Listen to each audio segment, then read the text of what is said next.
Close my window here. 1 second.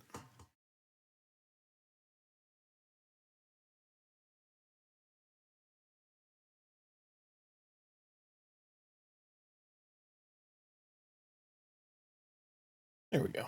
All right.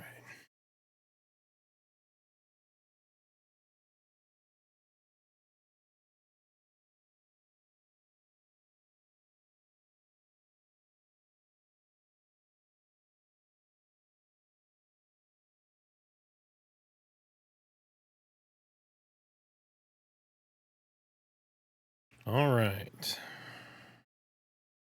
So the first thing we're going to do is we're going to memorize our spells. A dwarf shaman. Yep. So memorize our spells.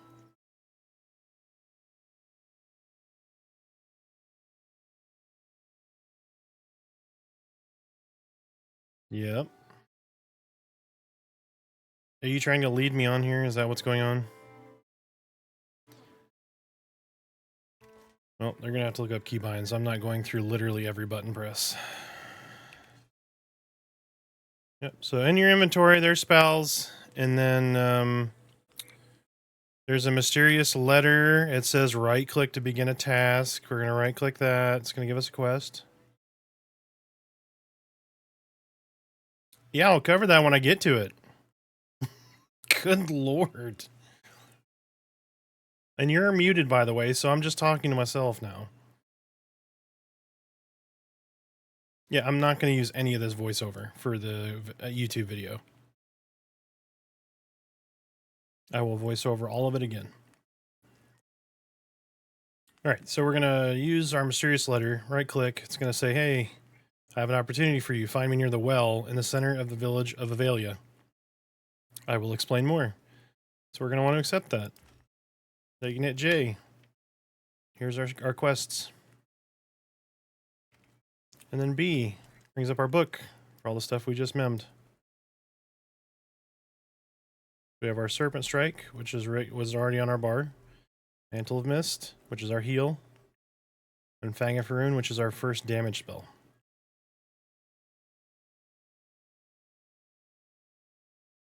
In your inventory, you have bags, or a bag. To start, you can hit O to open all of your bags. Position them how you see fit. We have a spell vendor. It's going to contain all of the spells for your class. Some classes start where there are multiple vendors. This one only has a shaman vendor here. But for instance, if you started as a enchanter or wizard, you have multiple vendors in the same area. It's going to tell you shaman scrolls, wizard scrolls, so on and so forth. You'll want to check the NPCs around your starting area for quests, like this one. Shaman walks the path of spirits. Welcome, traveler. Your journey begins. A calling to wield the forces of that shape this world. So you want to accept your quest. It's going to give you a task. Again, you can check that by going to J. So I need to kill 5 elkhorn toads for this quest. So you can see there's an elkhorn toad over here.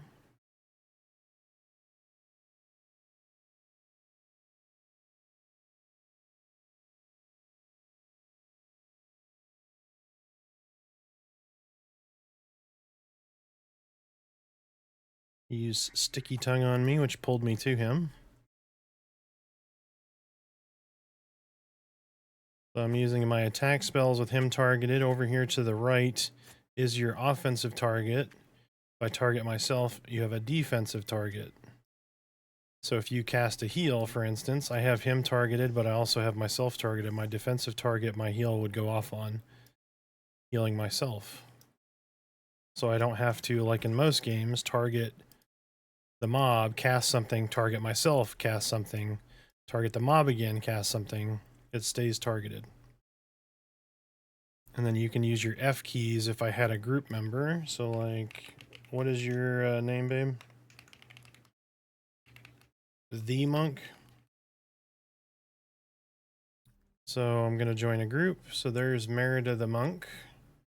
So if I wanted to click on Merida the Monk, I could physically click her window here, or I could press F2 because F1 is myself, F2 is the first party member, F3 would be the second, so on and so forth.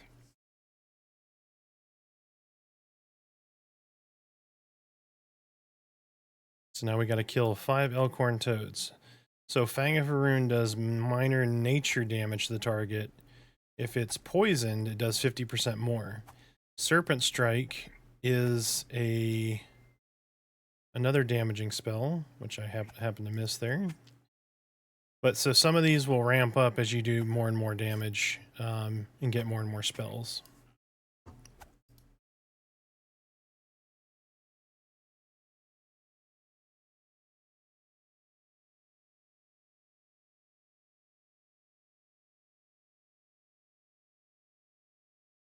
Fix my music.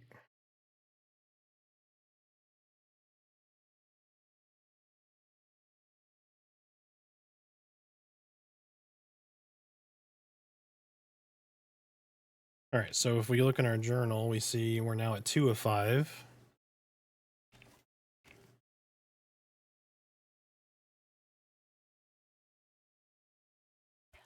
Yeah.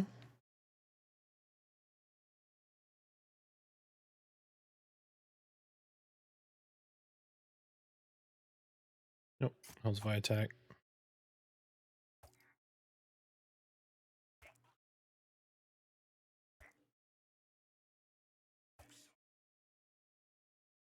All right. So over here on the left-hand side, we have 3 resources, right? So our primary resource is going to be obviously our health, right? If we lose that, we die. Or we are rendered unconscious and then we'll bleed to death. We have mana that's used for casting spells, and then readiness, which is used for your techniques.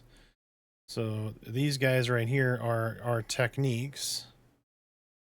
Then we have spells and then abilities, right? So depending on which one that you click, right, it's going to go into one of those bars. So you see Shaman Technique, which is right here, versus just a normal spell.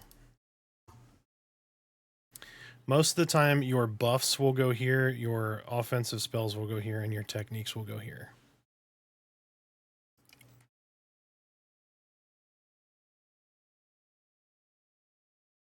We need to loot everything because we need money. We're broke. We need spells, right? All right, so we are now fully healed. Gonna try to pull. Ah, you got me right before the cast went off.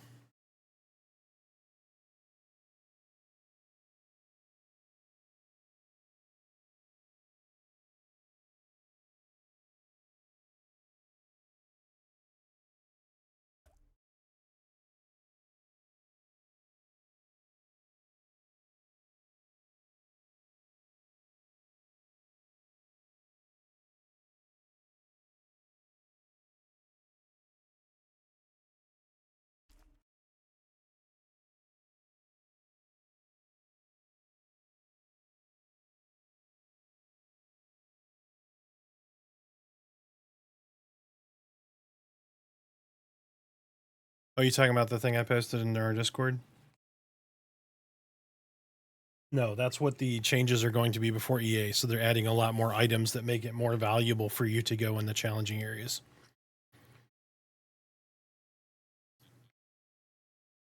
Yep, it is not in currently.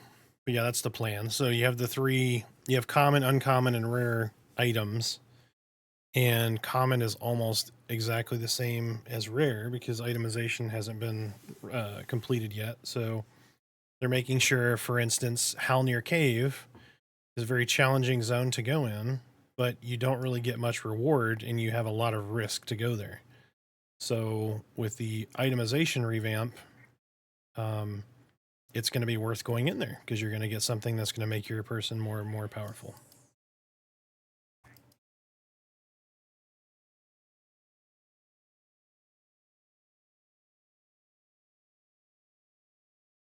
Don't forget to jump in the stream.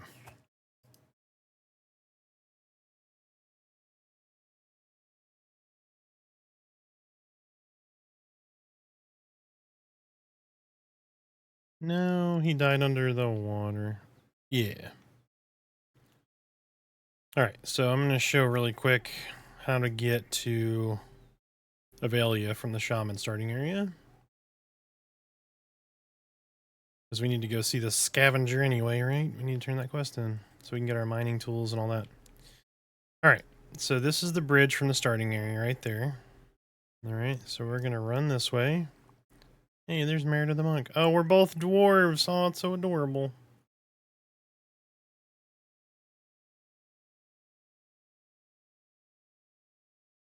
You like them mutton chops, I'm telling you. You went with the mutton chops again?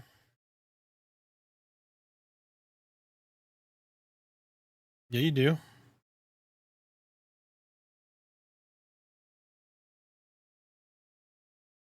You just like them sideburns, okay.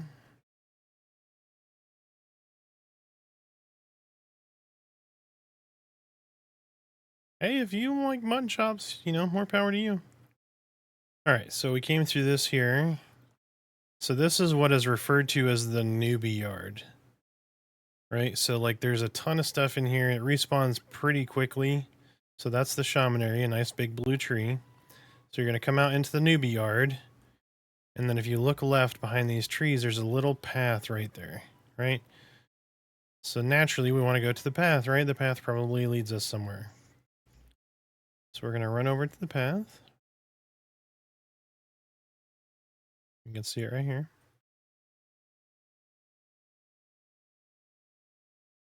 And once we see the path and we jump on the path, we're going to look to our left and right, right? So left looks like it goes somewhere else. To the right, I see buildings. That must be Avelia. Turn up here. I did. So there's the watch guard. Yeah. Oh, good lord. Yep. Makes sense.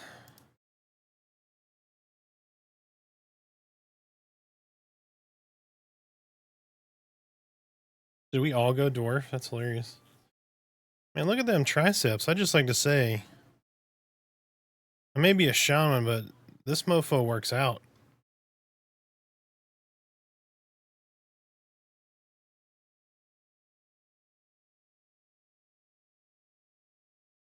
Mm-hmm. There you go. Oh, hold on, hold on. All right, everybody face the same direction. Let me not get... Hey, move over the other way a little bit.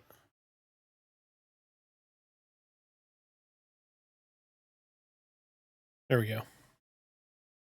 It's a nice still shot. How do you take...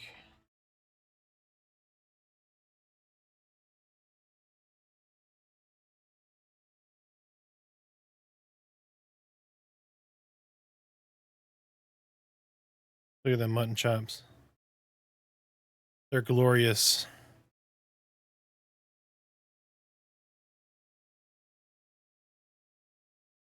Dude, watching Bronson craft these beards was pretty cool. Not gonna lie. Like, just like he had like this giant... It basically looked like you had a goiter. Like the Goblin King from the Hobbit movies. Alright, so here's our Scavenger. So we're going to right click on him. He's got a quest, a mysterious letter. We're going to complete it. Right, it's going to give us some experience. Down here, you're going to see his reputation. So all of the vendors and different quest guys and stuff, as you kind of go, you go through and complete quests. You sell to him. You do all these different things. You're gonna get more and more reputation with him. Hey, what's up, Frank? How you doing? So we're going to go through here. Yep. So we got our first mining pickaxe quest. We're going to click on it again. When we complete this, it's going to give us our first mining pick. So we're just going to go through and we're going to complete these.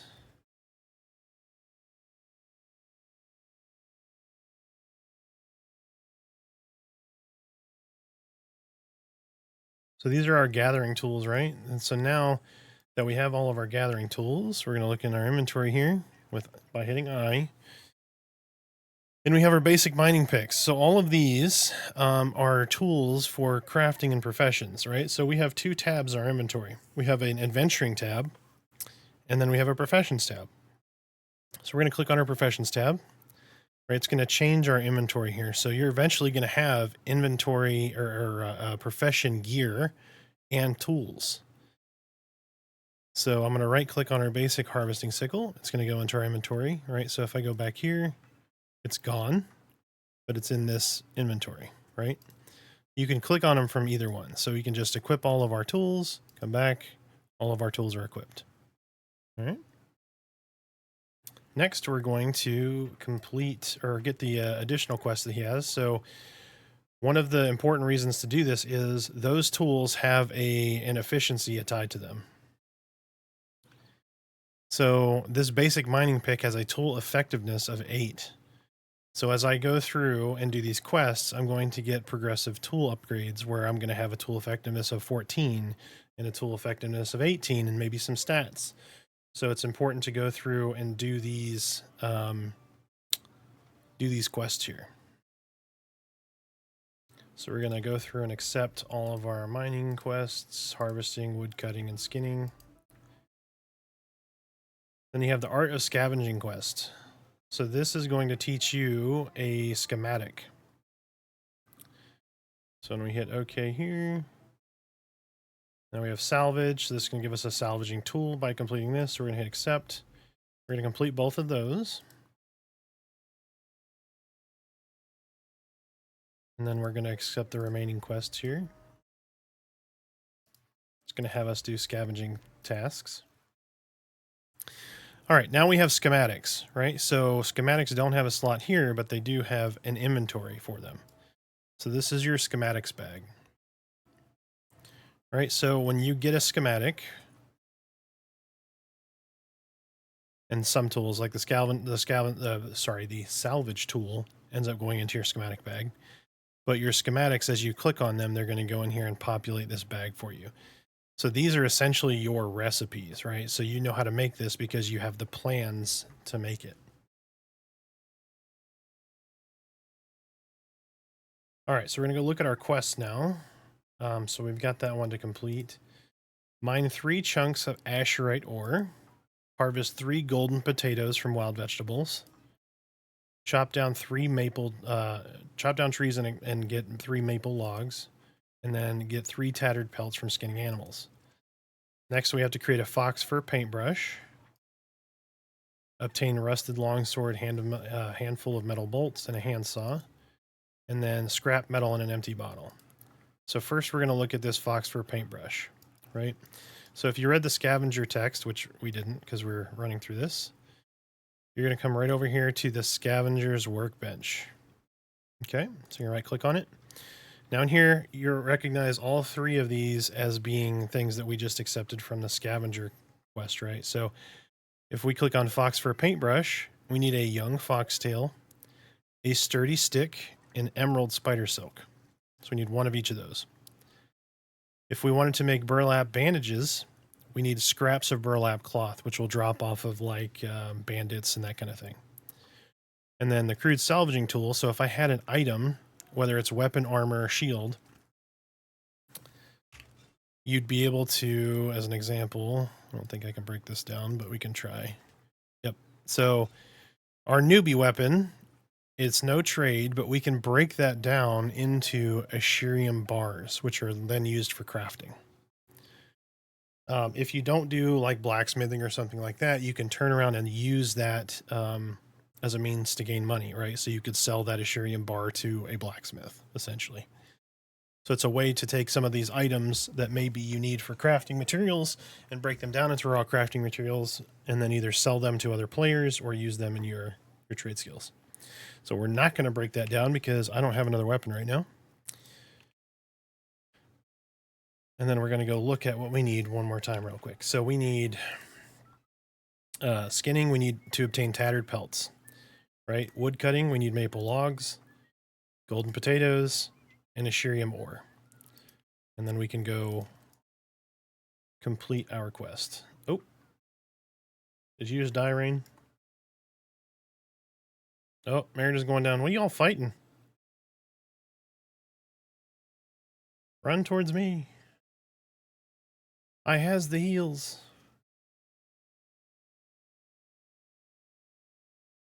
No. Hold on.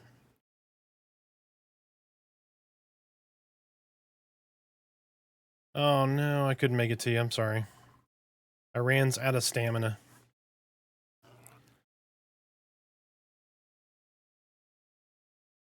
Yeah, it doesn't matter. You just gotta run back. Alright. I am gonna run over and turn in my quest really quick.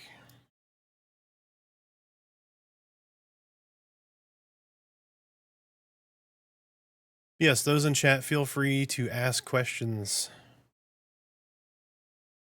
That's the whole point of this. Or if you know a new player, have them tune in. We're walking through literally from character create. We logged in and we're explaining everything as we go.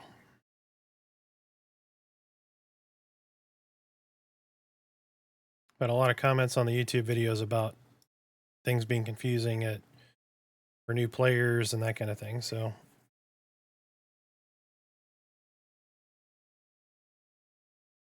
Caragh the Watcher. It's a percentage, so at early levels you don't lose any experience at death, nor do you leave a corpse until level 6. Then you begin to start losing some experience. It's just not a lot of experience. Yes, I do need a sturdy stick, yes. We need 3 sturdy sticks. Actually, we need 4, because Smiter will be on at some point.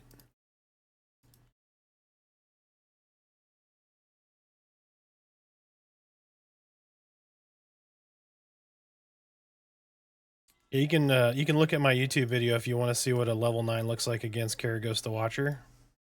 You just kind of disappear.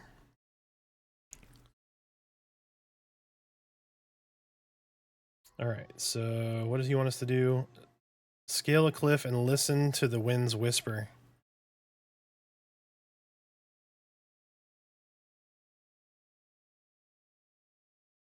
Scale a cliff and listen to the wind's whisper. Alright.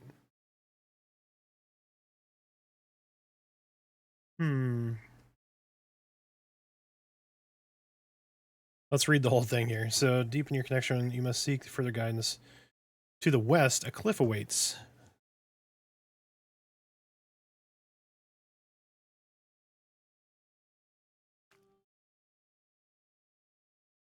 Nice. Yep, give me a second and I promise I will help y'all.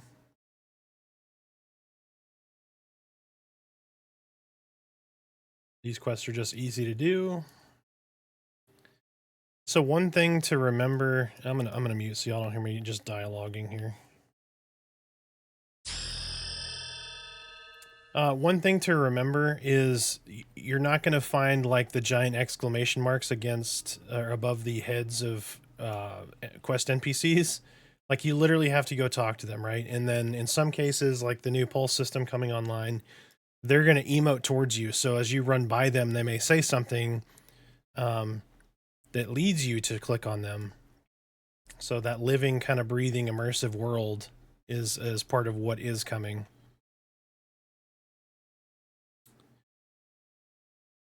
Rope Cactus, thanks for the follow, man. Welcome in. Feel free to ask questions. We're just kind of going through a new player thing. Oh, did I get... Oh, I did. It was right here. I mean, look at that tree. Isn't that beautiful?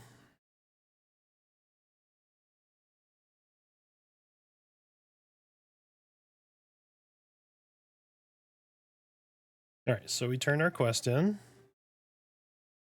I didn't really scale the cliff, but I could have. I could have climbed. So there is climbing.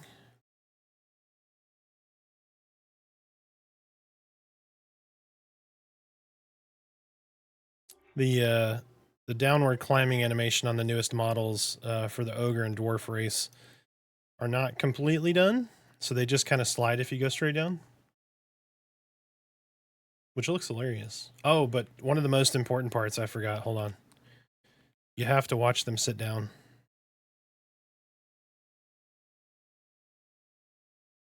That's so good. Ogres have a very similar, if not the same, sit animation. It just looks funnier on the ogre because they're so much larger.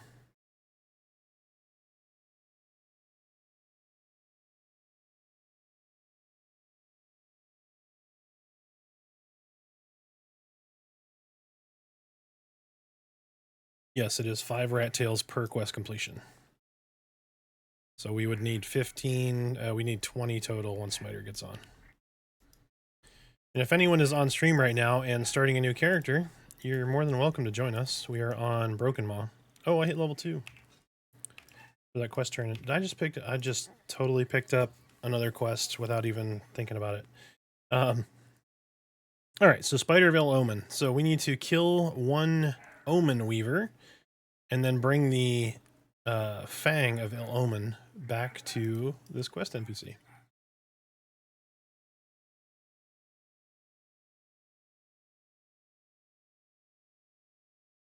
Sorry, hopefully you can't hear my furry child downstairs yelling at people through the window.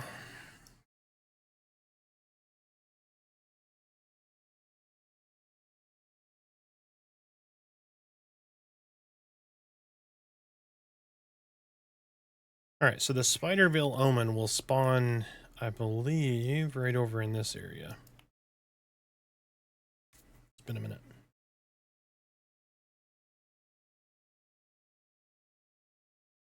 But that is a quest for here in a little bit. Let's go help our party members who are slaving away at XPs. Get us some levels. Rope, have you bought yet? Are you pledged, or you plan to play early access? Or are you just kind of lurking and checking the game out?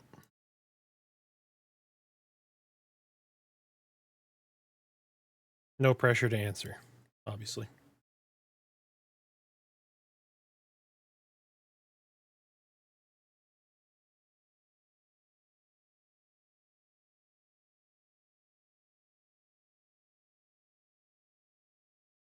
No credit card, can't buy it. Gotcha.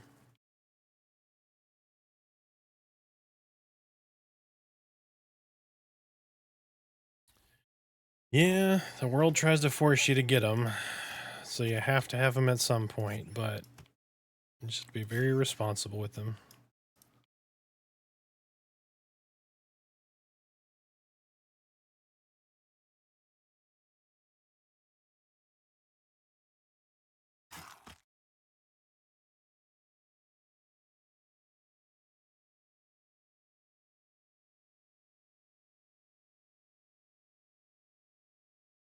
Speaking of our ranger, where's our ranger at?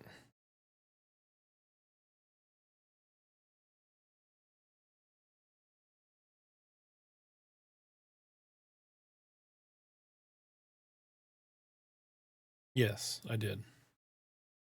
I said there. I have a YouTube video of me trying to solo Caragh the Watcher at level 9. It didn't work out well. The dragon, yes. So one cool thing about this game, for those who don't know, is there's a lot of verticality to this zone. So like, you know, obviously I just climbed a mountain. Let me run up here real quick. So you can see these ridges up here. We're in a newbie yard, but you may go, you know, 200 yards over here, climb that, and then there's a dragon up there. Or, you know, there's griffins and there's all kinds of different mobs that are vastly more challenging than a brown rat. So you do have to be careful as you run around. There's a concept of like non-aggressive mobs and socialing and aggressive mobs. So like this guy, I can just run all around him. I'm fine. So if I hit con or C, let me just drag this over here so you can see it. So when I hit C, it's going to tell me, hey, he's indifferent to my presence, right? And then another wrinkle to this game is he can currently hear you, right? So mobs can see, hear, and smell you. So just because you're invisible doesn't mean that you can run by the mob. The mob still may know that you're there or be actively searching for you. Another thing is, let me show you socialing. We can find, actually, we'll just run right up here.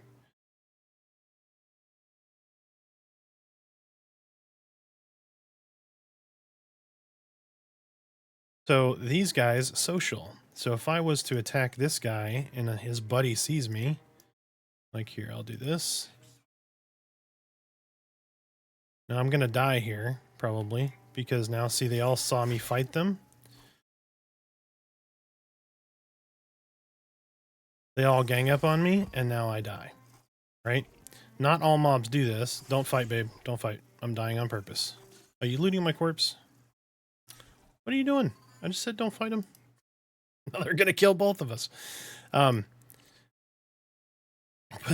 social aggro can be very problematic. So as you pull mobs, you might have to be careful, or certain classes like enchanters get the ability to mesmerize, root. Clerics get a lull spell, which reduces the aggro range. Monks get that innately. So they get a shuriken that they can throw that puts like this little white ball over top of their head. So if you watch the monk video, I kind of explain it a little bit more in detail. But it reduces the aggro distance. So it reduces the amount of social range that they have. So think of it as in, if you were to yell for help, it makes them yell quieter, if that makes sense. Did you die, babe? Okay, good deal. I'm inviting you.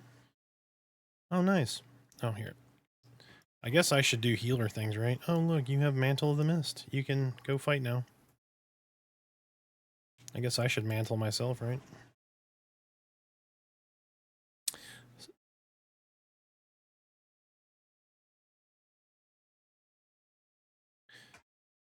So these guys, if you just saw Rain got knocked down, these forest foragers, I guess I could help you kill this guy. They will throw rocks that knock you down. And at first, it's kind of startling because you feel like you've just died and they killed you, but you're just knocked prone for a second. So think of it as like an interrupt. Get some mana here.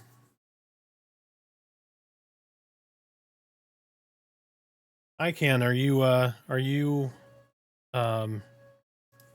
pledged? Curious about pledging? Just lurking? Definitely feel free to ask questions. We're very social, so that's kind of why I'm doing this.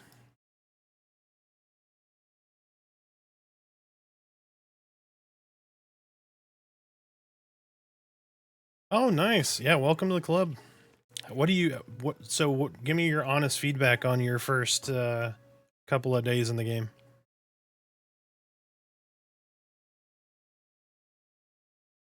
Like, I've got a bunch of videos that are going to be made on like new players starting. That's part of the reason I'm doing this, is kind of live feedback so people can jump in, ask questions.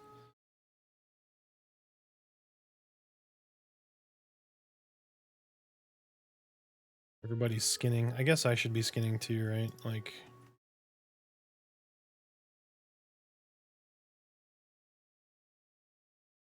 I can't skin. Oh, there, I can skin that one.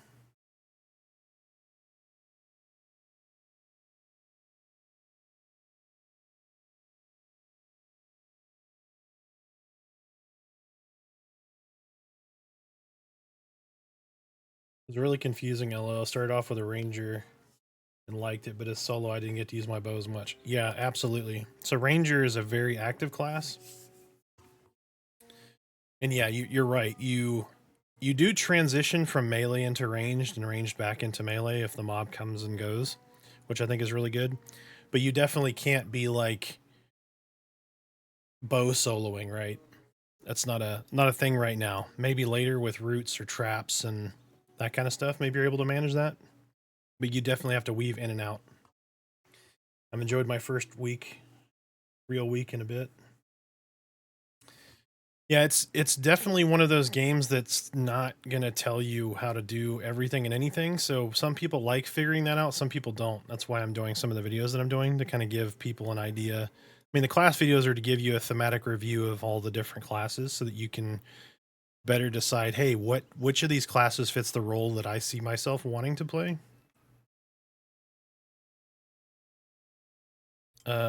Yes.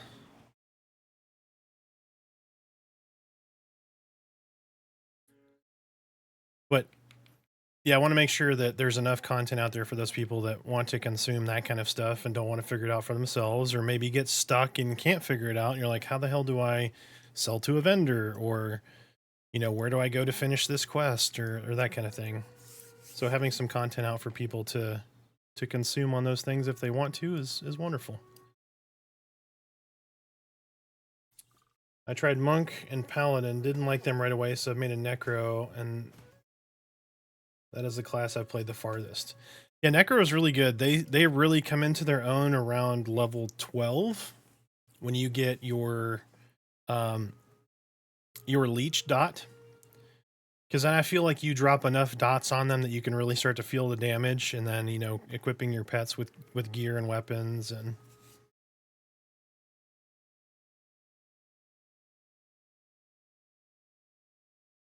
EverQuest was my first MMO. Don't mind the lack of telling you everything. I really appreciate having the videos, though, as I haven't kept up with the game, and I feel like I'm playing catch up. Absolutely. Yep, that's literally why they exist. And this is the successor to EverQuest, right? That's most of the feeling of this game came from Brad and Steve.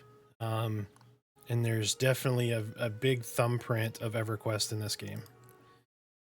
So, but you're right? If you go play EverQuest right now, anything that you want to know is a resource out on the internet for you to go consume, right? This game is new, so a lot of that doesn't exist.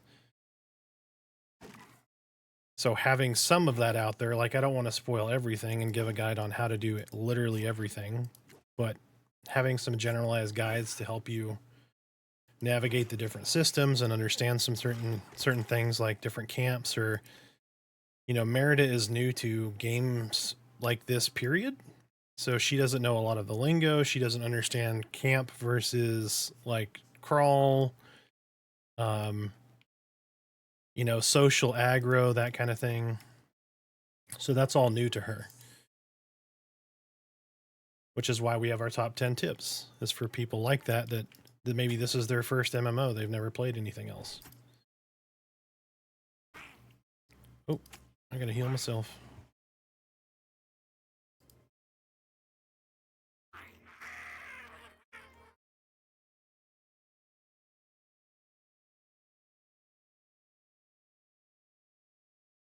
I need to stay with my group.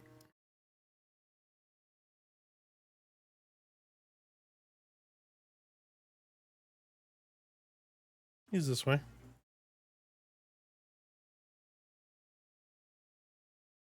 Speaking of, take my torch off, put my shield on. Nice looking shield, just saying.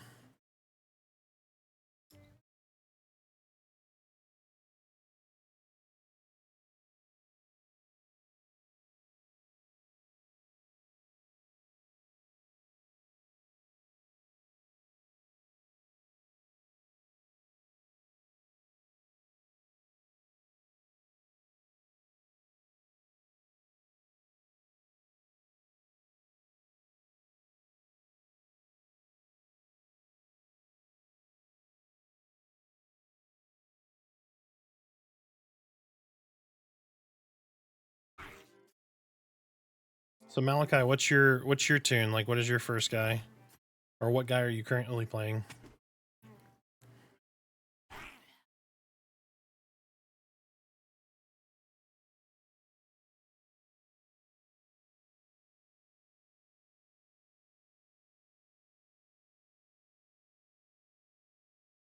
Hey, a pouch.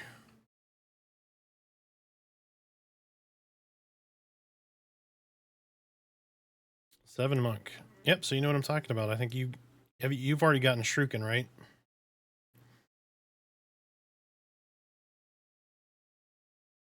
That's kind of nice for trying to solo pool. It doesn't always guarantee a solo pool, but it's very nice. All right, so the bags that drop, you have 5 bag slots down here. So you get to put 5 bags of various sizes. So there's crafted bags that are better. There's crafted bags that give you increased weight capacity, all kinds of stuff. So when I hit O, it's going to open all my bags. So now I have a new bag. I'm going to drag that guy down here. Once this top slot fills up, things will start to flow into your bags, right? But one thing to mention here is we have a recipe fragment. So you have schematics for different things like, you know, leather working, fletching, so on and so forth, woodworking, all that good stuff. But alchemy doesn't follow the same methodology. So you don't have a schematic for alchemy. Alchemy, you're going to find pieces of paper like this one that describe a portion of the recipe. So this one says drain the spider venom into zinc powder and mix in the... So you have to piece these recipe fragments together to understand the entire recipe for this item. So think of this kind of like a fill in the blank, right? Or like a puzzle piece. So eventually you'll get enough recipe fragments that you'll know what you need to add to what potion. So it's not given to you really easily. Or you can just experiment, right? You can go kill a snake, say, oh, let's see. Do I have anything? I don't think I have anything right now that's like talks about what the... Oh, here's one. Yeah, so bone fragments, right? So this is a reagent. Fragments and chips of broken bones. These may be of use to an alchemist. So when you go to sell, you're going to have certain things that are resources like tattered pelts. You're going to have reagents, right? These are used in both alchemy and summoning of necropets. And then you have ingredients, right? So rat meat is an ingredient, and then you'll have something called general. General are safe to sell, right? So you can sell these for cash without fear of selling something that you might need later on. Anything that's listed with the general tag is basically, think of that as sellable. Now you can sell reagents, ingredients, all of that stuff for cash, especially when you're low. It makes sense to kind of sell pretty much everything that you can, other than like if you find a rare gem off of like mining Asherite. Let me see if there's any nodes around here. Probably not. Yeah, but like things I wouldn't sell are harvested things like your Asherite or your tattered pelts, that kind of stuff. Those I would always hold on to because those are extremely valuable, especially if you are a class that uses that stuff. So like you need weapons, you want to hold on to Asherite because Asherite's going to turn into armor and weapons. Leather, tattered pelts are going to turn into leather armor, right? Jute is going to turn into cloth armor. That kind of stuff you want to keep. Because what you'll notice is there's a lot of people in the game that are going to say, hey, we'll make cloth armor for materials or whatever plus tip. So you may be able to go give them, 20 leather that you've been holding on to and say, here's a tip of like, 10 silver. And then they turn around and give you a full set of leather. It just depends. You have to negotiate with that. An important thing to note right now is all trade skills are open. So you can do every trade skill in the game concurrently right now on one character. In the future, that will not be the case. Crafted items can be salvaged, yes. So you can recycle some of those materials if that's what you're thinking, yes. So say you're trying to level up tailoring. You could make a whole bunch of tailored gloves and then break them down to try to retain some of those materials to turn around and make more tailored gloves or make the next tier item or that kind of thing. Heal myself. I know. I'm right here killing a... Oh, I got a patch cloth hood. Ooh, what do dwarves look like with hoods?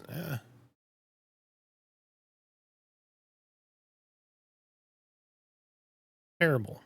I don't like it at all. I look like a truck, like a... It's like a do-rag.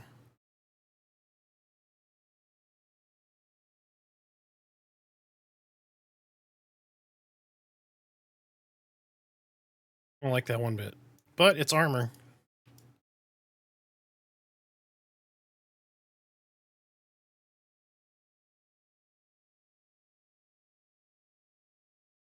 All right, y'all are this way.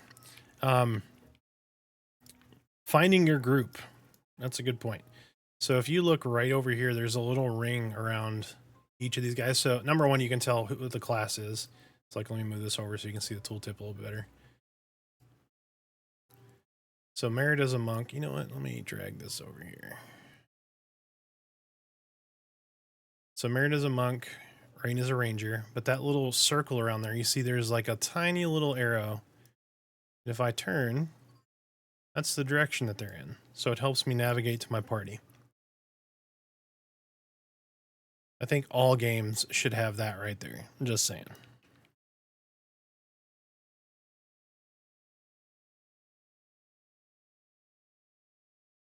The most annoying fight as a newbie is going to be against a bat.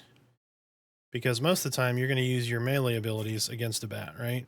Well, he's going to Sonic Screech me, and now my hit rating is reduced, which means I'm going to take a lot longer to kill this guy with melee strikes because I can't see him. He's screeched at me, I've kind of squinted, and now I'm less accurate, so I'm just kind of jabbing going,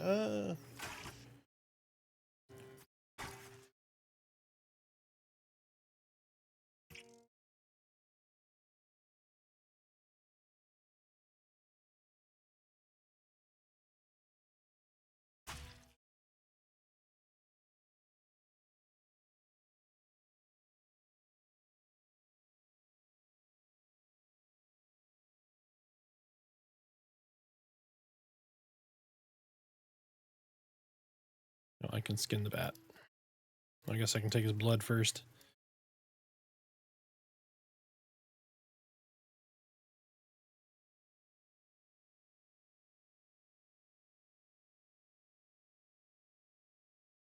Oh, there's still plenty up. Oh, Gary Shambling is over here. I guess it would be Gary Crumbling.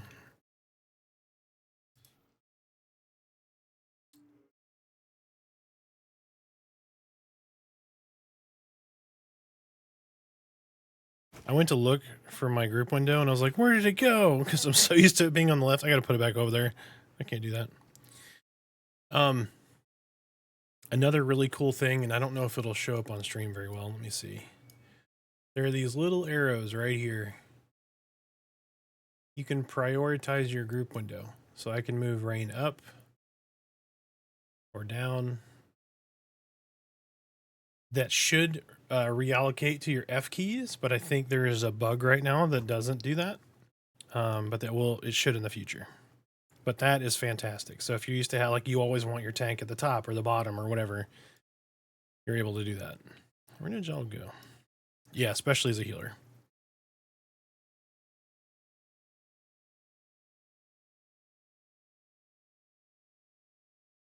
The Forest Forager.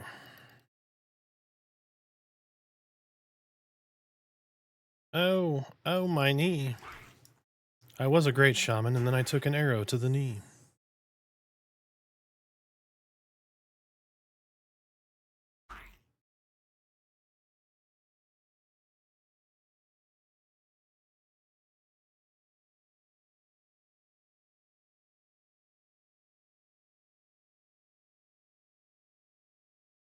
Oh no, other people have to loot?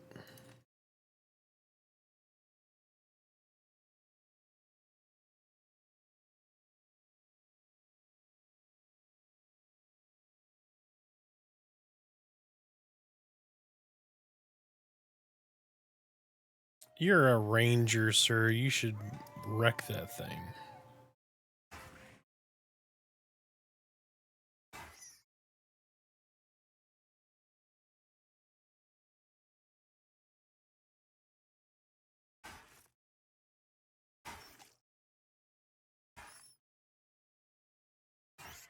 Oh, I need to go get that quest. Let me do that real quick. I can show the climbing skill too.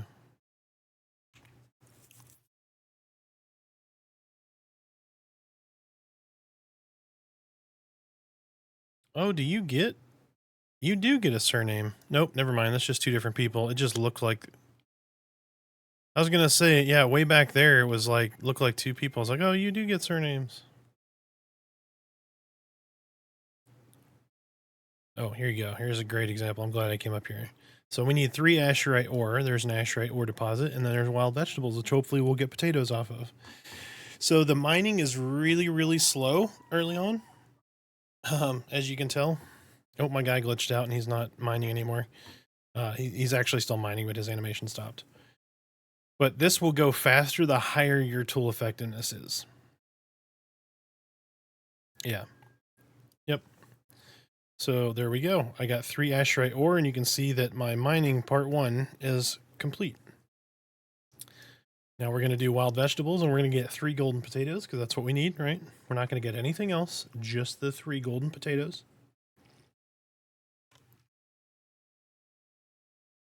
It's going to happen. I have faith.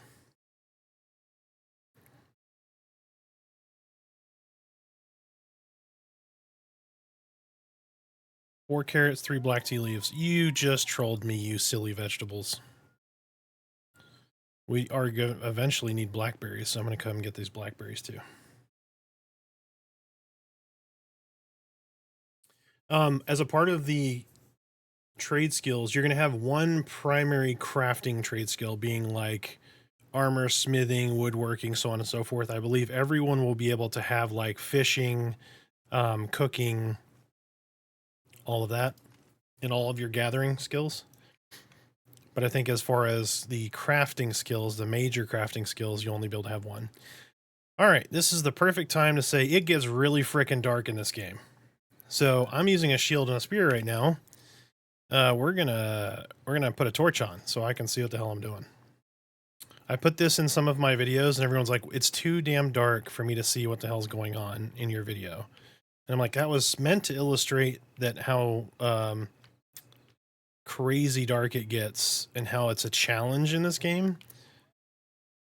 Like, one thing you'll notice too is, let me just run back to the Newbie Yard real quick. When you see mobs at a distance, like you can kind of see it right here. So you see that yellow jacket, as I get closer to it and there's more light near it, you'll be able to see the their names. So you see how that kind of fades out? Normally I'd be able to see that mob in the daylight. If I move closer, because my light is shining over there, I'm starting to see it, and the closer I get, the more that is relevant, right? And I'm able to see that. So, right? Everyone's favorite are the danger noodles. So snakes at night are the most dangerous because, number one, like this bee I could see flying, right? Like I can literally see him. In the grass, you can't see them. And if they have no label, you definitely can't see them at night. So if you don't have a torch, yeah, you're going to step on a ghost viper, it's going to bite you and you're probably going to die. You know, unless you're much higher level than it, but so lighting is a challenge, and it is meant to be a challenge. All right, the hidden quest. We're going to jump down this well. Whee! In here, Lendl Whiskers. We're going to get rat tails. So he wants you to bring him 5 rat tails. And then every now and then there's this guy down here. You can open it up and you'll find some food. Pond skipper stew. Spell crit. Nice. Now when I climb out of here,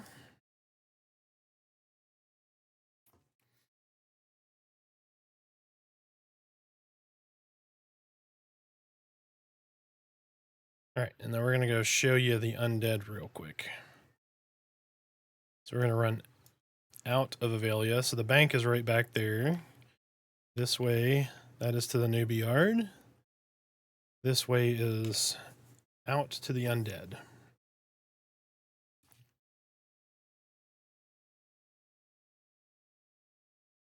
We may have to make a little stop and throw Rain a heal.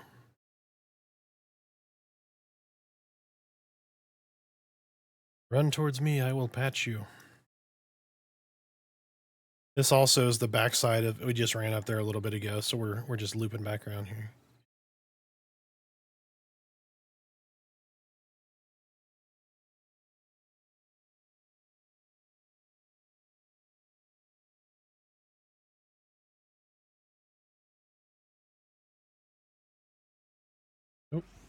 Helps if I don't move. There you go.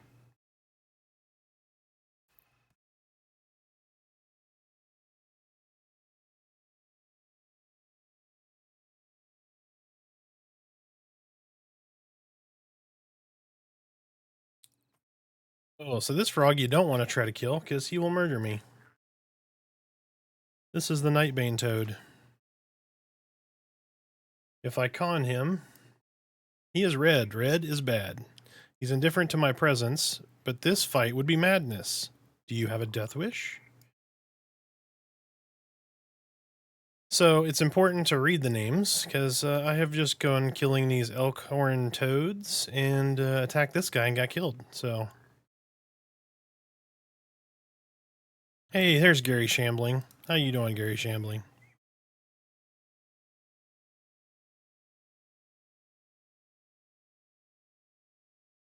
I think Gary may have a drug problem. Like, look at his jaw. He keeps going side to side.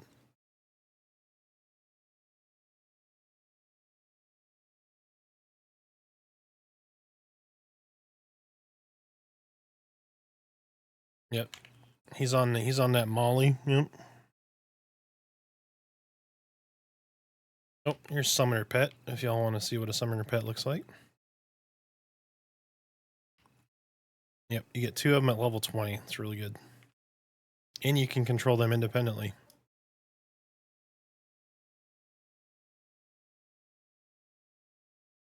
All right. We're going to approach... Oh, the moonlight is actually pretty good right now.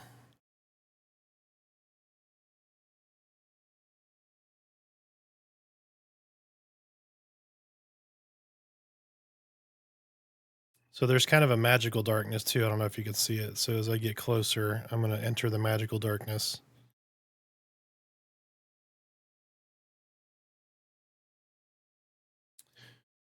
And then the other important thing to note is as I target these mobs, there is a concept of a solo mob and a... Oh, I got a skeleton.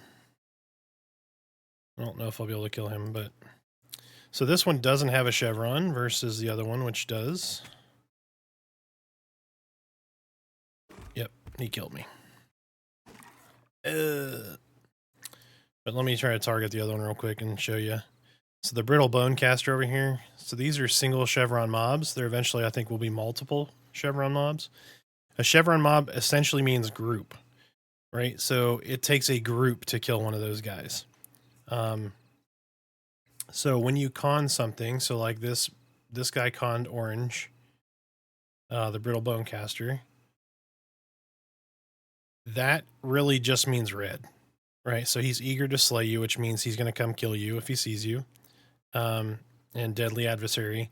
They're changing the con system for chevron mobs because if you con a blue chevron mob, like even light blue, and you approach that mob solo, it's going to kill you in 99% of cases. So don't engage those without a well-prepared group.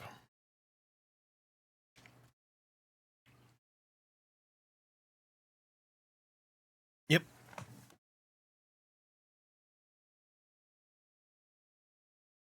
Welcome back.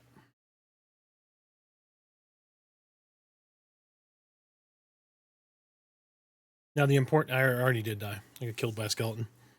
Like a regular skeleton. I went to the undead camp. The important thing to know about those chevron mobs is they yield much more experience than a normal mob. So this is also a social MMO, right? So you want to have a group. Your group experience, every mob is worth more experience to a group. Now you split that experience, so it increases the amount of experience yielded from a kill, but that is split up to 5 ways. The 6th player is free, right? So if you have 5 people in your group, you want to have 6 people in your group. Yeah, that makes sense. So, and then the rule of thumb, if you've never played an MMO before, you have a trinity, right? So you have heals, you have tanks, and you have DPS. So you want a paladin, dire lord, or warrior as your tank. You want a cleric or shaman as your healer, and then you want everything else as your your third through sixth slot.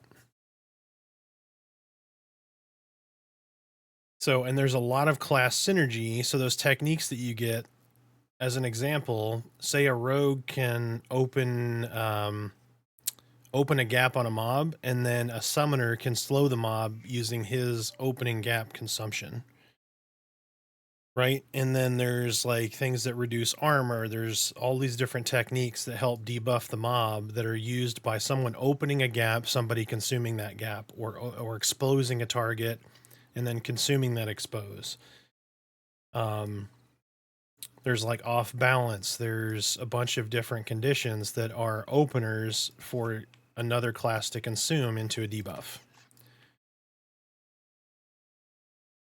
So if you were to fight, say, a bear or something that is an armored target, you may want to like reduce that mob's armor and rather than slow it, right? Then slow its action speed. Because you got to figure out what would be the most beneficial debuff to put on those mobs.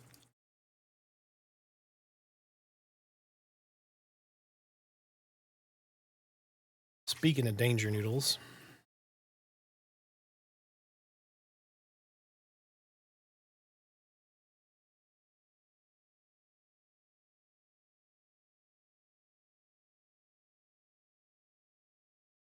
I don't know. I find that funny. Like if you look at his little mouth.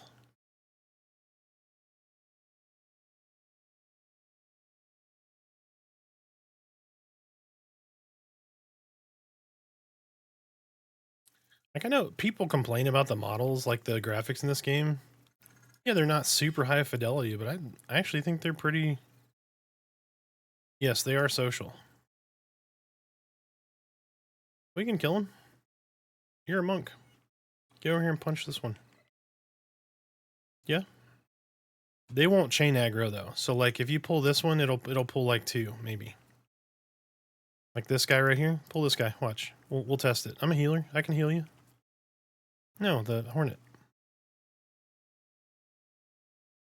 See? He's not even close enough to the rest of them.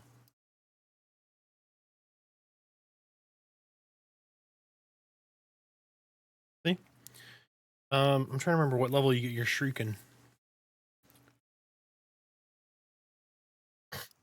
Oh, you have soul shrieking already. Yep, use that. No. Back up. Back up. Back up. Come back here. Come back here. So it's a good thing to demo anyway. So throw your soul shrieking. Okay, so it didn't work in this case, but the soul shrieking will reduce that mob's aggro radius. So you use that to pull when things will social.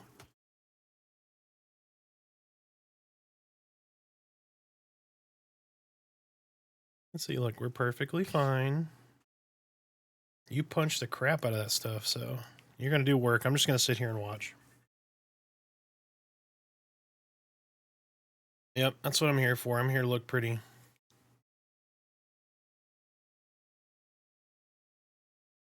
Yep, it doesn't always work, but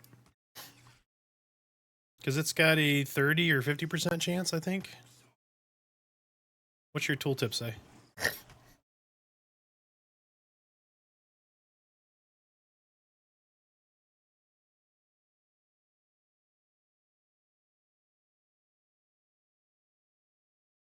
Yep.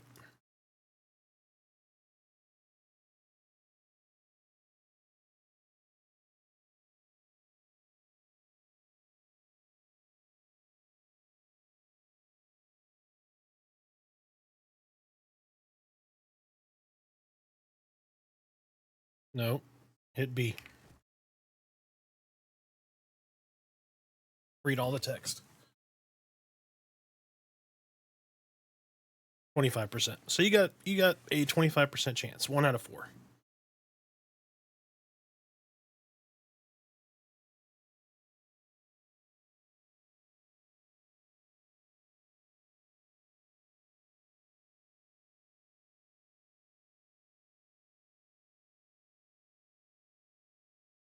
Yes, and I dung, so I probably should go check for spells. Wee. Look at this. Parkour. Oh. What?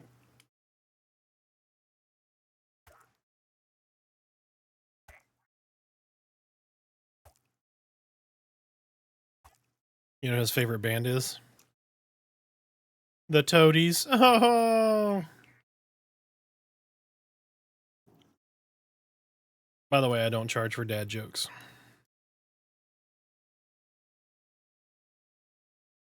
Oh, I do.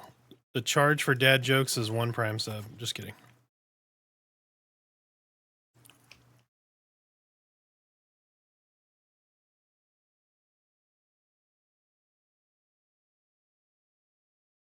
So we haven't sold yet. So one thing that confuses everyone when they come into the game is selling. So we're going to hit O. We're going to open our inventory. So if I'm a mouse over these items, so we're going to see what they are, right? Ingredients, resources, so on and so forth.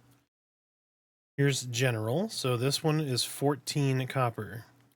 Now, if you look at the tooltip right at the bottom, Alt right click to sell. So you're going to hold your Alt button. When you do that, that little icon is going to turn into a bag. I don't know if you can see it or not. And then you right click. Now I sold it. Bee venom. Sell. I'm not going to sell my shield. I'm going to sell bat blood. I'm going to go ahead and sell the rat meat. This recipe fragment, I'm not going to do alchemy, so I'm just going to delete that. I don't need those right now, so I'm going to sell these just because I need cash. Not going to sell the ore, the grinding stones, the bone chips, the pelts. We're going to keep all that. The frog meat, I'm going to sell. Blackberries, I'm going to keep because I'll need those. And then that delicious pond skipper stew, we're not going to sell that for sure. All right, so we have 4 silver, 41 copper to work with. So I have Mantle of Mist, I have Fang of Heroon. So if you notice when you mouse over it, it'll say already known. If you have purchased it and memorized it. If it's sitting in your inventory, it's not going to tell you that. So at level 2, we're going to get Grip of Shale. So I'm going to buy that. At level 3, we're going to get Strike of the Snake. We're going to buy that. Level 4, Cleansing Flame and Replenish. Or Replenish, not Replenish. Replenish.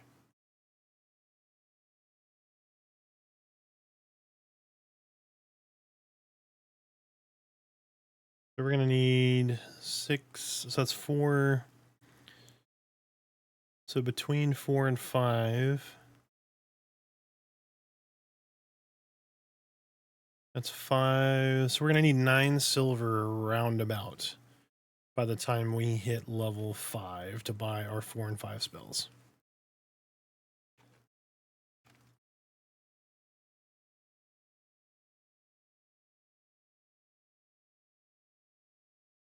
All right, so we're going to go back to our inventory and we're going to right click on our spells. It's going to learn that ability. New ability, Grip of Shale, and Strike of the Snake. All right, so we're going to hit our B. So when I click on Grip of Shale, I right click on it, it's going to go into my buff bar down here. Boop. And then Strike of the Snake is a cast action. So it's going to go down here. Doop. So now one thing I'm going to do is I'm going to flip some of these around, right? So, and the reason I'm going to do this is I don't want my heal first. I want Fang of Heroon second, right? Deals minor nature damage to the target. The spell deals 50% more damage if the target is poisoned. Guess what? We just received a poison. So I'm going to put poison first, Fang of Heroon second, and then last but not least, I'm going to do Mantle of Mist. And I'm actually going to move Mantle of Mist over here. And you can't just drag them around. I just unmemorized them so I could go through them.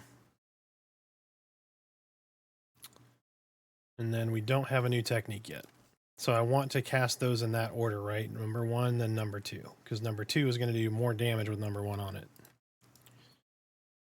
I mean, who does number 2 work for? Number 1.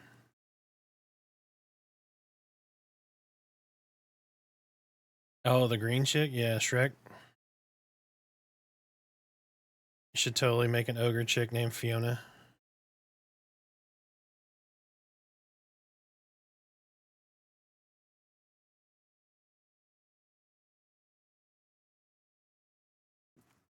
Yeah. Monks are really good. That's why I told you. You want to keep getting everybody up to 10, which I understand, but also you want to figure out who you like best.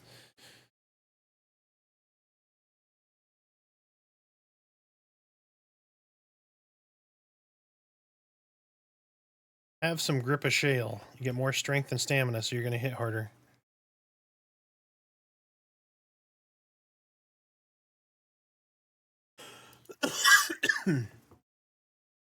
Oh, actually, you know what? Hold on. Give me just a second. I'm going to camp out real quick, and I'm going to come give you some weapons.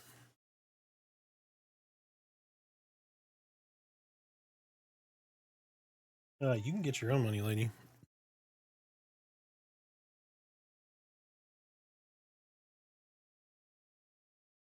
You don't need much.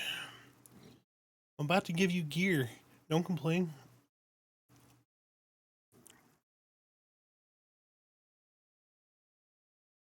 Probably. I can at least get you some weapons. Be-doo, be-doo. If you want to see a really cool looking ranger, I'll show you really fast. Boom.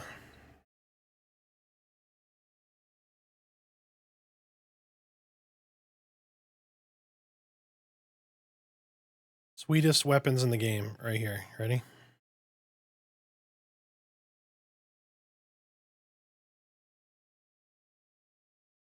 Yep, my wind feather blades.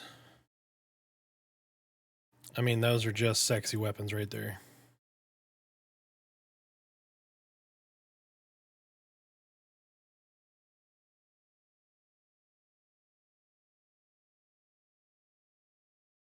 Yeah, tasty. Anyway. Let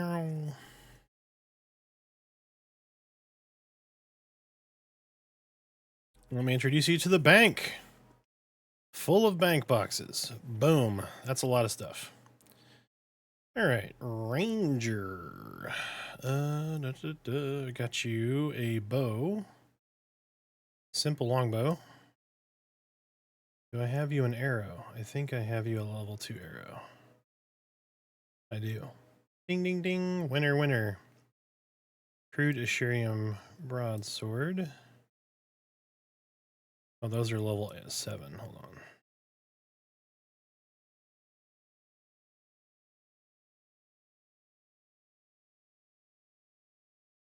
$13, $10, $13.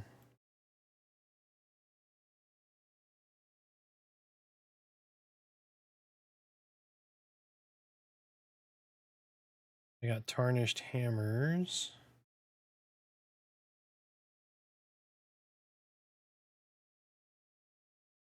Okay, so I'll give you 2 hammers. For 1.9.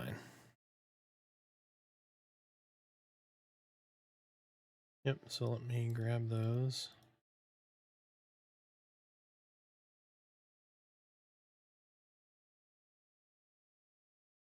And then monk, right? I'll just have to give you this stuff off of my monk.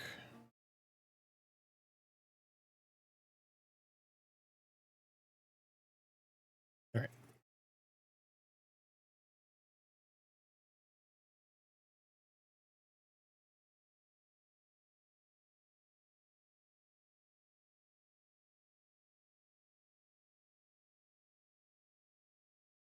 I have a super cool bow too, but it just doesn't look great. It's aged wood short bow. It's off of a rare mob that spawns here. 13 damage, 2.8 delay, 1 dexterity, and then I have a 4 damage arrow. El Mucho Powerful. All right, where in the Newbie Yard are you? All right.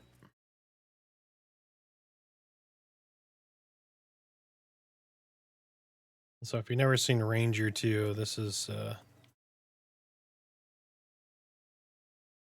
I got no momentum.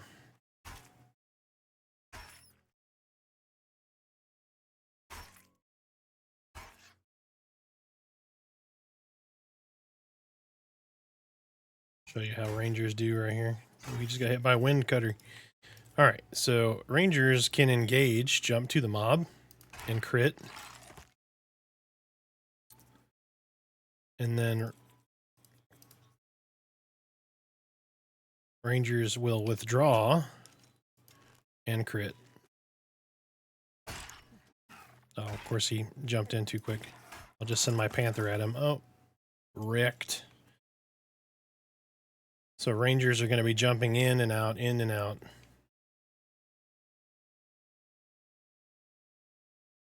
What do you mean, did I go to the right server? Did you go to the right server? Hold on.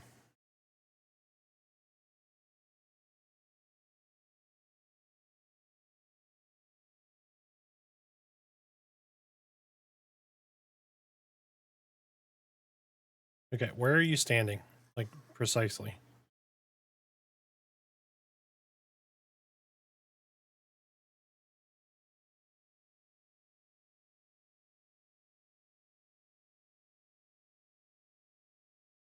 Like you're at the vendor?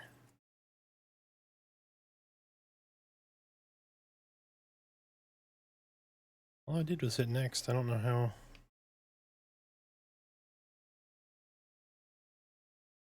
All right, well, I'll relog.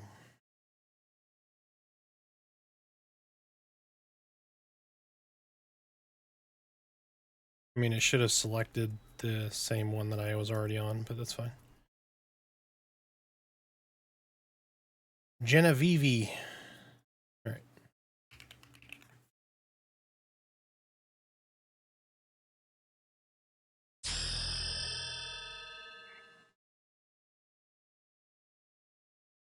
Hey, Tim, thanks for the follow. Welcome in, welcome in. Feel free to ask questions. Are you playing Pantheon? Do you plan on plan on playing? That's a hard thing to say. Plan on playing Pantheon. That's a lot of P's.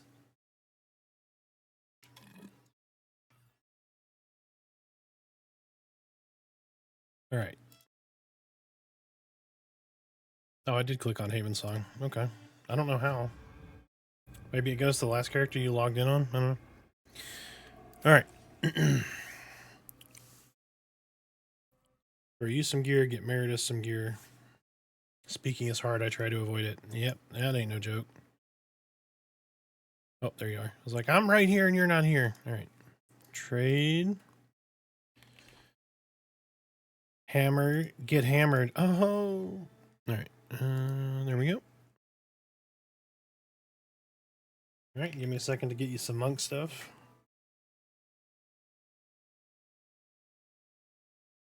Yes.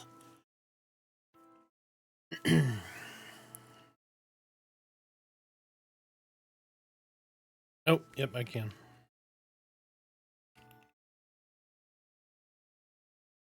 Yep, and if anybody else wants an invite to Unleashed, feel free to ask.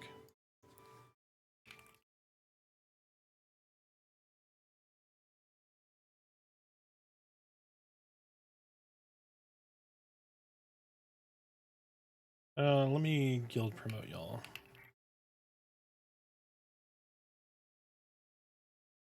All right.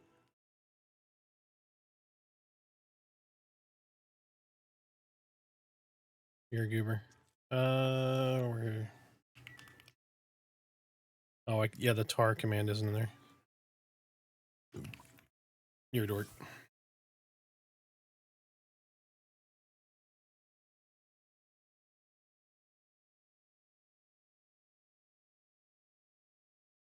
Yes, I'm going to get your monk stuff real quick.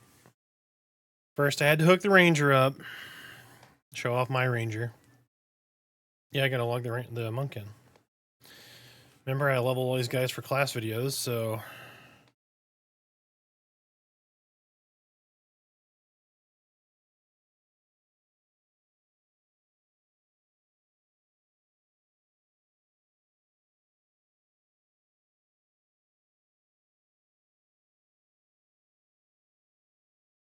Grab the monk.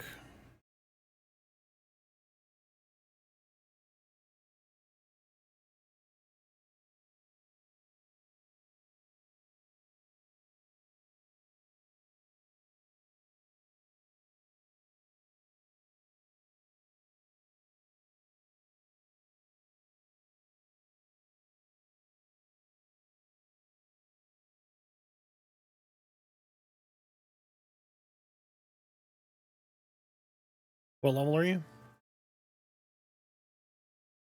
4? Okay. You can definitely use the fists.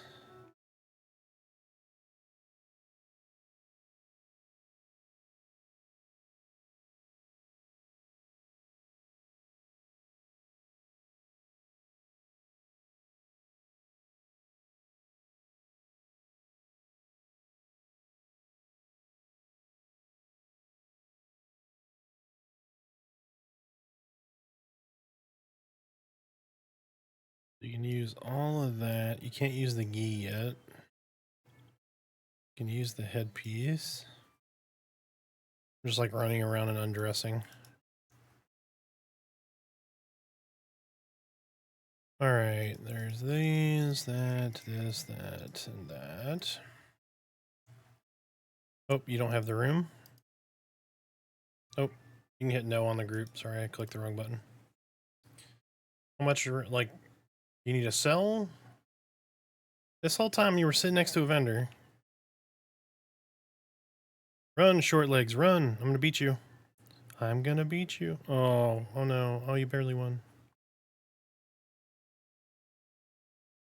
Yeah, right?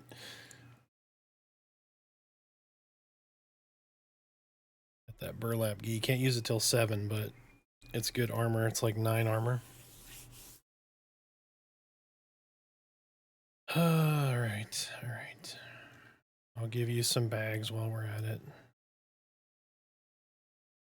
You got to move away from the vendor, though. I can't click on you.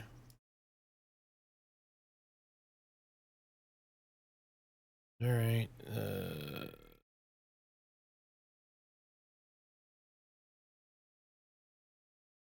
Alright, there's 2 bags. I'm going to give you, you said 7 slots? Throw that. And now you have 2 bags. Make sure those bags are in the bag slots. And there's the rest of it. Alright, now you've made my monk naked, so...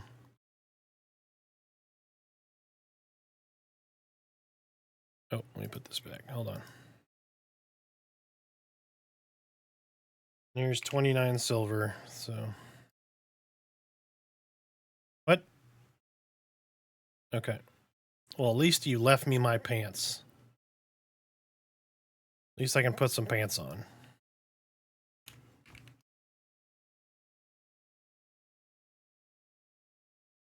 You took everything, even my pants! And she felt pity, and she's like, here's your pants back. Yes, you need 1 for each hand. So put both of them on. You will punch things faster and harder.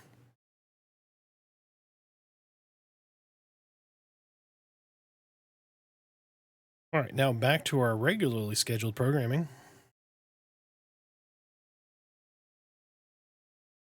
Assuming I joined the right server. The Maw of Broken.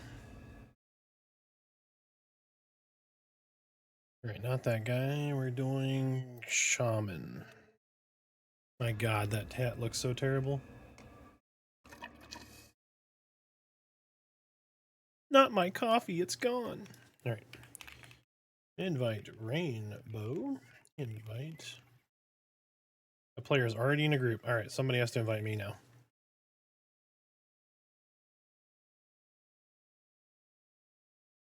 Invite Carfax, please.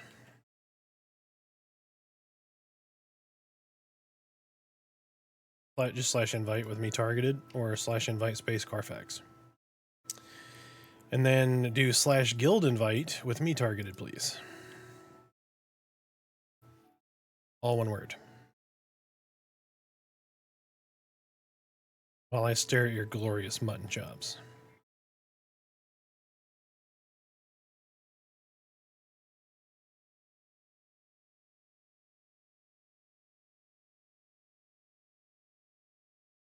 Thank you. Now everyone has good gear, and I'm over here in my tatters. Alright, good. I'm a healer. I'm not worth anything. Good. I even get to cast on that mob.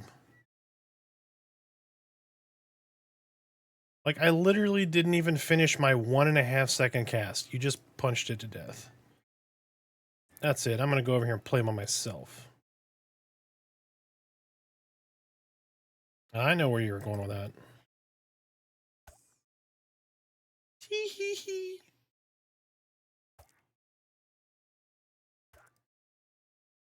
I guess I could buff myself, right?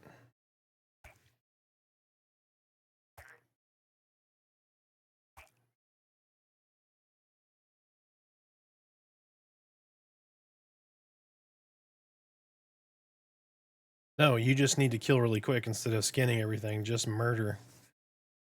Just murder. Just kill everything.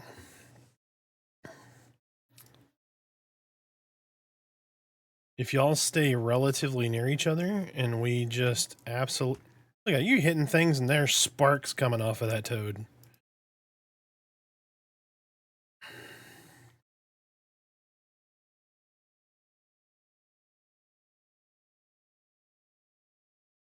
Look at that. You just hit him right in the butt and little sparks came off. It's crazy.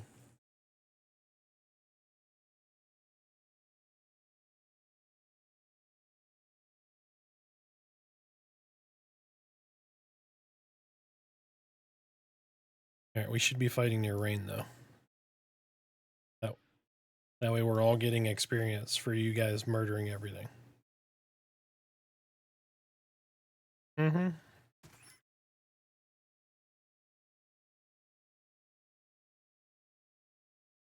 Yep, taking ass and kicking names.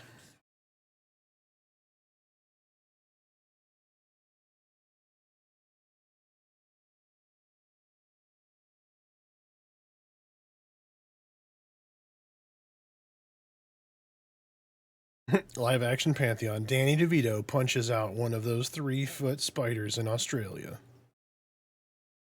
The Nightbane? Yeah, he's like level 12 or level 8, something like that. I can't remember.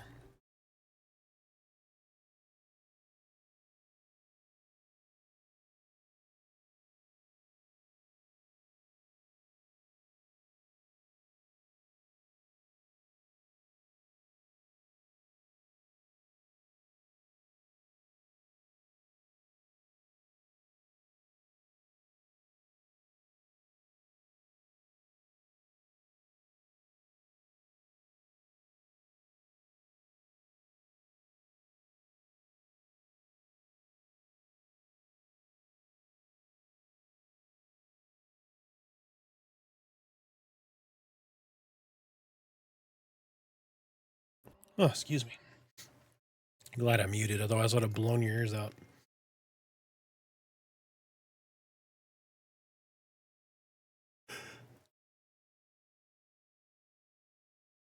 Hey, we're going the wrong way.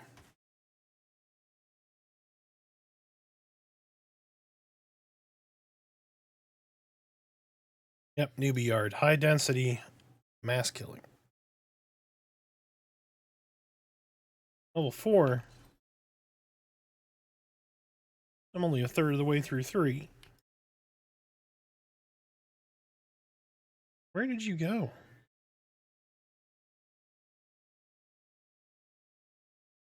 Yep. Yeah, you killing grass beetles is better than the Tyson Jake Paul fight.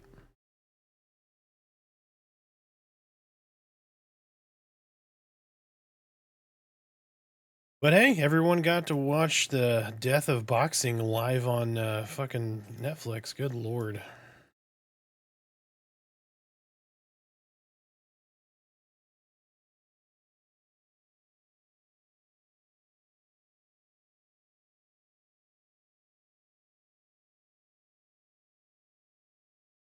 All of Jake Paul's fucking fights have been fixed.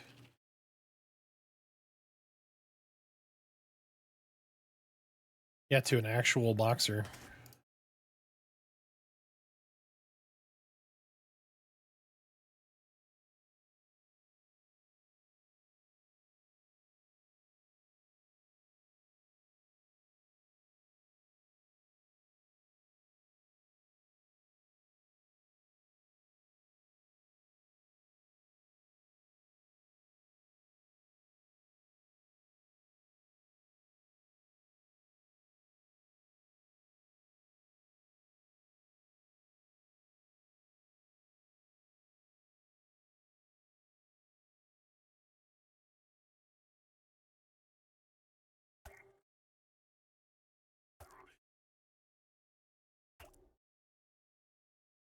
Yep.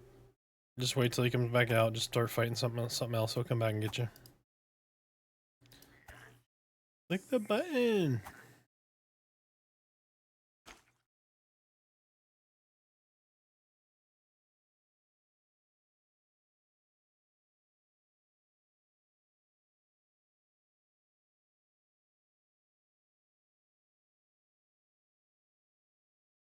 Nice.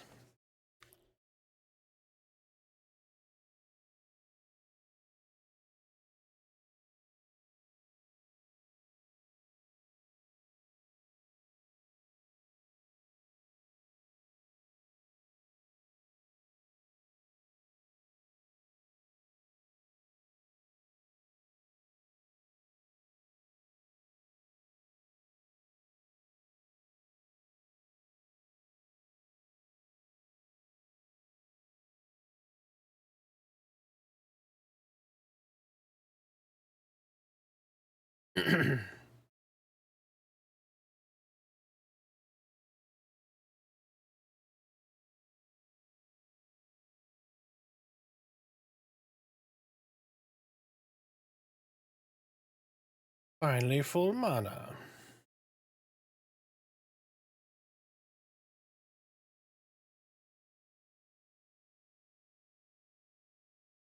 Did I buff you? Yeah, you got Grip of Shale. Okay.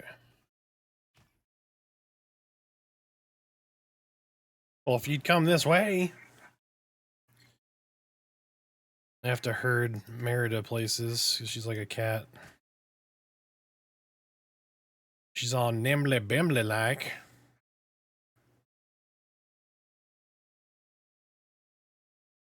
Man, look at them guns. Y'all didn't know you were coming to the gun show today, did you?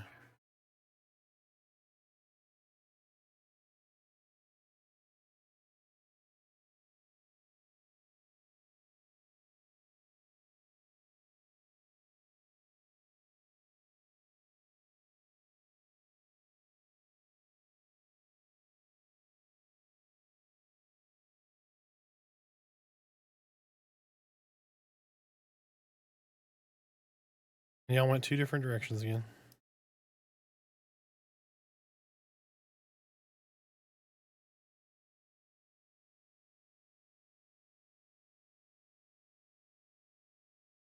All right, babe, I want you to pull this one right here. I'm just kidding. Don't pull this one. You'll kill yourself. You'll probably get like 5 of them. Good, pull. Yeah, you're probably fine, actually. You got gear now.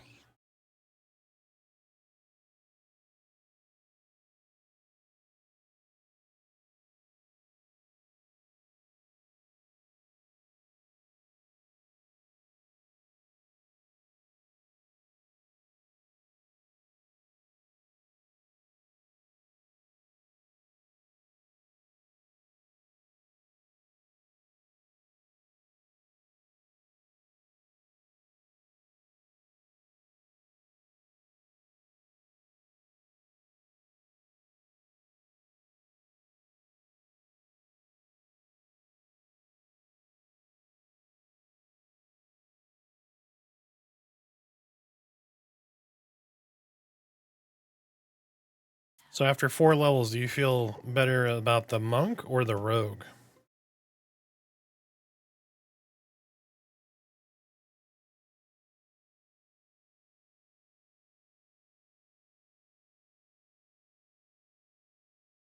All right, Newbie Yard.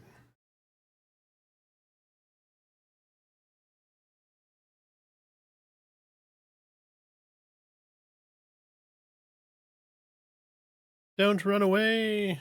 Let me heal you. Have a boof.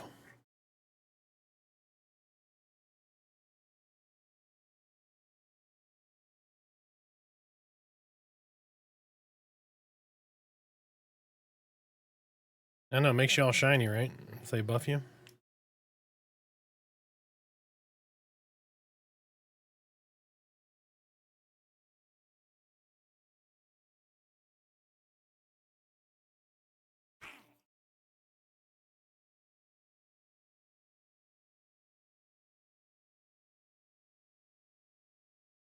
Yeah, you can buff out a group.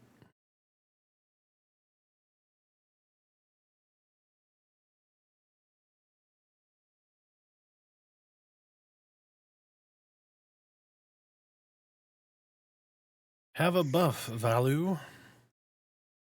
Level 24. When is she in the Newbie Yard? Why is she in the Newbie Yard?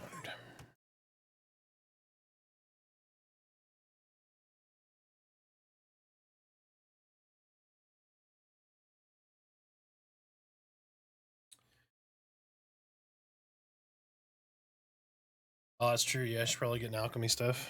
Have you heard anything if our pledge accounts will convert to Steam? Not sure if Steam will be only distro channel for the patcher.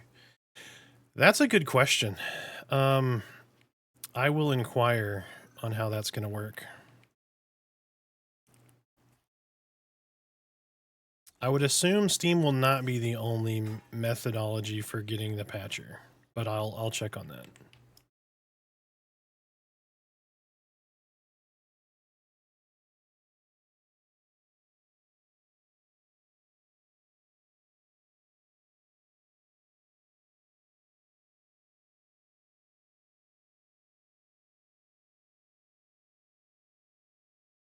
You get a bunch of tailless rats.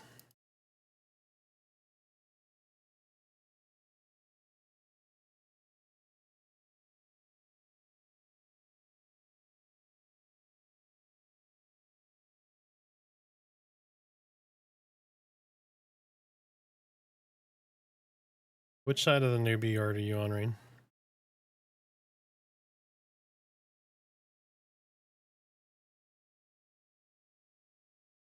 Oh, and correction, crafted items cannot be salvaged. My apologies. I was incorrect.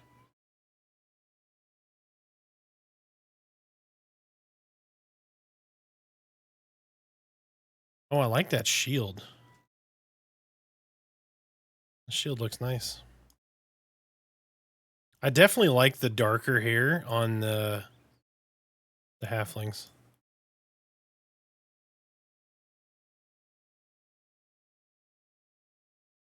All right, just that way we all stay in range of each other, so as you two are killing independently, we're all getting the XPs. If it moves, kill it!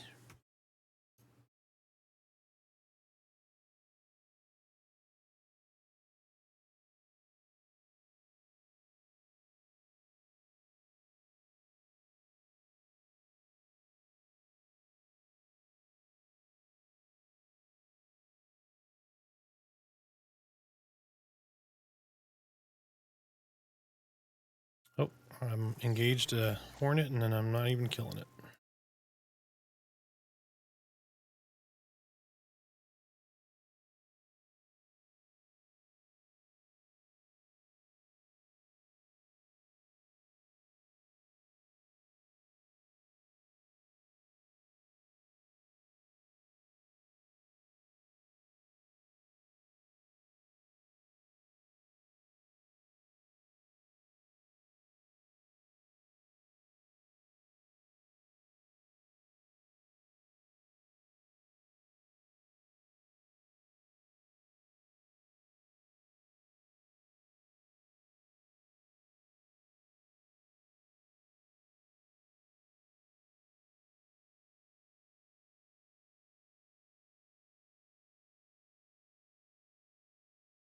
Holy shit, that dude just learned about social aggro.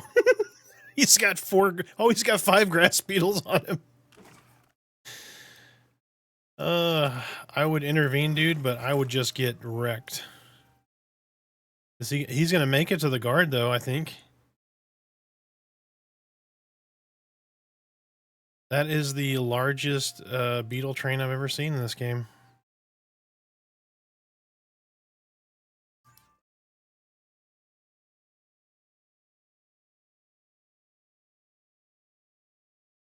Nope, he made it into town.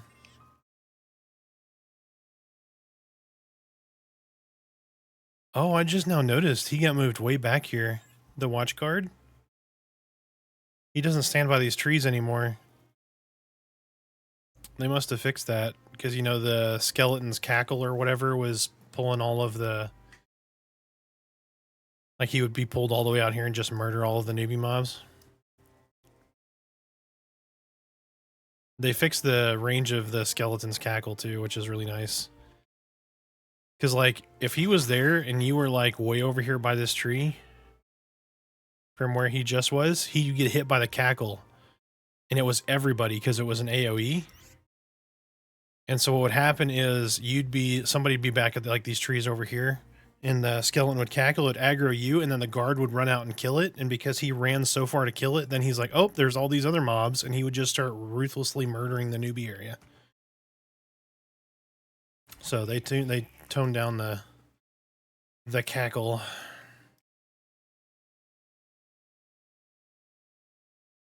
Where are Smiter's at? Hey, level 4. Right? So yeah, Sergeant Slate for real.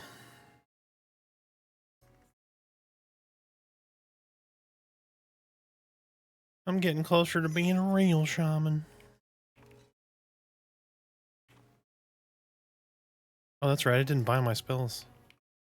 Because I didn't have the cash.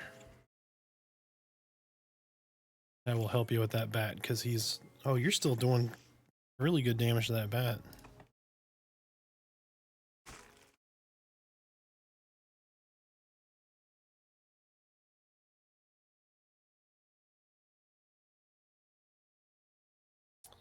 The VFX are so good, man. PVL has done a fantastic job.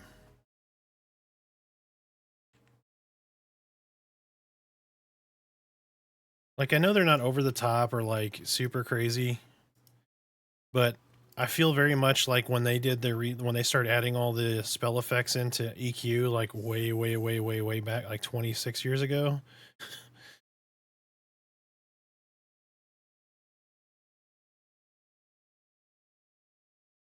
Yes. Yeah, Onyo 6. All pledges are in right now. The only exception is if you pledge today, your main account, your main pledge will get access today or tomorrow within the next 24 hours. But your buddy code will not be sent out until right before early access. But yeah, anybody who pledges today should get in this weekend. And it's 24/7 access minus like any server downtime patches up to December 1st. It's going to go down December 1st and then come back up on December 13th, where you'll have 24/7 access after that, as well as your buddy code. Any pledge gets a buddy code. So even the Watcher's pledge, the $50 copy, $50 pledge gets a buddy code. Until those pledges are taken down on December 1st. Currently distributed buddy codes can get in, yes. So Merida right here is on a buddy code. So she has my buddy code. But yeah, you can play till December 1st if you have a distributed buddy code or an account, like a pledge account.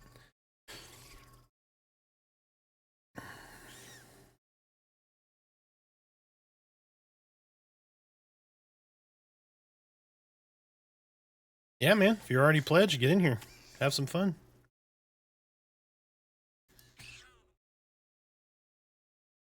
He's going to sound like death. Ready?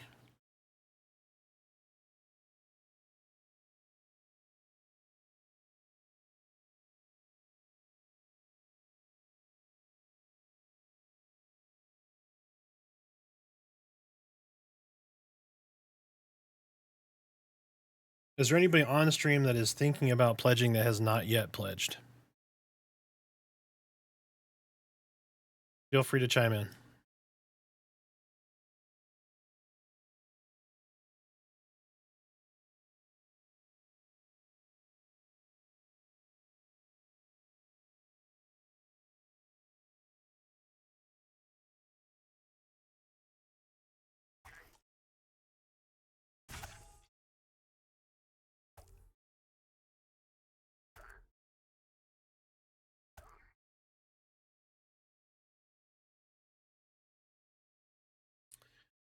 So another thing I want to make sure I clarify too, since I've done some kind of chest beating for Pantheon, is this is an alpha. In early access, it's still going to be an alpha game, so there's going to be plenty of bugs.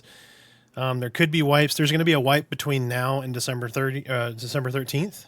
So when the servers come down December 1st, all characters are getting wiped. So everyone will start fresh December 13th. So now is the time, in my opinion, if you have a code or you're on the fence and you think you're going to purchase anyway, I would do it now. Get in the game, play a few classes, figure out what you like, what flavor of class you like. Figure that out now so that when early access opens, you're already locked in. You're saying, hey, yeah, I'm going to be a monk, or I'm going to be a rogue, or I'm going to be a cleric, I'm going to be a dire lord. And that way you don't have FOMO or you don't waste time in EA, right? So like you're able to just kind of go with it and know what you want to play and be happy in what you're playing. But I want to clarify, there are lots of bugs. There's going to be lots of new content added, new zones with new bugs and, you know, quest issues and all kinds of stuff. It is an alpha game. But the important thing to remember also is this is a crowdfunded game. So the more funding we get for them, the more people chip in and play the game, the more they're going to be able to work on developing the game, fixing those bugs, bringing on new people.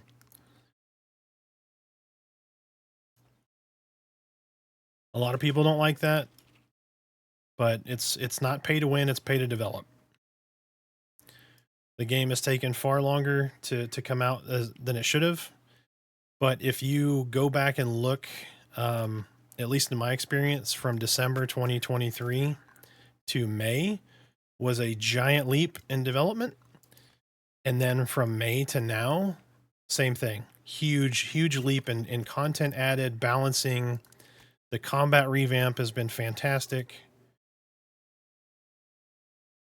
They're definitely going in the right direction. I was not really confident that this was going to be a worthwhile game in 2023 versus now.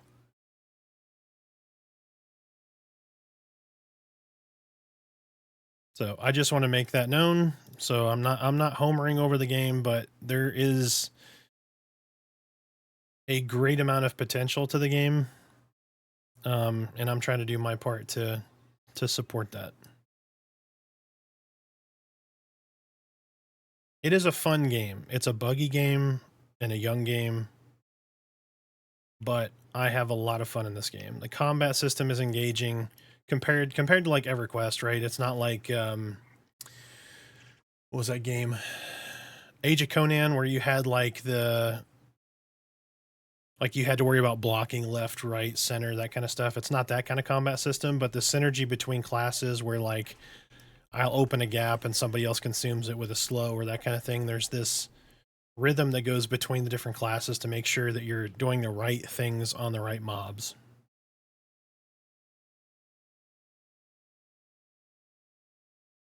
It's not like, you know, some EQ where you type /auto skill kick and then you press auto attack and then just sit there until the mob's dead.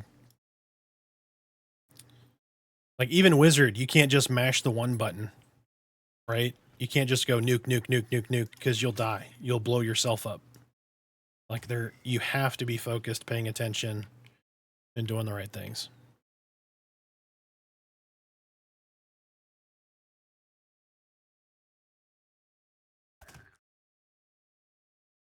But I pledged years and years and years ago, like almost a decade ago, and I've gotten my money's worth out of it. And I've only played a few months.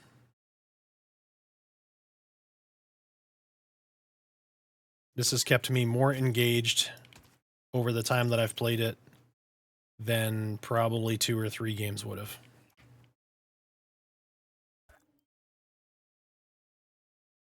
I mean, even Baldur's Gate 3, I put a couple 100 hours into that for $40. I've put more than that into this game.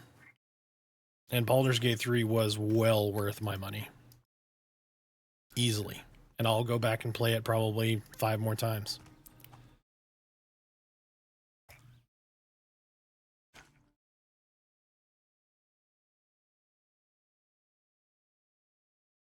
Yeah, that's a good point. So,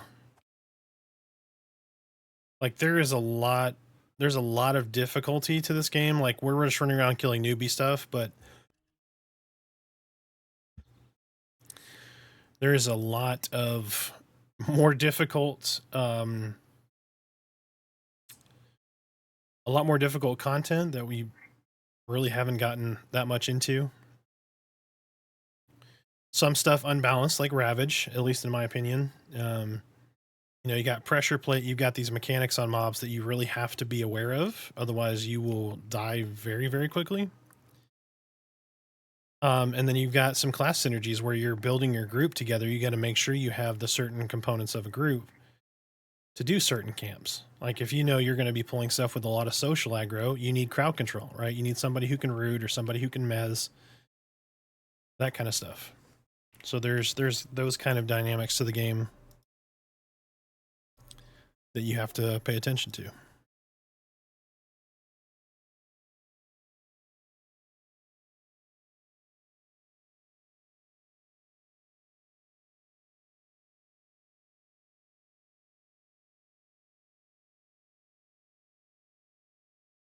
I do. I do needs it. Yep, or a twerk. Yep. Thank you. I got cute little shoulders now. Look at these shoulders.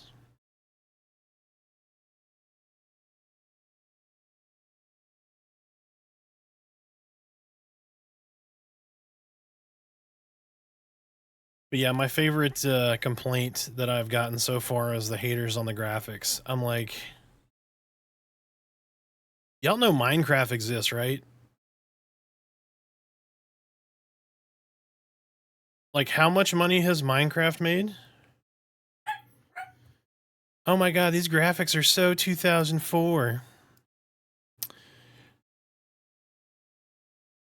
Because that's all that matters is graphics, right? Like,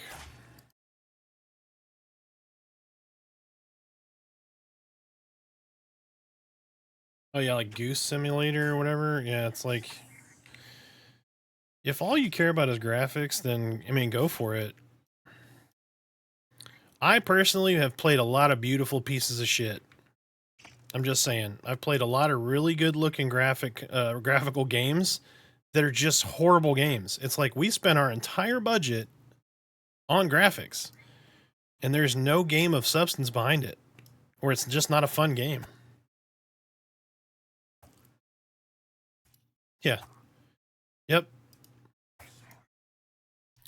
Yes, EverQuest in 2024 had the highest server population ever of a game that came out in 1999 and has had one graphical update.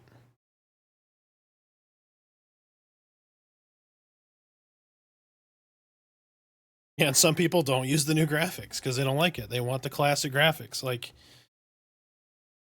I don't know. I don't understand it. Like, if it's not your cup of tea, great, but don't be like, oh, this game's a piece of crap because it doesn't have like photorealistic graphics. Hey, guess what? My photorealistic graphics on other games, garbage. On this, it's a lot of fun.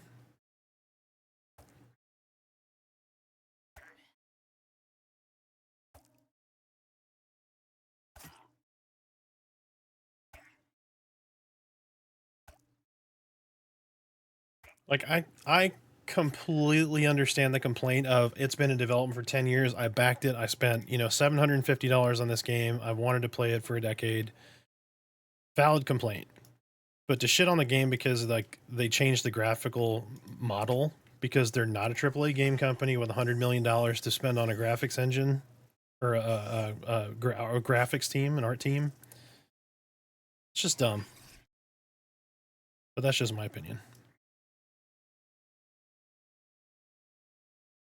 Yeah, like I like I'm pretty sure like 90% of people were pissed off when they're like, "Oh, we're going to turn the graphics down, like we're going to go with this stylized art style." And at first I was like, "Oh, come on." Like, because of the track record at that point.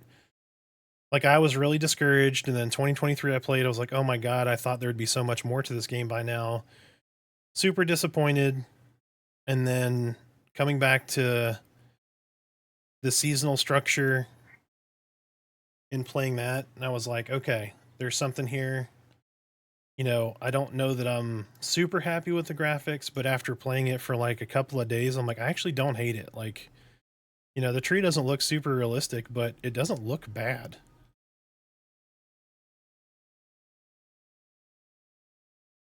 Yeah, and then so the way I equate the graphics in this is very much how WoW did it. Right? Where we're going to stylize and make the graphics kind of more timeless than they are. Like if I tried to go super high resolution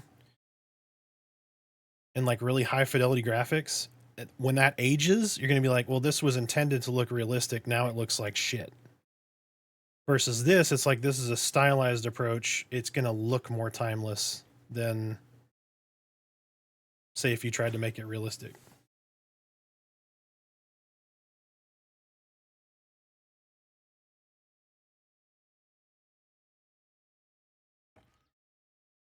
And if you want to see AAA game companies still putting out shit graphics, go look at Call of Duty. Black Ops 6 looks like GoldenEye hands. Like, look at their fingers. They're all like voxeled and like, and that they have hundreds of millions of dollars in development on that.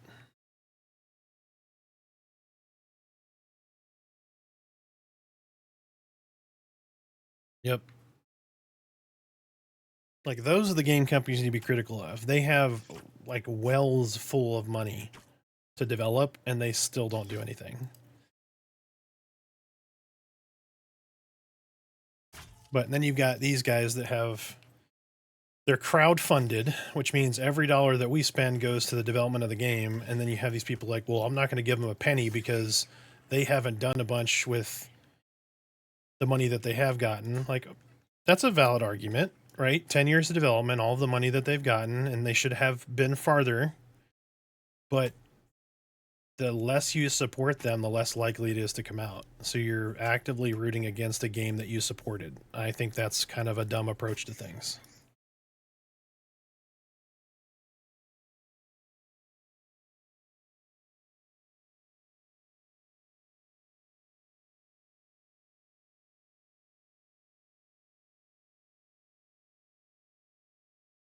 Absolutely. Yep.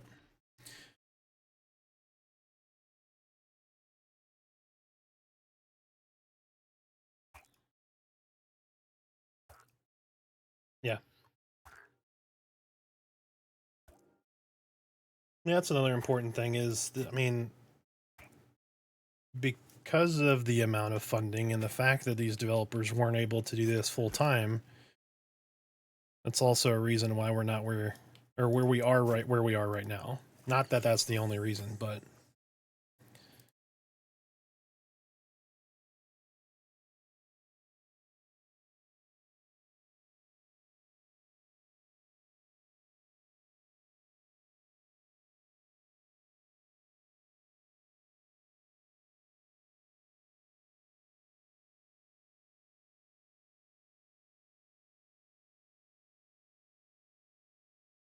yeah, I mean, they did a lot of infrastructure stuff too with like getting the server architecture to where it could support tons of people.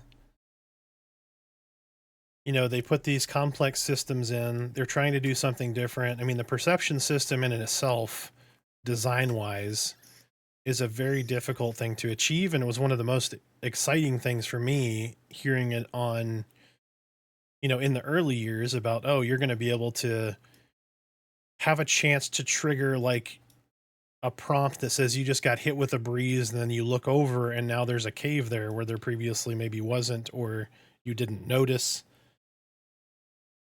Because those are kind of like D&D stylized things. You know, the acclimation system where you could, you know, freeze to death or get blown off of a mountain because of wind and things like that. Those are exciting things that most games don't try to tackle. I mean, shit, right here, climbing. Like verticality to the game.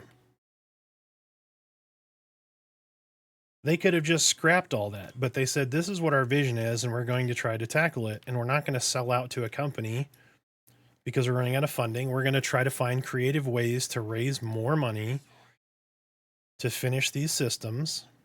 And people are like, oh, it's taking too long, or they're just wasting your money. I disagree. If they just wanted to profit off of it, they could have just sold this to Sony. Got their cash and got out. They could sell this right now to Darkpaw if all they cared about was burning cash. They could Darkpaw would buy this in a heartbeat. Or Daybreak or whatever their frickin' name is now.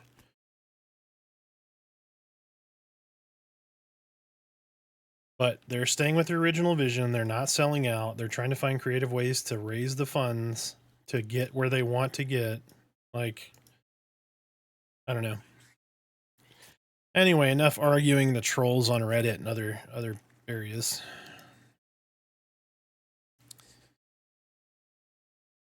And those trolls get pissed because I don't engage with them on these platforms. I'm like, I'm not going to change your mind, so... But instead of being butthurt about it and sore that you don't have what you anticipated or what you dreamt up in your mind, rather than enjoying what you do have and then trying to support that so it maybe becomes what you wanted it to be, just continue to complain. I need mana and health.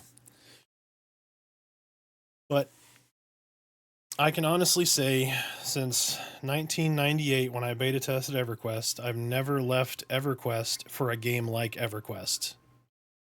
And while I had access to something I was interested in, I was having a lot of fun on Teak, got 24/7 access to Pantheon, and I have little to no interest in playing EverQuest right now.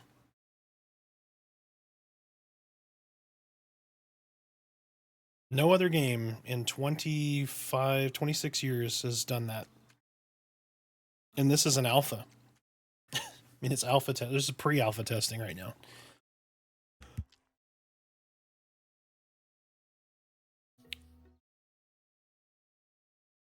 All right, full health and mana. How many rat tails do we have?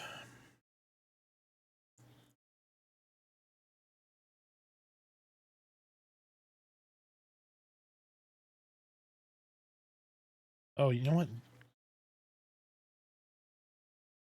I have none. I need to find... Ooh, there's Caspel right.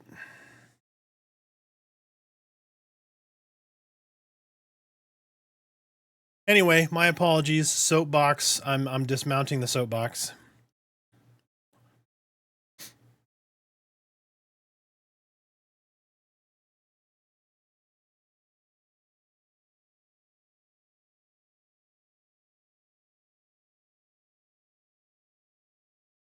Okay, nope. Puppy dogs heard something.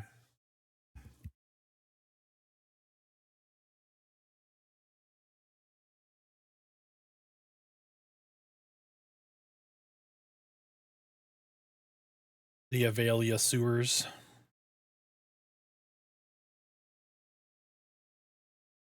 I need to find a maple tree so I can go turn in all of my tier 2 quests. Or part 2 or part 1, whatever it is. Let me see if there's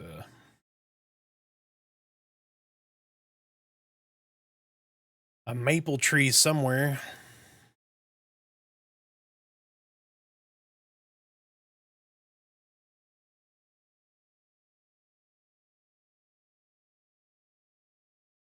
Yeah, now that I've dismounted the soapbox, feel free to ask questions, comments, criticisms, critiques.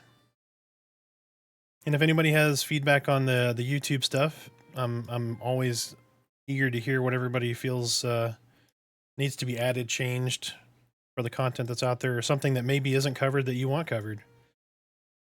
Like we're planning on doing new player videos and all of that kind of stuff. Now that we're approaching the end of our class overview series, so that's good. I think I've got 3 classes left. I've got Rogue, Warrior, and Paladin left. So the order will be Rogue will be next, Paladin after that, Warrior will be last. Hopefully the banner system is in by that video, but if not, You know, we'll cover, maybe do like a gap analysis on what changed between those videos or that kind of thing. But once those classes are a little bit more baked, we'll do more in-depth guides on each of those classes. So that was an apple tree. I need a maple. There's another apple tree. I need a maple tree. We need the apples anyway.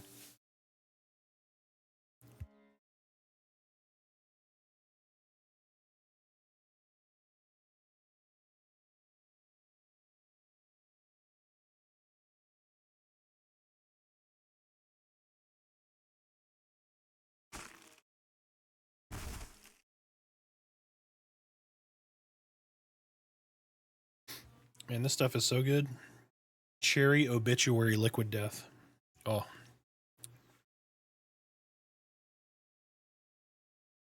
The Cherry Obituary Liquid Death is delicious. All right. We need a maple tree. I do not. Yes, we need one sturdy stick, one young foxtail, one emerald spider silk. And that will make your fox fur paint. You'll get emerald spider silks when you don't need it for the quest. RN Jesus is a cruel mistress, or not mistress. Broken Maw. Whee! Is that a maple tree? That's a maple tree. 4-ish. 5. Oh. Grab your paladin, sir. I mean, play what you want. But if you... We have 2 DPS and a healer, so...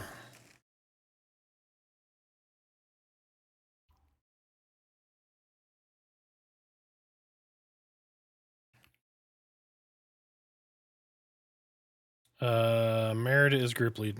Yes.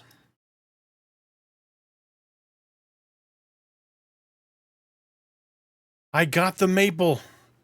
I got it. We have all of our quests done for skinning tools.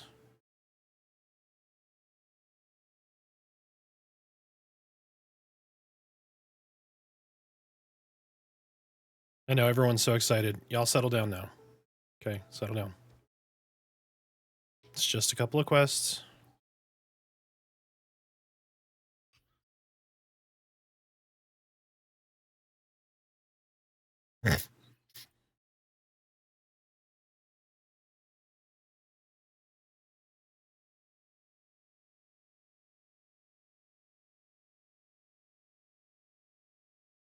Here's a good question. So, folks in chat, what is your least favorite thing about Pantheon so far?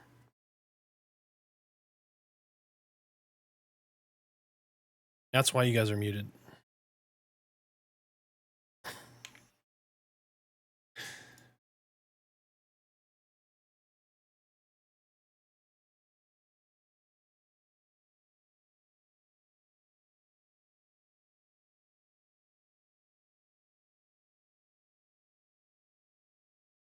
I wish this would have been EQ2. I'm just saying. Now, I don't want to hate on EQ2 too much. It was a great game. It just was really disappointing for raid content. But I love their crafting system. I love the reactionary nature of it. All right, we got to go to this dude.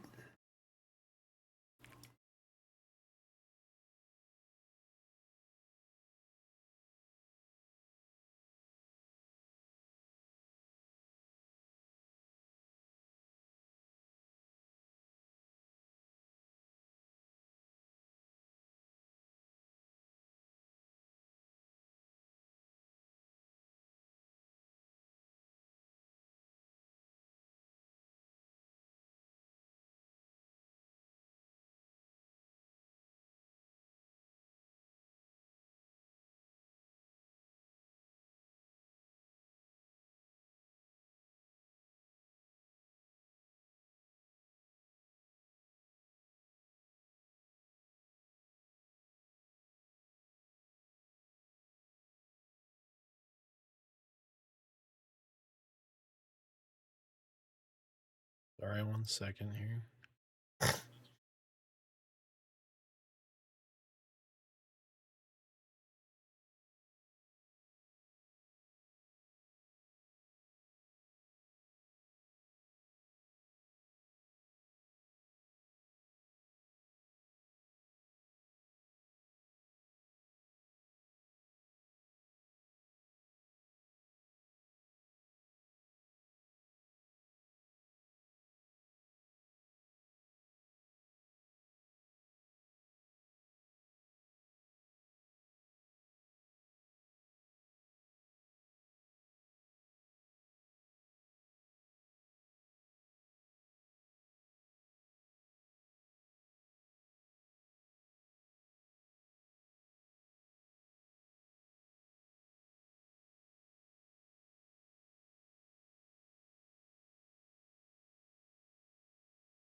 No, I'm sorry. I'm responding to like the 60 YouTube comments real quick.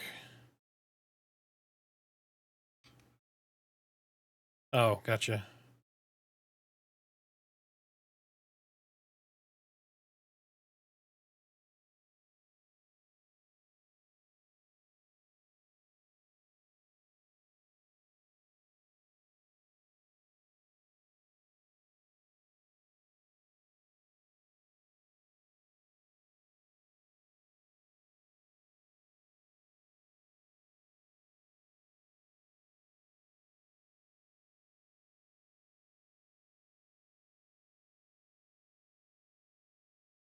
I'm trying to keep up with YouTube's comments so I can respond to people who ask questions. All right. All right. We're good to go. Where am I going? Did you die, or are you just low health? I'm running to you. Don't die.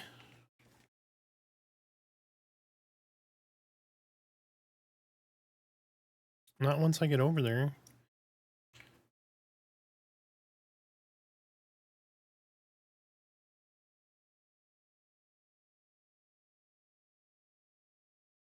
Delectable. Back on duty, sire. You have been healed and buffed. Go get me XP. I love the fucking plop on the ground. Hey, Snowy, how's it going, man? Welcome back, welcome back. No Call of Duty rage today. We're doing we're doing Pantheon.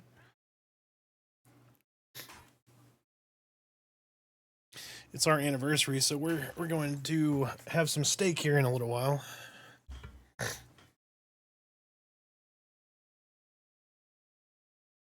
Yep, today is our anniversary. 60 long years.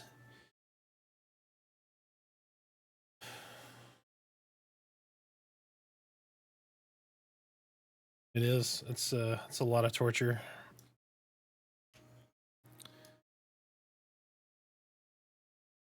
Many years without murder charges, so every day's a victory.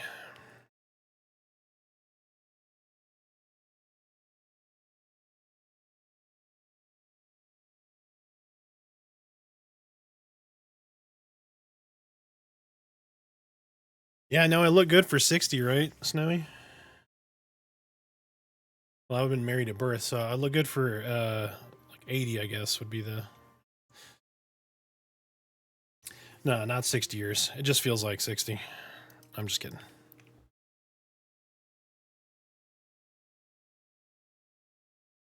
Yep, 9 years. So we're coming up on our 9 3/4. Yep. Well, August 16th. Yeah, it's not that hard. Yeah, unlike you know, everyone else. I love my wife.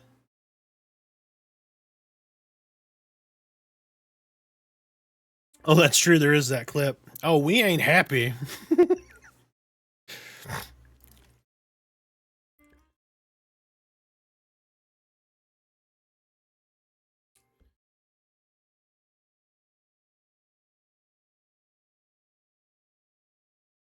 Thanks, Snow.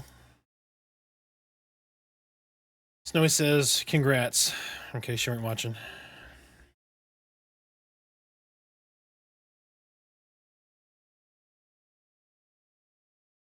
Are you pantheoning today, Snow?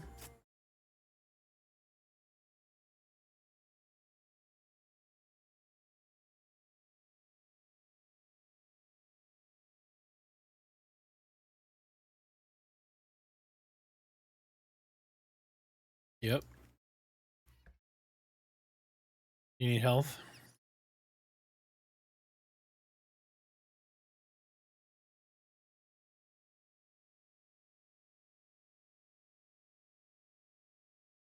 Oh, actually, while y'all are doing that, let me go get my... I think I have enough money to get my... Yeah, I'm almost at 9 silver. Where are you at?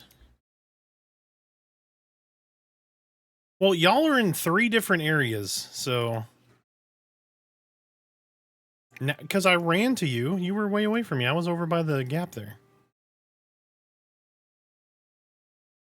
God, so needy. Well, go kill. You got heals.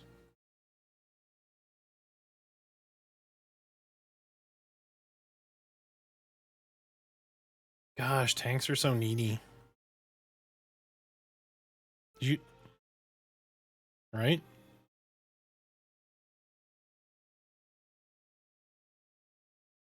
Alright, well, and you engage this crumbling skeleton, or... I don't... What do you...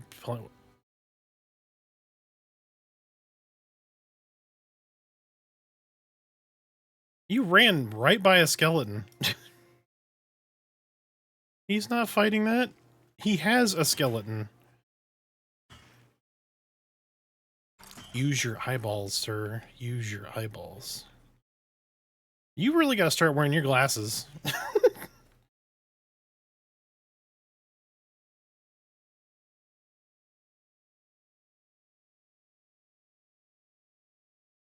Where is Rain at?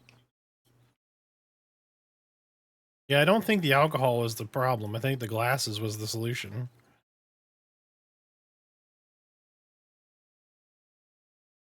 Alright, Rain and Smiter have heals. I'm gonna go get my spells. Don't die. You know what? Oh no, I tripped and fell on my keyboard and typed /camp. What did I just get hit with?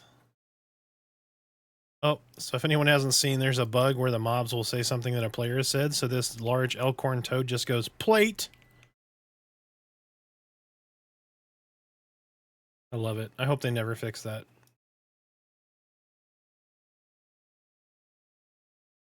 So we pulled the spider caves, and I turned the corner, and a spider went, thanks, dick. And I was like, what? Yeah. Oh my gosh, there's an ogre shaman here named Buck Nasty.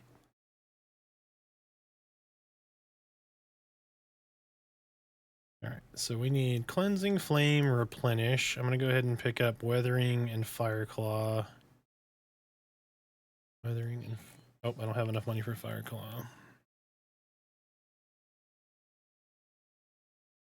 So, for EA, I believe it is Human and Dwarf will start in Avelia and Thrown Fast.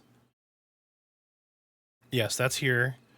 Ogre and Dark Mirror will start in, was it Eastern Plains or Silent Plains? One of those two, whatever the starting areas for those ones.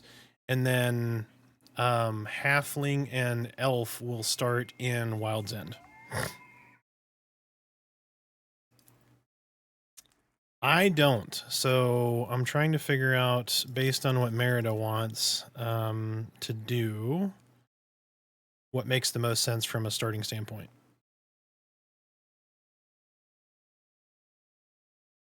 Yeah. Yes, the class race matrix will be enabled for early access. Yeah.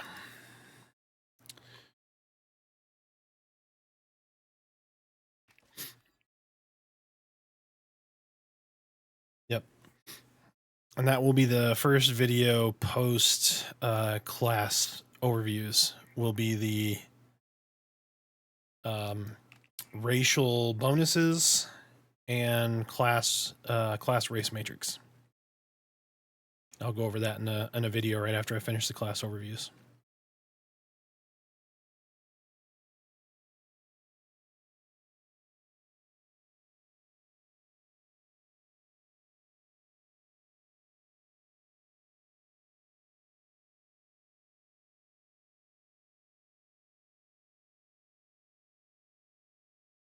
Yeah, the lore of dwarves are pretty cool. They're made of ice and stone. That's why they're blue.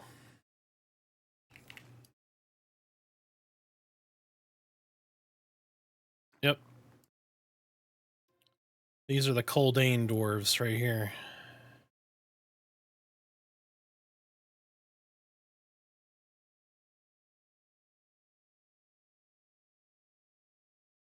They are from the homeland of Gaines. Yeah. Have you seen these arms?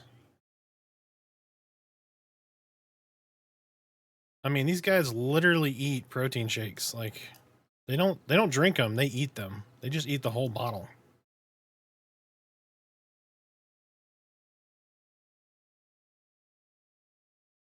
The case in point, I'm trying to heal you, but also try to heal Rainbow, which is way the hell over here.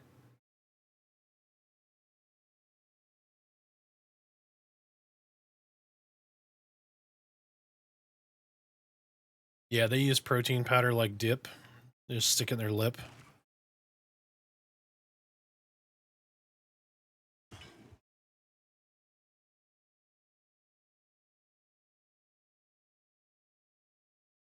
It just needs to be that, like the chocolate peanut butter protein powder, though.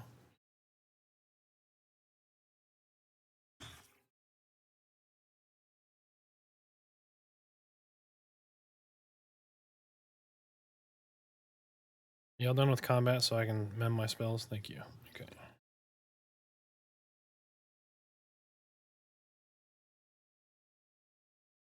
Alright, so we gain Ancestor's Rest. Restores 20% of mana over 10 seconds, but puts you in a weakened state for the duration. And then we got Cleansing Flame, which gets rid of poison effects. And Replenish. Channel healing waters to your target, restoring 9 health every second for up to 8 seconds. Drains 2 mana per second while channeling. Healing effectiveness multiplied based on hot effects from Mantle Line.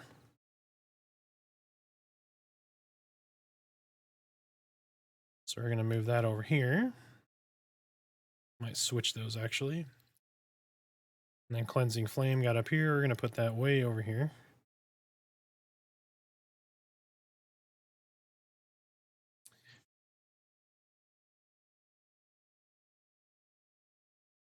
Yep. So if I click it, so you can see taking 15% increased physical damage for 10 seconds.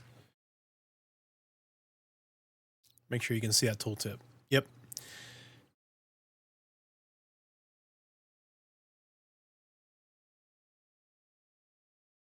Yep, so as long as you're not taking punches, you're probably okay.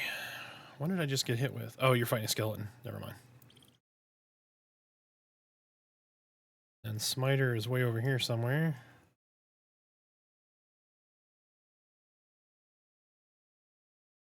Where the hell are you?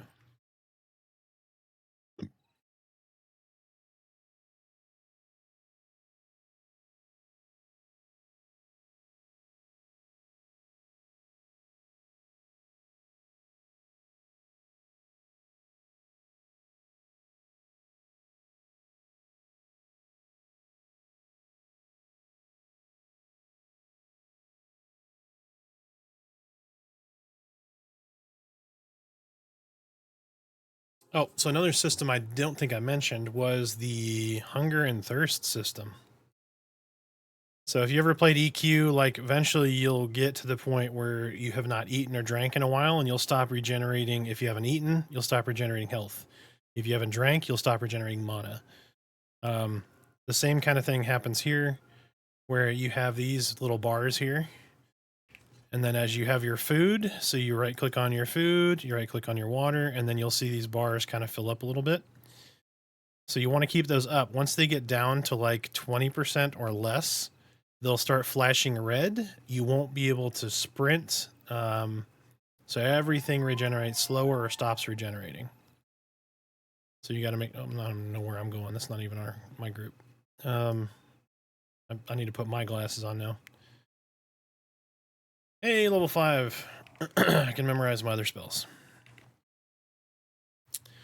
Mark of the Fireclaw and Weathering incoming. Whoop, whoop.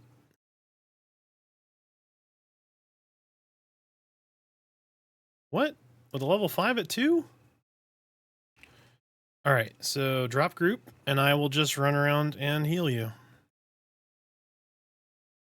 Yeah, I was going to say that too. I was like, you're still level 2? How did that happen? Wait,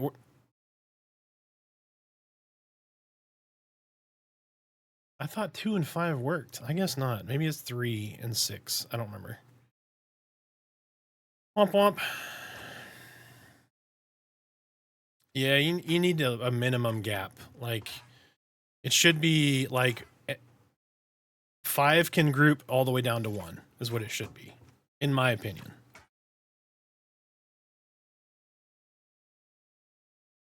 Yeah, just a minimum 5 level. Yep.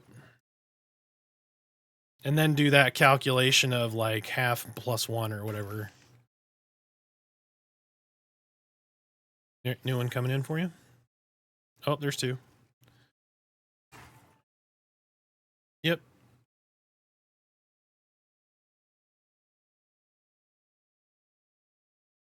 Are you Farva? This is Officer Farva. Do you need assistance?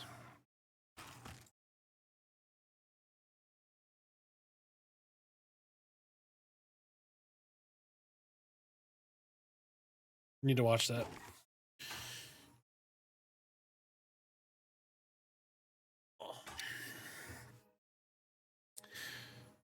By the way, anyone that is wondering,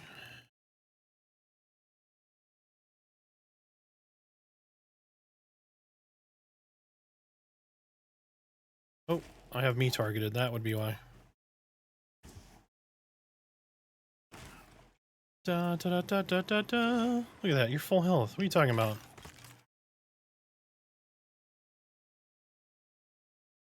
Loot your corpses.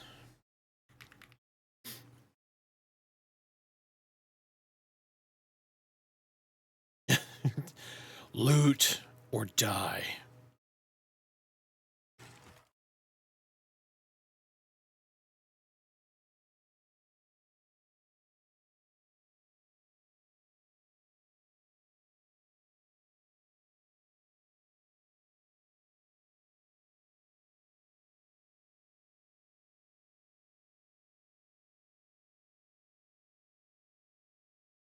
Yeah, for those that are interested, there's the Discord link, and then if you haven't checked out the YouTube stuff, there's the YouTube link. But feel free to join Discord.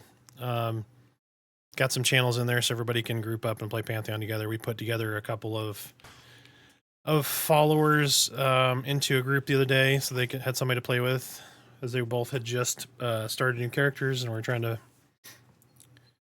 group up. But always welcome to join. And then if you want some class overviews or got some new player tips guide out there on YouTube, feel free to check it out. Enough with the shameless plugs.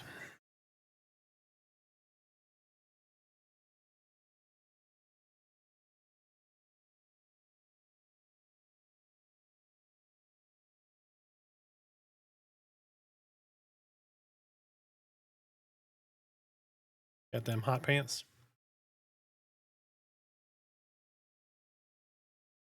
All right, now you should be able to be in the group.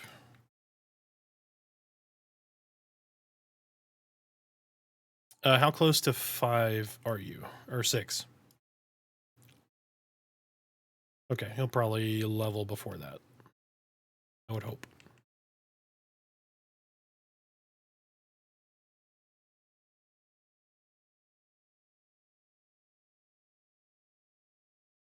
All right, I'm gonna hit you with Mantle the Mist. I'm gonna plop on the rock here, and I'm gonna run to the restroom really quick. I will be right back.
Then we're back.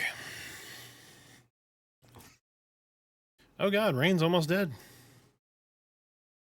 Hell yeah. Bruce, don't call me Ash Campbell.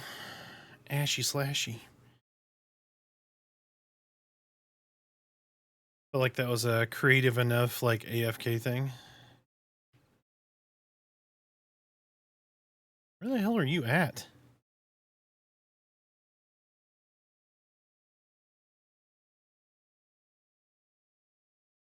Oh. I'm gonna say, you in town? How are you getting beat to death in town? It's a lot of cardio to heal this group. I'm just saying. That's true. I haven't had to heal you much.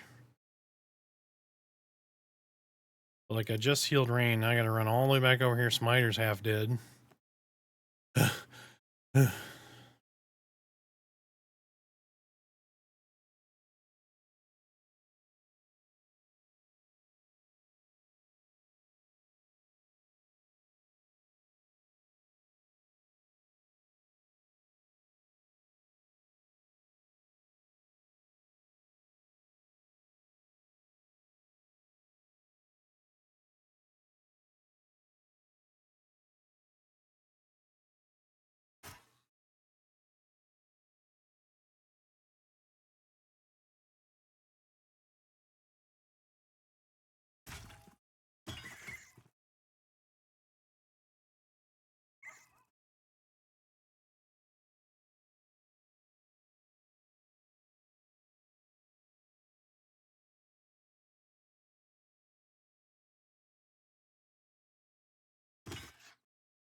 Yes. Do not need the hood, but I do need the shoes.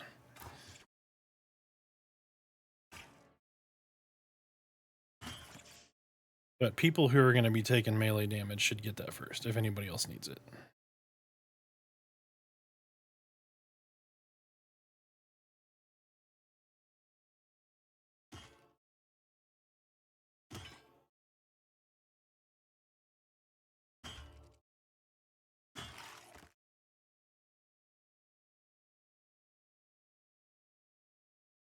Miter need armor? Do you have shoes besides your newbie shoes on?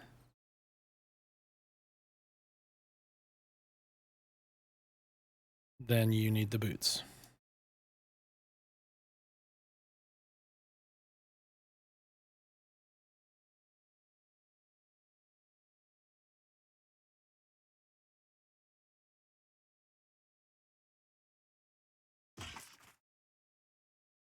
Oh, I feel like my RBF is really bad today.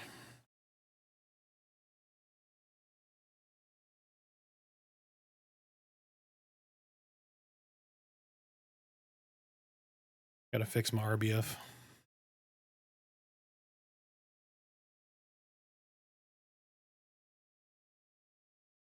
The fuck is RBV?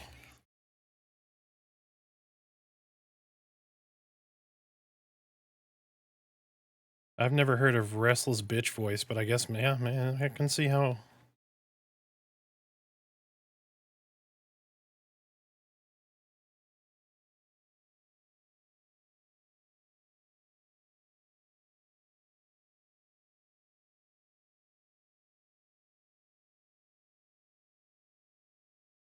All right, I'll try not to be low energy. It's been a long week.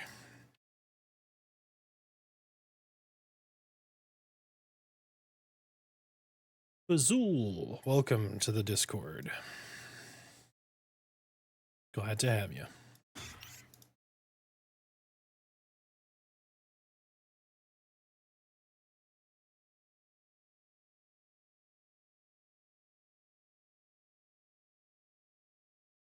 Nice. By the way, we have an introductions section to the Discord. If anyone joins, feel free to post your introduction there.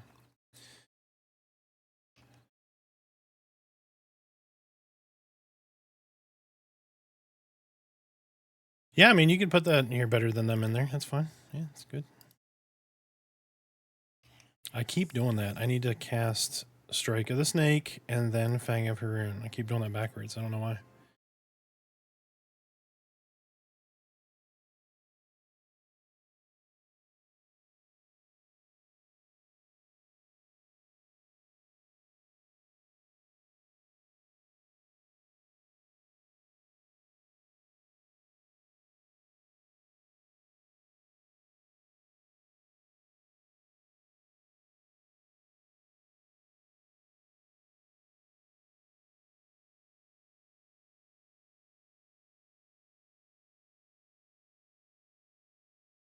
Oh, that's why I'm getting whooped.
So we received Fanged Bile. So it's a shaman technique. So techniques you gain regardless. Like after you hit a skill level, you just get the skill. Like you don't have to go purchase it. Anything like that. You just gain the skill. So Fanged Bile's 1. So minor weapon damage. Your next Fanged spell, Fang of Heroon, has no mana cost. So I can do this. Oh shit, he just cast on it. My bad. So I'll do this. Then I'll hit Fanged Bite. And then I'll hit Fang of Heroon. It costs me no mana. Boom. So now you have a combo, right? So Strike of the Snake, Fanged Bite, Fang of Heroon.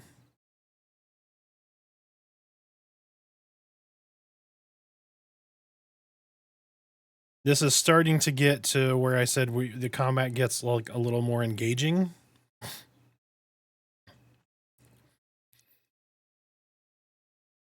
And then, oh, we need to mend Wither, right? Yeah, and Fireclaw. So Wither is a buff. We're going to put that one right in the middle. Fireclaw, we're going to go cast on ourselves. So this is going to give us Dex and Fire Resist.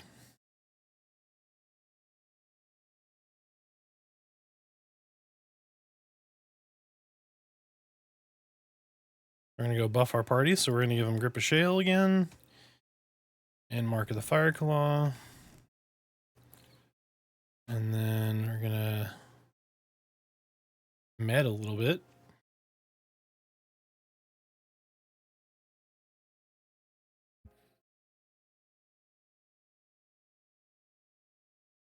Gotta get that Merida buff.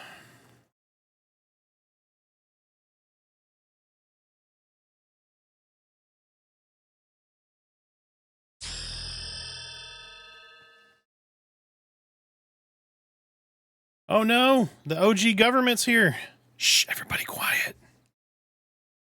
Big Brother's listening.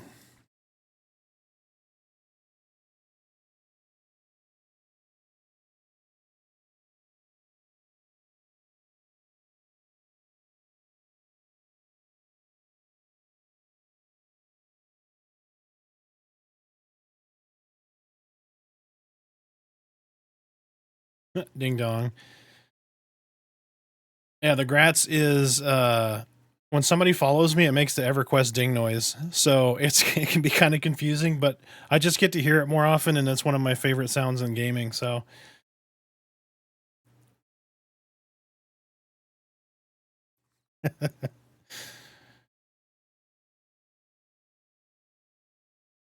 yeah, welcome in, welcome in. Are you playing Pantheon? Have you pledged? Do you plan on pledging? Feel free to chime in. Share your thoughts, feelings, opinions.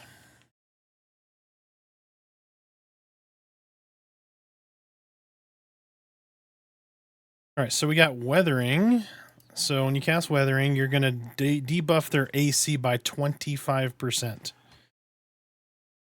So typically to get something like the armor break, 25% armor break effect, you're going to have two different classes. One of them is going to use a technique to like expose, and another one is going to consume that exposed with a armor debuff like pierced armor. That's going to reduce it by 25%. So theoretically, I think right now with a shaman, is it ranger rogue? I think shaman ranger rogue, you can have 3 different 25% debuffs. So you could have 75% less armor on the mob. It's crazy good. Yeah, level 15 at the moment. Nice. What class did you roll?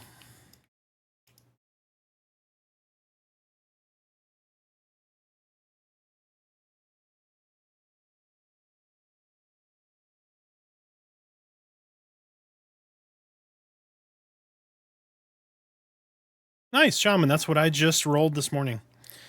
I've already played one via someone else's character to do my class overview video, but decided to play it because my wife right here, Merida, is playing the monk. And then our buddy Smiter, who's around here somewhere, is a paladin. And then Rain here is a ranger.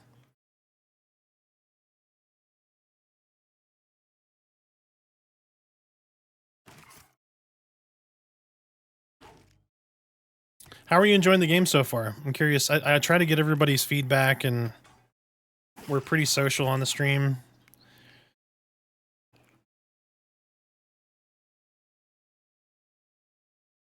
Or I try to be anyway.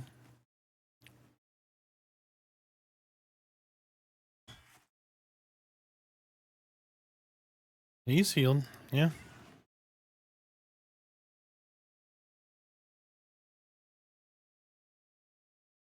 You're all good, Jaden. You have survived, sir. Oh, and he dung on that one.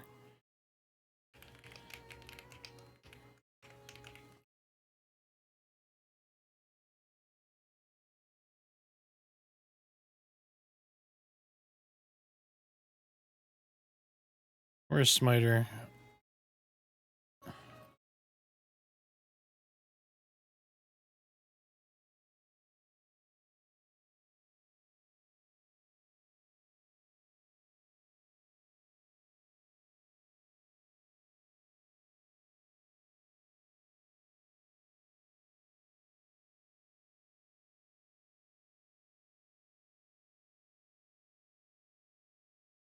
Yeah, shamans get a really good toolkit. I mean, you get so many buffs.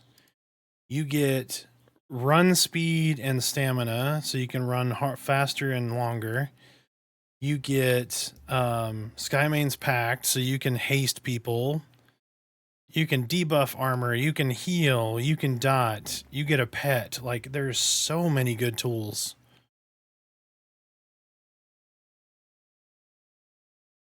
I'm just running around buffing noobs.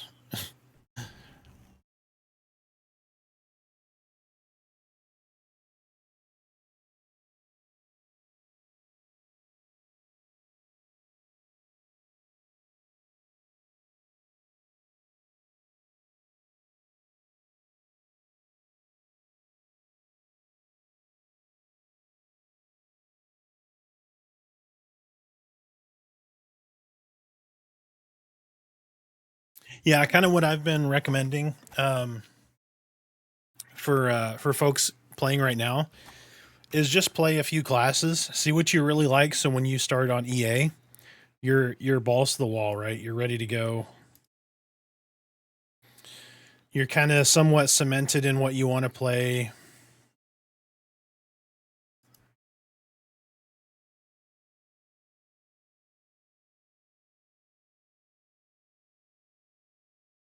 Yeah, I think that's something that a lot of people miss is, like, you know, number one, it's a process, and I know it's taken 10 years and all that, but it's crowdfunded. Like, if you want this to come to fruition, you've got to put your money where your mouth is. And I'd rather support a game like this developing than, you know, buy another COD skin or some BS like that, where you're literally giving a company that just regurgitates the same product year after year millions of dollars. Like, these guys are trying to innovate and do something different, right? Put out a product for, you know, people to enjoy, that is difficult, engaging, social. Like, it encourages people coming together, grouping, making friendships, relationships.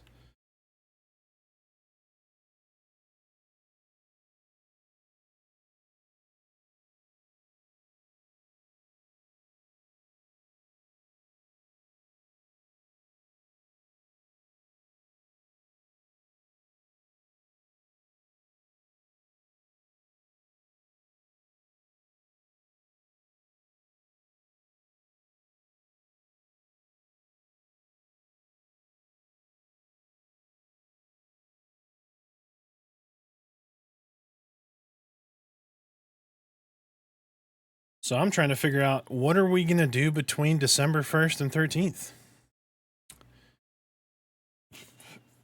What does everybody plan on doing? What are you going to play? Where the hell is Smiter at? Smiter is this way somewhere. Oh, thanks. I appreciate it. It's all new to me, so they're getting better little by little.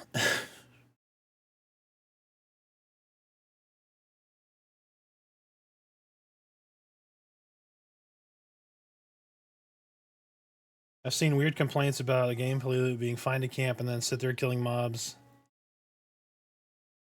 Yeah, that's what we're wanting. Absolutely. I don't think, you know, I think people are so caught up in this, like, kind of, how do you put this? Like, constant action, you know, where there's like no downtime, no nothing. That's one thing that made EQ so great, was there was time between fights. When you're medding, you're socializing, you're chatting, right? You're talking with your buddies, you're making new friends. You're cracking jokes, you're talking about strategies, you're doing all these different things during that downtime. And it doesn't have to be like, oh, we've got to sit here for 5 minutes and just, you know, run out of things to talk about. It could just be, you know, 60 seconds.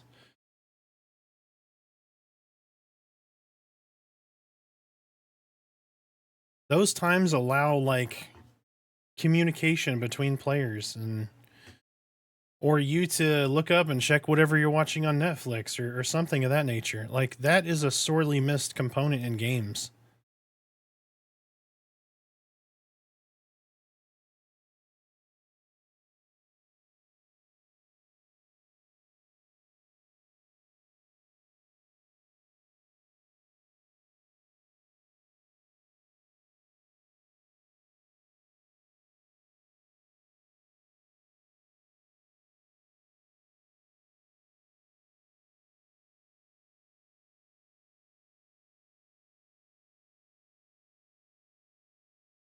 Throw some heals out here.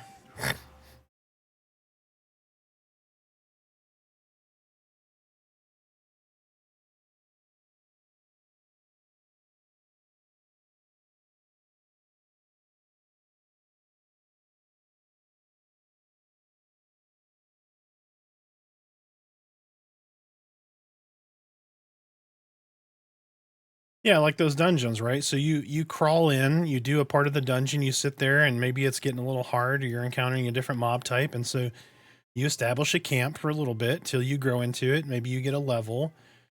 That new spell allows you to kill something a little quicker, do something a little different. You know, maybe crowd control, that kind of stuff. You don't have your struggle pants on anymore, right? We can move deeper into the cave now.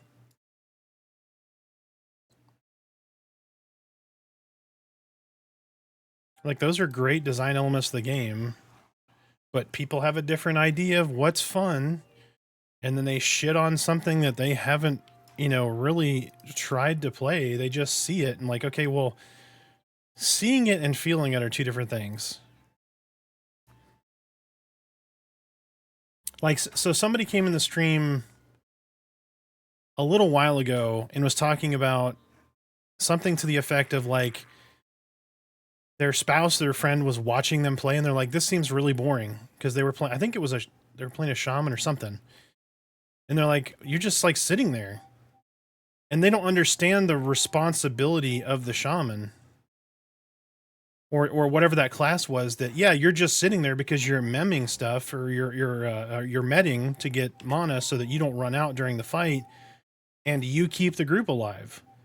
Like, to somebody just kind of passively looking, it might be like super boring when you're looking at it, but when you have that sense of responsibility, like, I need to be sitting down, I need to be medding so that I don't run out of mana, so that my group doesn't die, and then everyone has to run back and do this. It's exactly. It's like seeing something and participating in it are two different things. The perfect example is my wife, right? So Merida never played an MMO. She's always like, I don't think this is my type of game. And so I started playing Pantheon, streaming Pantheon, and she goes, you know what? I think I want to try that. Because I had a feeling she might, so I saved my buddy key instead of giving it out. And then she goes, well, I want to use my buddy key. Or I want to use your buddy key. I want to try the game out. She played for one day.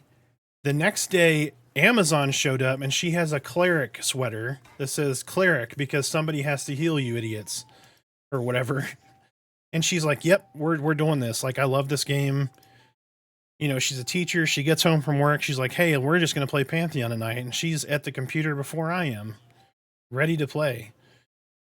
And I'm like, that's the difference between seeing something and actually being invested in it, and like sitting down and playing it and saying, oh, look at all this. Like, there's so much more to this than just what you're seeing. And so that's why I'm like, we really need to get that kind of content out. So explaining kind of this new player guide, like going through some of this stuff so people can understand it.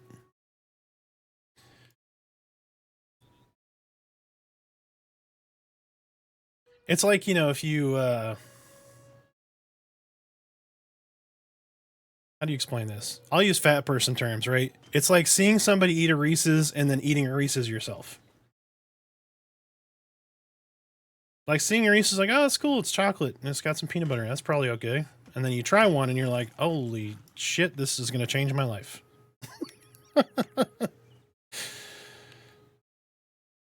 And my waistline. But that's beside the point.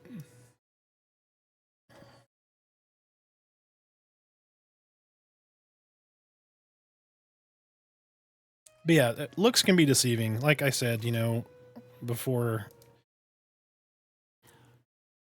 Does it look like the most wonderful graphics you've ever seen? No. But that's only one small part of the game, the feeling and the enjoyment that you get out of the game.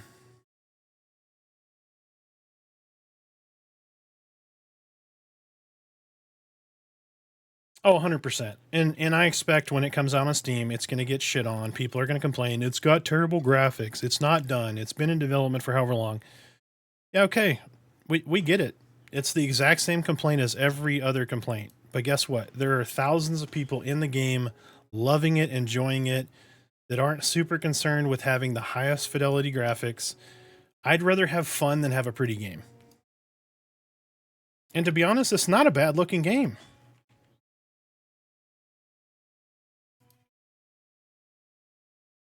I mean, if graphics were the sole successful component to a game, Minecraft would not exist.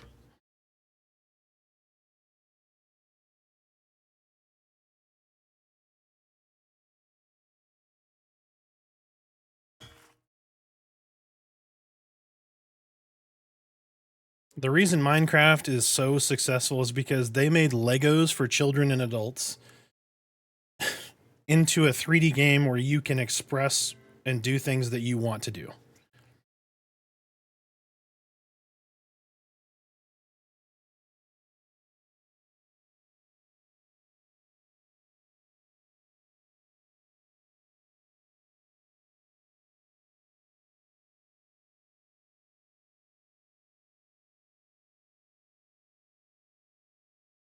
And you know what I think's funny?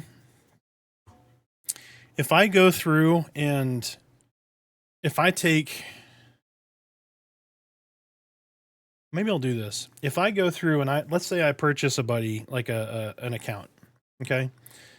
And I raffle it off, or not raffle it off, but I random it off to a hater. I just go pick a bunch of haters from Reddit and Facebook and wherever else, like X and all that. And I raffle it off or random it off to them. I guarantee you they'll play it.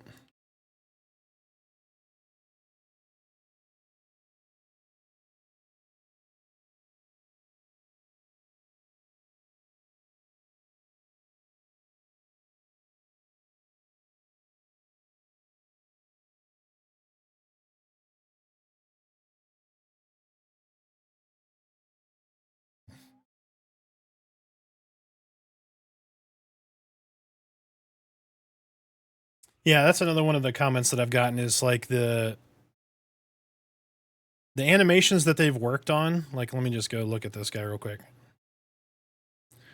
Like, these guys move creepy as shit now. Like, that definitely move more like spiders. But some of the other animations, like, people need to understand, like, oh, animations are crap and this, that, and the other thing. It's like, I can get where they're coming from, but it's not a done game. Like, they're going to go back and polish all of this at some point. Right now, it's get as much content into the game as possible. It's an alpha, and then you go back and you polish. Very few games come into an alpha with like polished animations, polished content, all that stuff up to a certain point. It's a rough in content, and then you balance and you polish.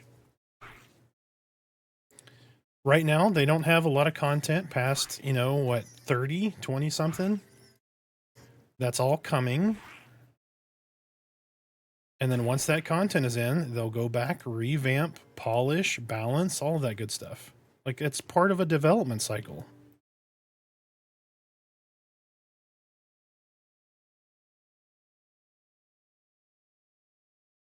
Yeah, they need like a low poly deer that spawns somewhere and then like a low poly rabbit.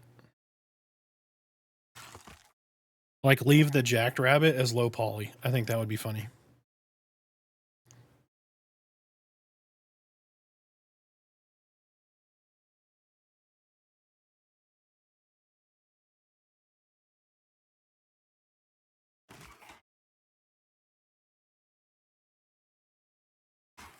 Add player housing in and allow you to keep a low poly deer in your house.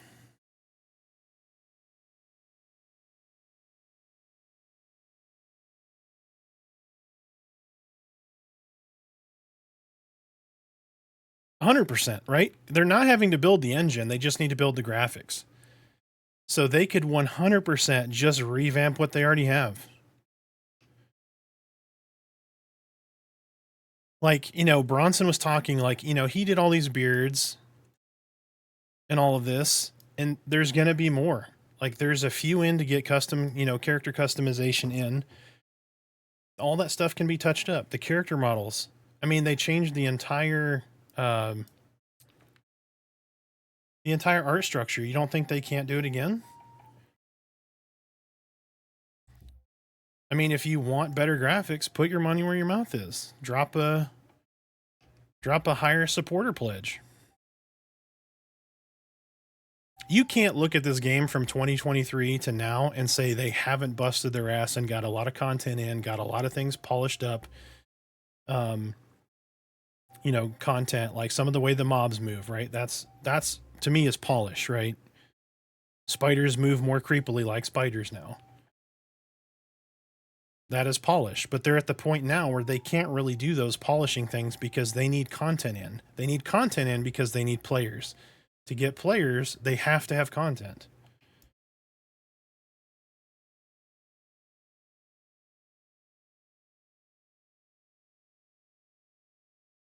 Absolutely. Yep.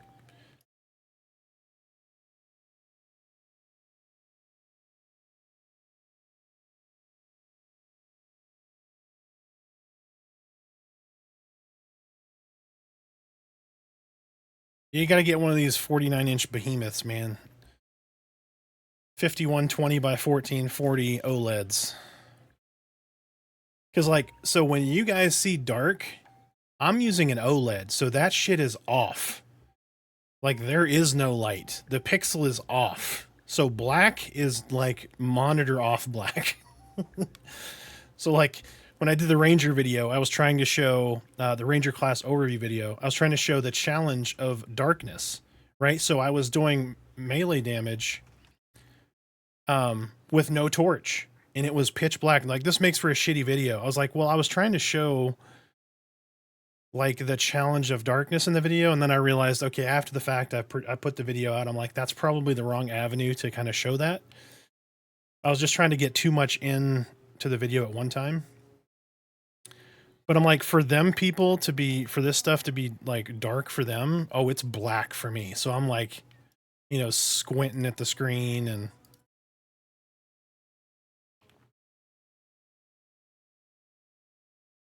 yeah, if you want to bite the bullet and get an OLED monitor, oh my gosh, they look so good, man. The colors are just fantastic. They're expensive.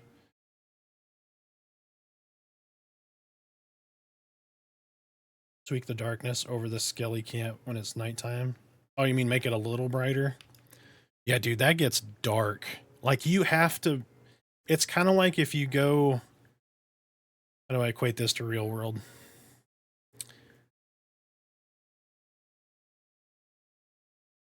It's like navigating a hotel room in the dark.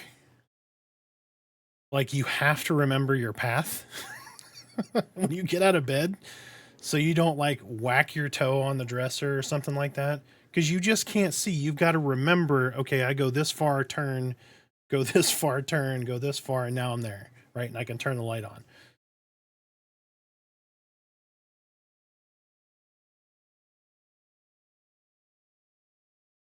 Yeah. Yep. Yeah. When the solution, when you don't have a torch, absolutely. Yeah. You just got to feel your way out. So, but they are revamping the light situation. So, based on what I've heard, and I don't know that it's finalized yet. So, in your inventory, so you have, let me make sure I'm showing it. So, you have these slots here. You're going to keep consumable torches or light stones or different lighting elements in these slots that will be consumable. So, like when you go into, say for instance, a cave. When you go into a cave, It's going to detect this. The game is going to detect how dark it is in that cave and say, okay, I need to produce a light source to see. And you'll start consuming the life of that torch. And if that runs out, you're shit out of luck. Like, you may die and have to go get more torches and run back and get your corpse with more torches. Or have somebody else use their torch, or somebody cast mage light or something of that nature. But there's intent to have an item or items that may produce some level of light that is not consumable. So an example would be, you may have like an ultra rare light stone that doesn't burn out, like it doesn't have a use time. Now, it probably won't be as bright as, say, exactly like a light source. Yep. So like, you know, when in EverQuest you picked up a fire beetle eye and you had this dim light that came off of you, as long as that fire beetle eye was not in a bag, like it was just in an inventory slot. That's going to be the similar concept here. So like, if you ever played EverQuest, I always, in every server I have ever played in, I have got a greater light stone for my character. Every server, whether it's a TLP, a live server, an emu server, always greater light stone. I always thought that was like one of the coolest things in the game when I was younger and I first started playing EverQuest. So that's a nostalgia item for me. I get it every single time I play the game. So to have that element here, like if there is a greater light stone, I will get it here. I did the same thing in EverQuest 2, where it was a heritage item.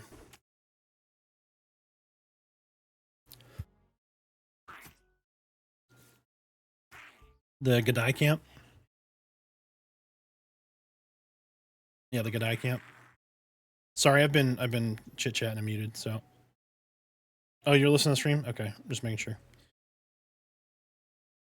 Okay.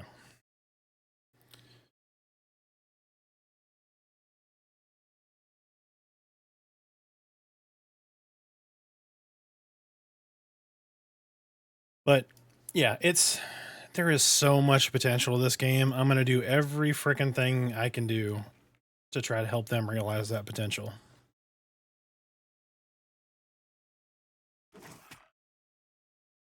And I encourage y'all to do the same. I know not everybody has the level of faith in this game that I do. And anybody who is skeptical and wants to wait till this game comes out for 1.0, I mean, that's y'all's choice.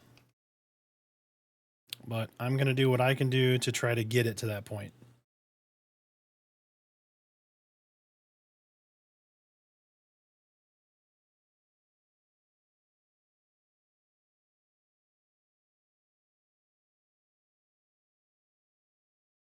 Right now, my challenge is learning, running to new camps. Farthest I've been is Halnir Cave. Died a few times getting there.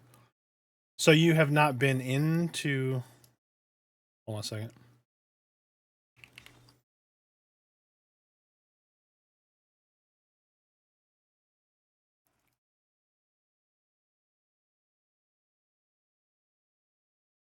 Oh, did we only need 4?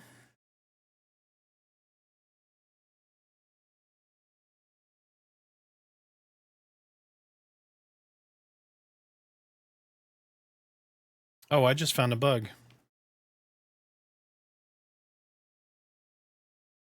I found a bug. So there's a counting error. So I have 4 rat tails. When I drag the 4th one onto the stack of 4, it counts both the new stack of 4 and the 1 inventory slot from where it came. So I have 4 rat tails. When I combine them, I get ready for turn in. So it counts 5. So there is a trigger error between that. It won't, because when I go to the quest, I only have 4. But it's just a small bug.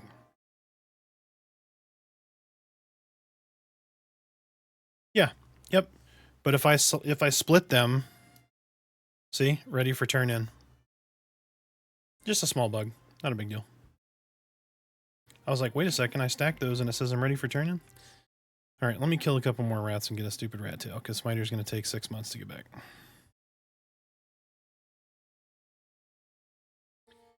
Anyway, sorry, back to chat. Haven't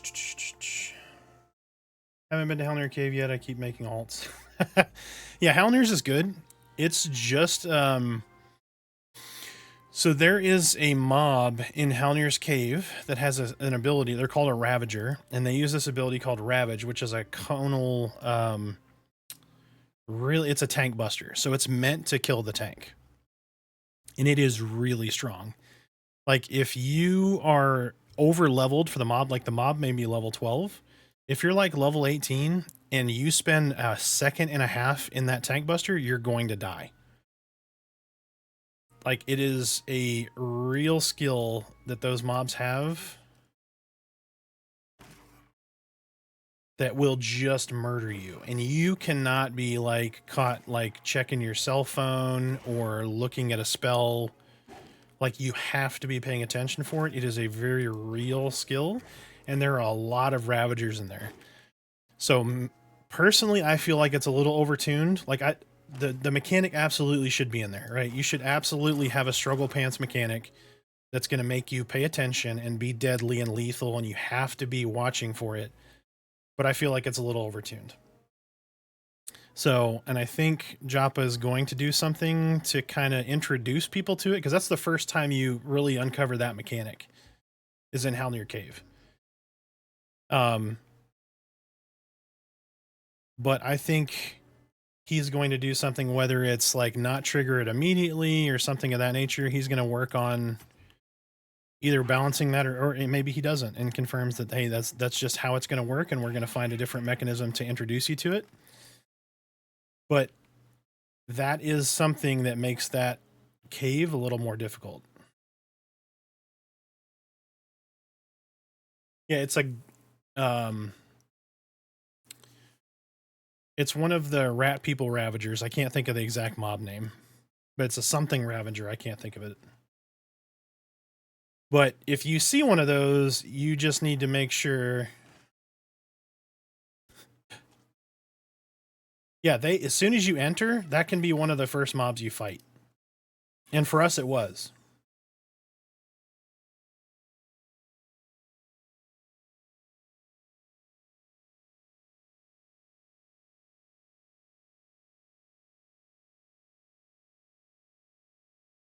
So just be aware, there are mechanics like that that are challenging that you have to pay attention to. If you ever fought in the Goblin Cave, the goblins get a skill called Pressure Plate.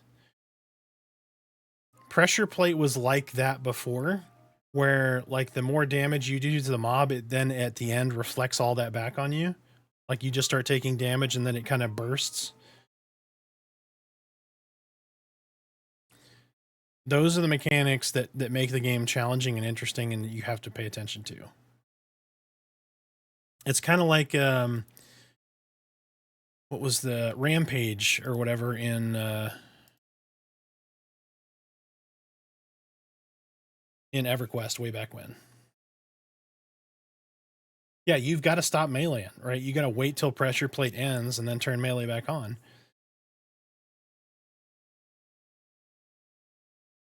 And people won't understand that. And then they're going to be like, why the hell did I die? I did the same thing. So I actually went back and watched a video when we, my stream when we went into Halnir Cave. And I stopped and said, okay, what skill is kicking my ass? Because I'm not understanding what's going on. And it was because the way the mob was facing, I was right at the edge of Ravage.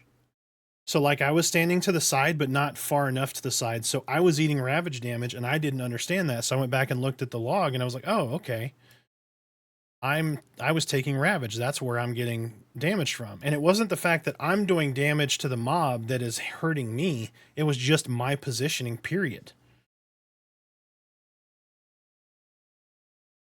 Yeah, when I played in 2023, Pressure Plate was way stronger. Like, way, way stronger.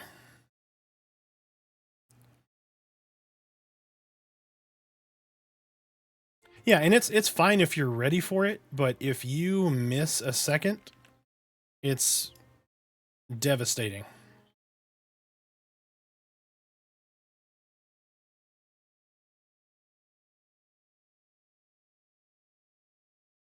Yeah, that's one of the things I was thinking about kind of pushing back on Pantheon. So I think it would be very beneficial, just from a learning perspective, to do like a death recap. If you're popping up a message that says, hey, you've died, maybe put like your last 30 seconds of damage or something on there, and then just have like the percentage of damage that you ate from that, like a recap, to say, hey, this is what happened to you. Because then as a player, I'm more likely to look at that and say, holy shit, what is Ravage? Like, what just happened to me? And trying to look at it in the bar, yeah, you can go back, and they've done a pretty good job with the combat window of being able to break down like damages and say, okay, incoming damage just to me. But I think popping that up as a recap for like death would be really beneficial.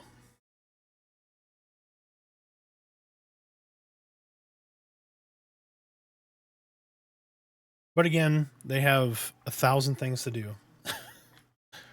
So let me go bank some of this stuff. Actually, I should probably, let me, oh, can I wear that? I can. I haven't been wearing that.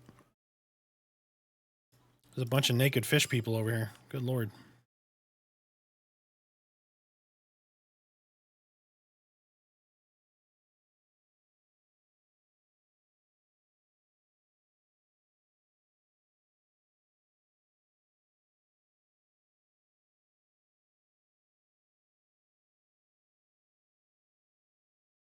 Smiter, you're back, right? I'm running over to you. Can you give me that extra rat tail you got? Are you shitting me? Okay. Oh, no. Respawn Pawn. Thank you for the follow. Welcome in. How are you? You playing Pantheon? Plan on playing Pantheon? I need to macro that. Are you enjoying Pantheon, or are you looking to enjoy Pantheon? Hell yeah, currently playing. What are you playing? What level?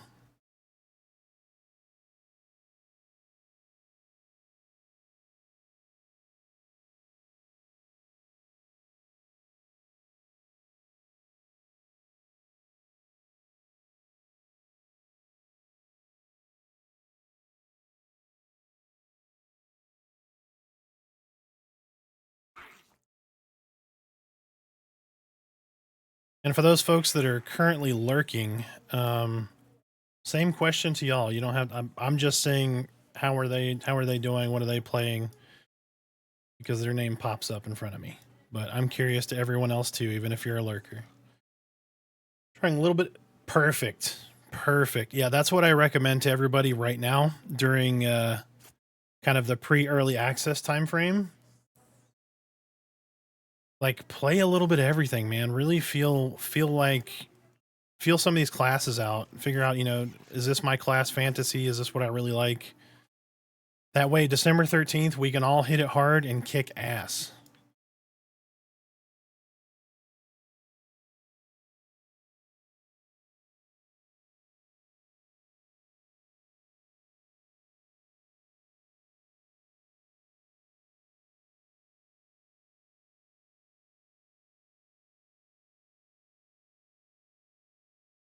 "21 Pally, 16 Warrior, 18 Shaman. Know for a fact I will be a warrior." Hell yeah. Right? Banners are going to be really good.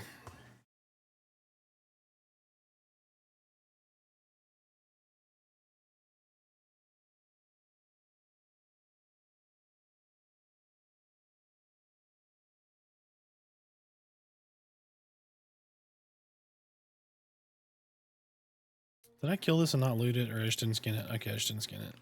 I need to kill more rats. I need a rat tail.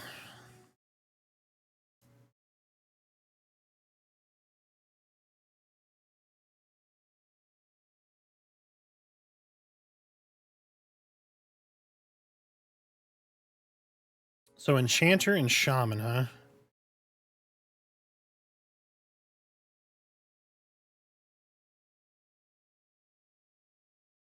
She's getting coffee, I think.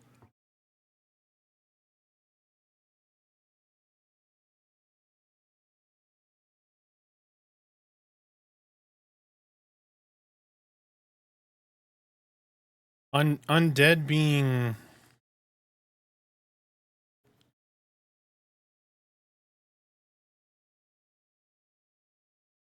feel like XP is not worth it. Do they even give good XP? No, it's not. Right now, it is not. Absolutely. Quests right now are mainly just something to do. Yep, a tiny bit of cash, not a lot of XP. It's just kind of busy work, but that's changing. So anticipate that being more rewarding.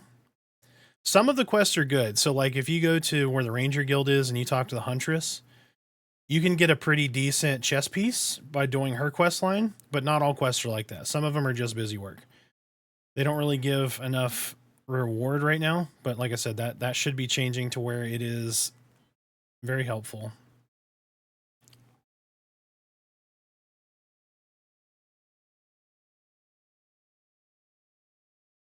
Yeah, you're gonna die before I get there because you just gung-ho on stuff.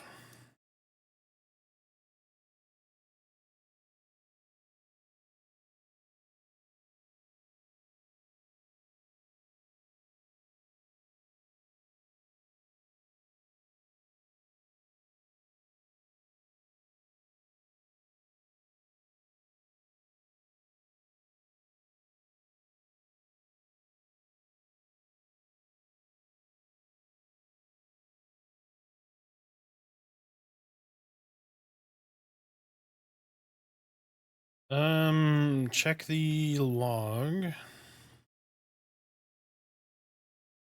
There's a slab, a level 6 monk looking for group. There is...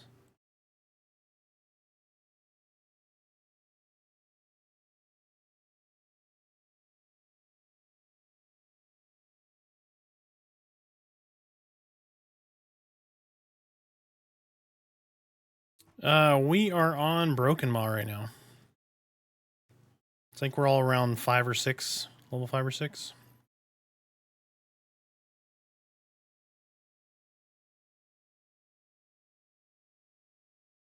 All right, invite Slab. He's on his way here.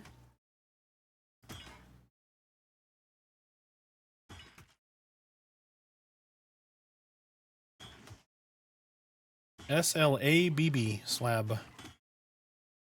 Slababa. Slababa.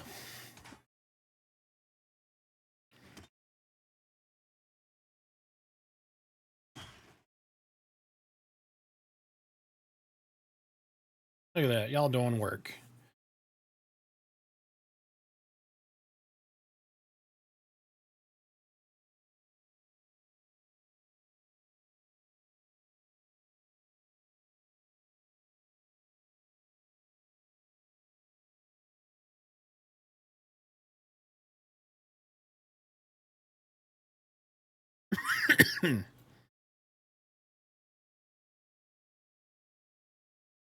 Don't forget, Rain's a diva, so...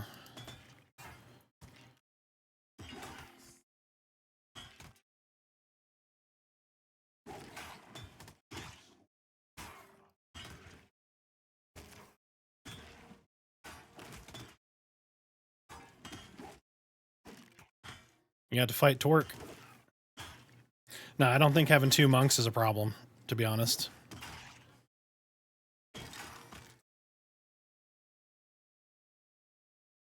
Like monk solo or what? Just play monk when you're running around by yourself, or? Well, that's the purpose of a stat. Oh, good God. We do not.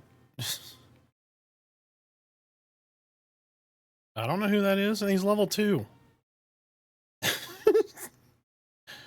You just assume that person's like, yeah, let's get down on this. Hey, you get clapped. Level 2 taking a Chevron, was it level 6? Level 8? What are these guys? Yeah, these are Chevron mobs. Yeah, that was 3 Chevron mobs.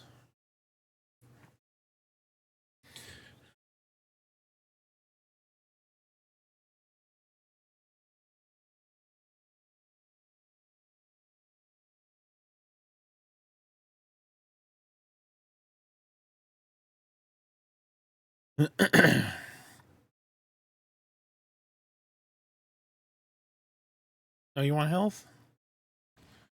Gosh, always asking the shaman for heals. Good lord.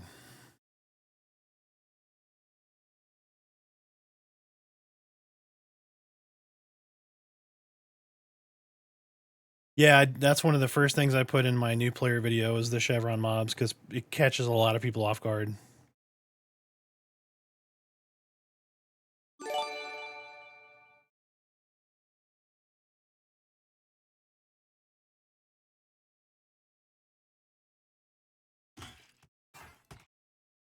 See if we can get weathering on there. Thank you for the sub. Oh, gifted a sub.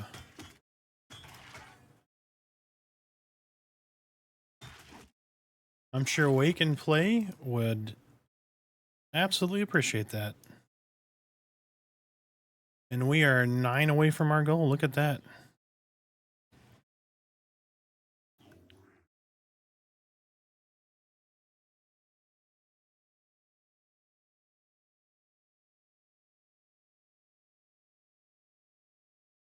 And for that, we get an old-fashioned.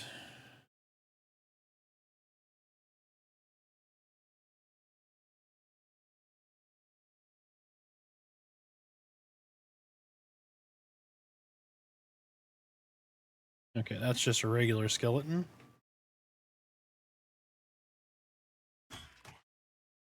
Knew right away I was done, ran. Yeah, right, yep.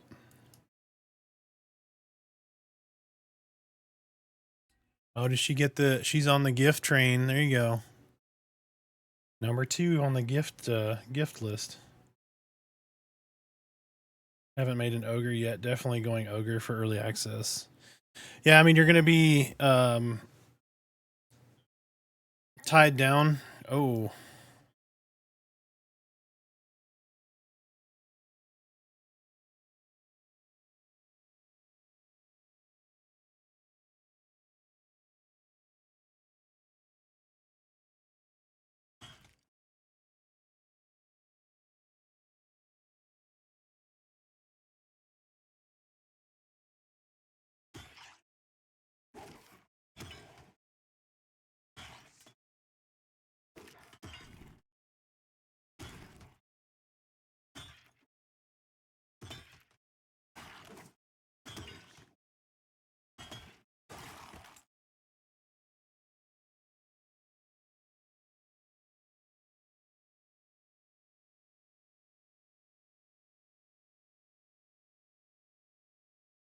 Two.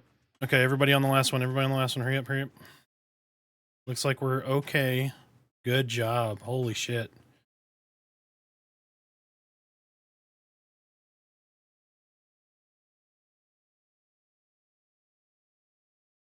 I had to panic heal 3 targets. Burnt my entire mana bar.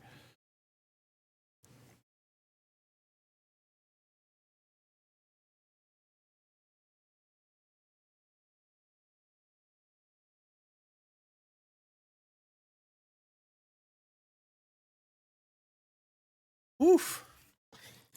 That's a good job.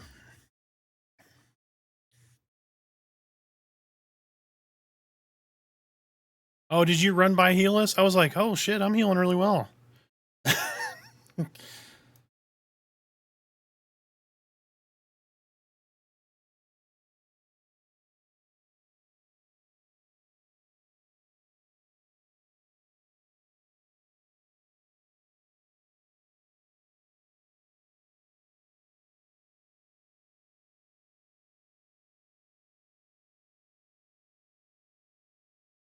You could have withheld that information and thought I was doing really well.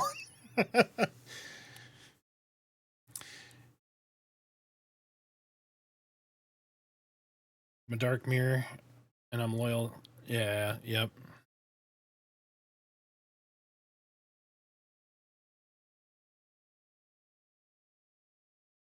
Yeah, dark mirror are really good. I really like them. The glowy eyes of the night is really cool too. I'm a huge fan.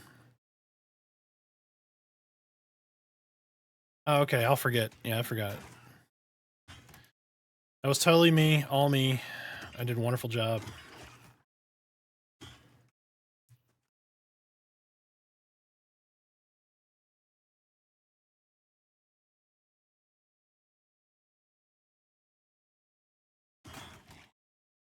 Good lord, he's eating some damage.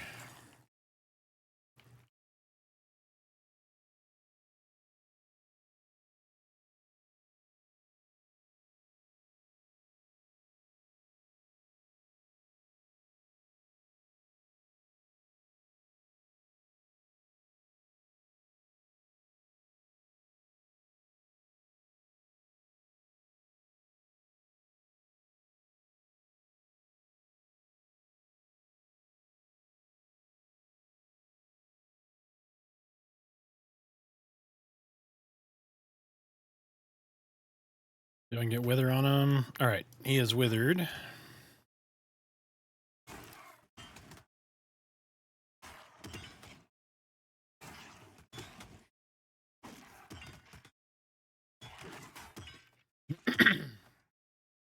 Double monk DPS is really good.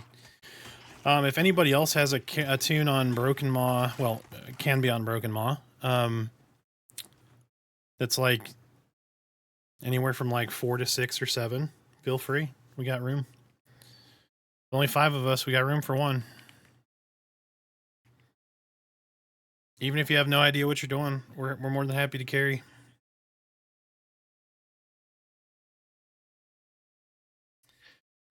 So the servers, there's going to be a set amount, but they're going to be able to scale them up and down. So, like, if there's 10,000 people, the server will grow to fit 10,000 people. But you will be locked into a singular server versus like right now. You're kind of stuck with, well, you're not stuck with a server. You can kind of hop back and forth. You won't be able to do that during early access. So you're going to want to make sure all of your buddies join the same server. But they will scale to fit the amount of people. So they'll think of them as like shards. So everybody will be joining the server, but you'll just have failovers.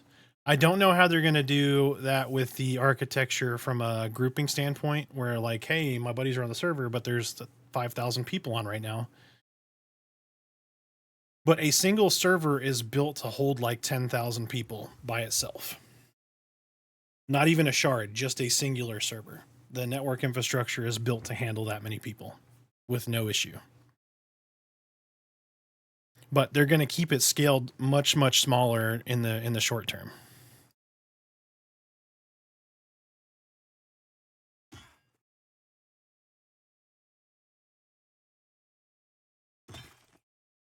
But I would anticipate probably 3 or 4 servers. I think it's going to really depend on the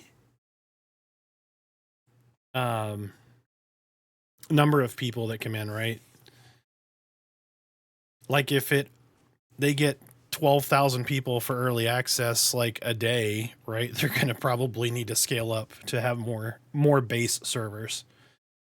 But the premise of why they would scale it as opposed to just add more servers is the fact that some, with any game, you're going to see within the first week, like couple of weeks, you're going to have a drop off, right? People are going to play the game. They're going to decide, yeah, this isn't really for me, or I'm really busy or whatever. So you're going to have kind of a drop off on your concurrent players. So in order to avoid just having dead servers and having to do a server merge, they're going to scale it. That was me, Ding6. Woo woo!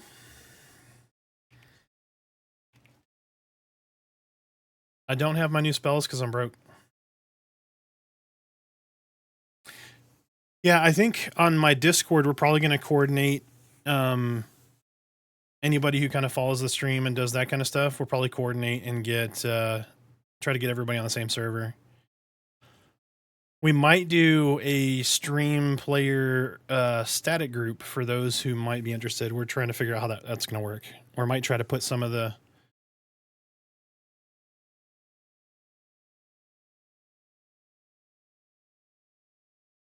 we might put together some groups or whatever and try to get people to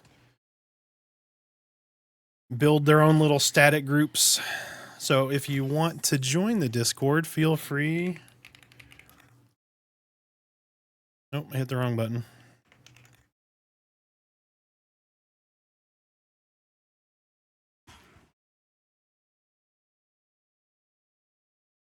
Damn it.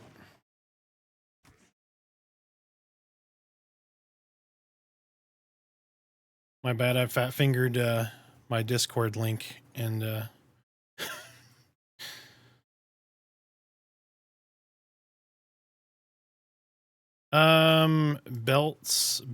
Beals is. So invite Beals. That is Snow's summoner.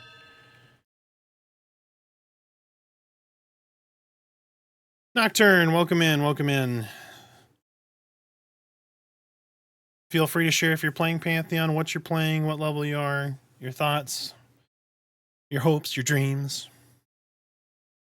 I just gotta pay better attention. I'm the healer.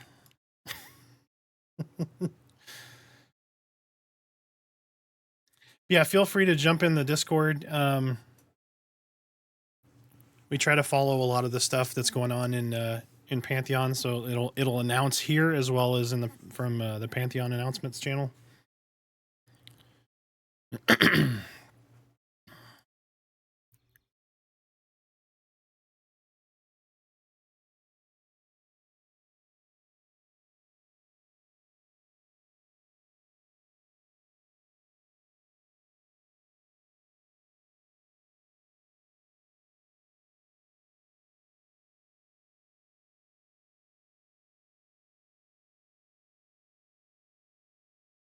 Regular Skelly first.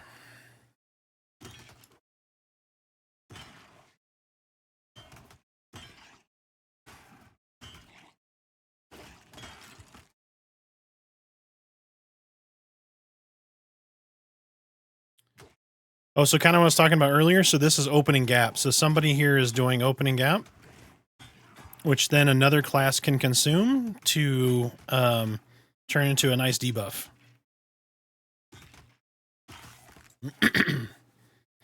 So that's some of that class synergy I was talking about that I think is really engaging and fun for combat.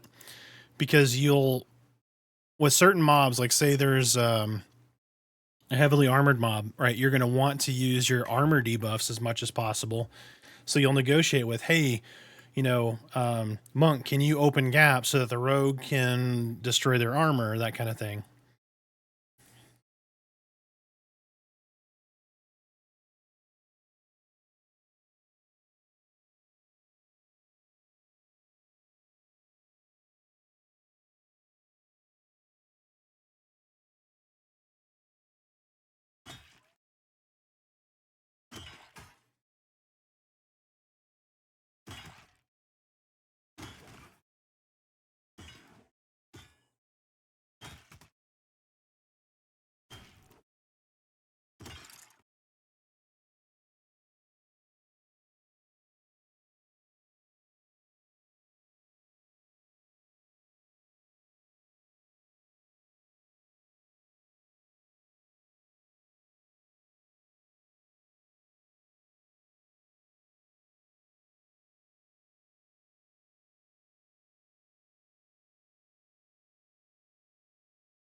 Give me just a minute after this next pull to med up, and I'm just going to rebuff everybody so everybody's on the same timer.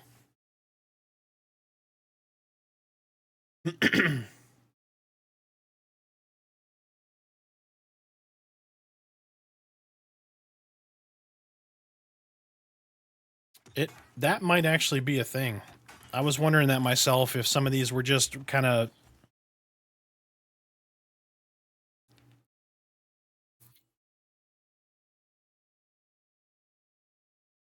Yeah, yep. Yeah, this is running a 3090, and I'm running 5120 by 1440.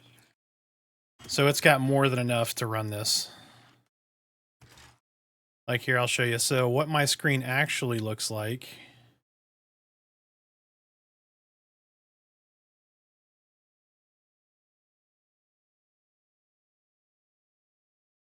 That's what I actually see.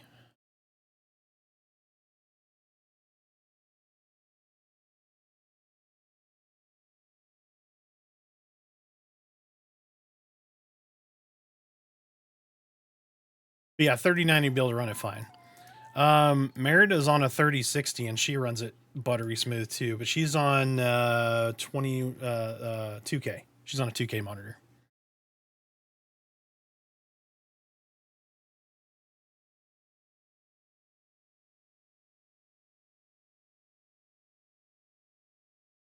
Yeah, I keep a lot of that off the screen. One, because anybody could come in the stream and then just say some totally inappropriate stuff in my whispers. But then I feel like it declutters the monitor a lot. Yeah, 3080 Ti. You'll be fine. 3080 Ti will be great.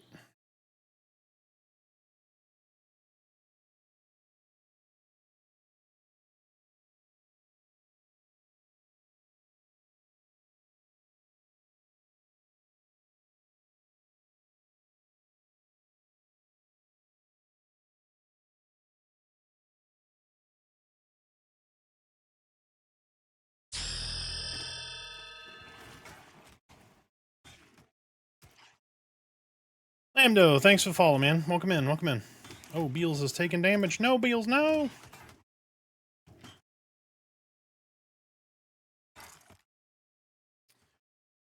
Feel free to share if you're playing Pantheon, you're curious about pledging, what your favorite class is, any of that information. Yeah, that's what I'm here for. That is literally the purpose of today's stream, is just my face. It is the purpose of the stream. It's what I'm doing on YouTube, right? New player information. We want everybody to have a good time. Smiter is getting whooped. We got to get Smiter some armor. Holy crap, man.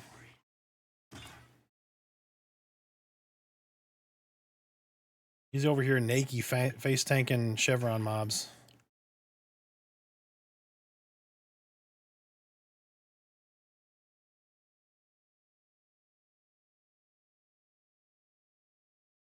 Hold pulls after the next pull so I can rebuff. Got to get that weathering in on there, man. That 25% armor debuff is just so good.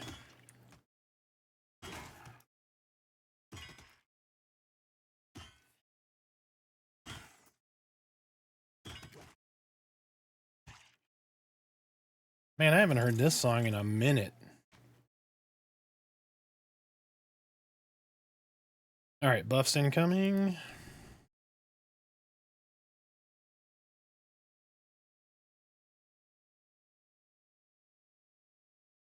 I'm like the Oprah of buffs. You get some buffs, and oh, I have no mana. 1 second. You do get a buffs in a minute. You know if buying with a $50 pledge now grants anything other than a month or so of access over waiting to early access. So if you do the Watcher's Pledge right now, you get 2 copies of the game versus 1 copy. You get Supporter Pledge, title, what is it? Pantheon Support or Pantheon Explorer title. So all the stuff that you get below, early name, character creation, and name reservation. You get all that information that's on that Watcher's Pledge. Your buddy code does not get that though. Right? So your buddy code only gets a copy of the game.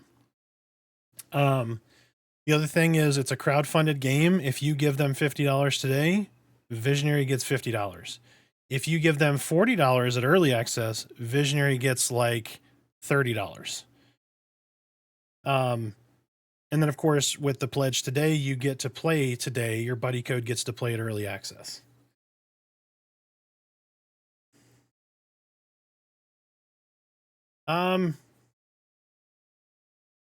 Basically, I bought a game yesterday. Spent half a day running around, so now I'm totally lost. I chose Warrior. So you chose one of the most unfinished classes in the game that is getting completely revamped right now at Warrior.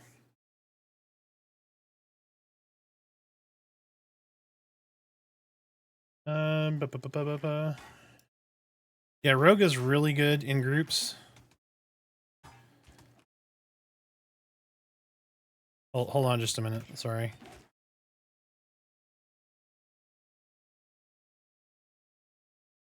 I was talking to the stream because I've got a buff and stuff still. No, I ran out of mana.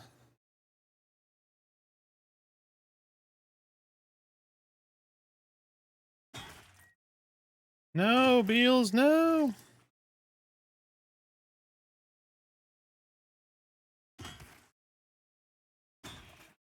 I feel like I'm in a group full of Meritas that are pulling everything.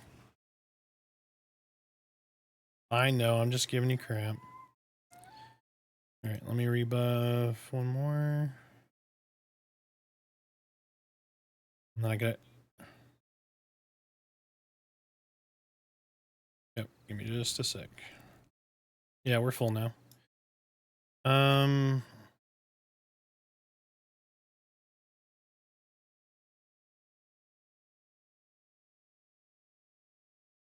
Look at chat being all helpful.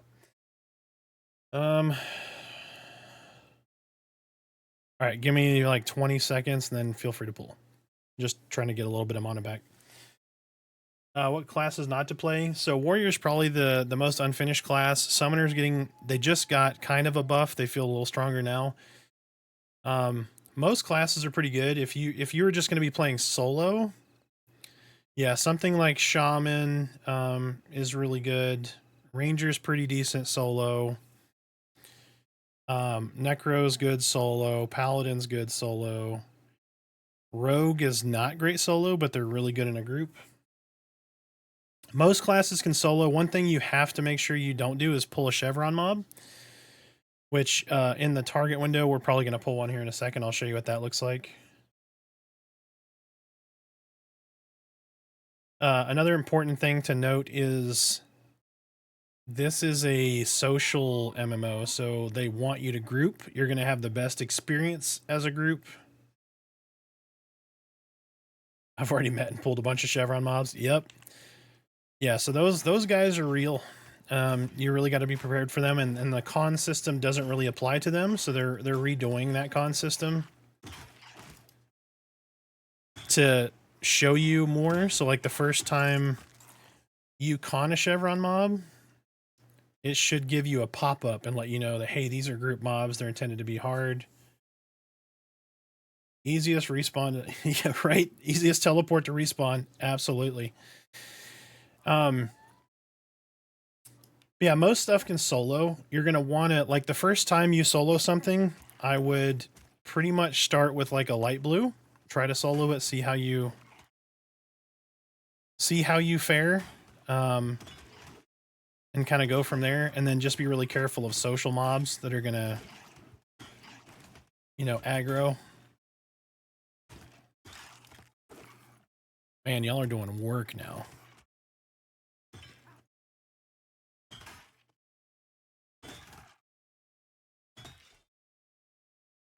XP's pretty good here too. But what's your class fantasy like? If you take all the classes out of it, like what are the themes within a class that you like the most? Like, do you like just eating punches? Do you like just destroying mobs? Do you like being a caster? Do you want to be like wielding 2 weapons?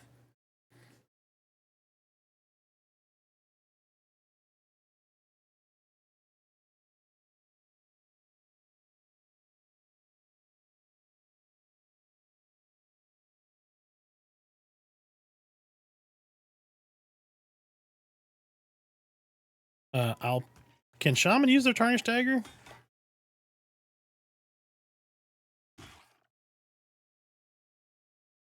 I will take it then. It's probably better than my spear.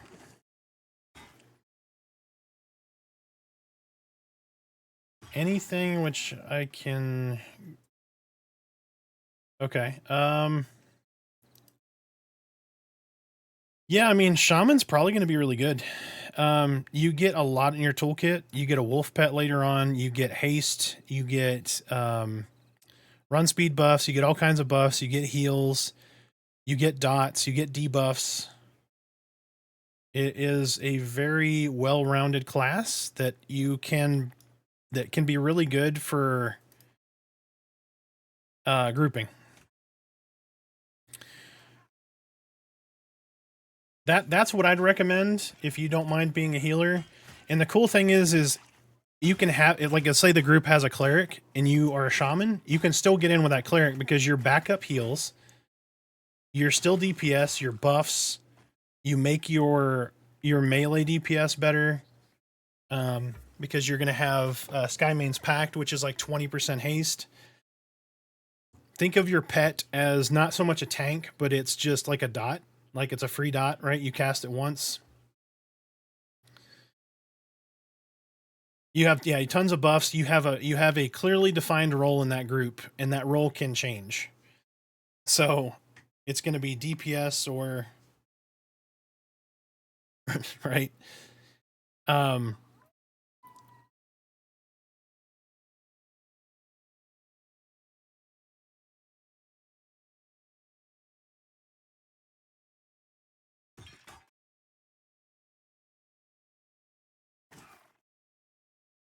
Yeah, and Druid and Bard are coming. That's a good point. Yep.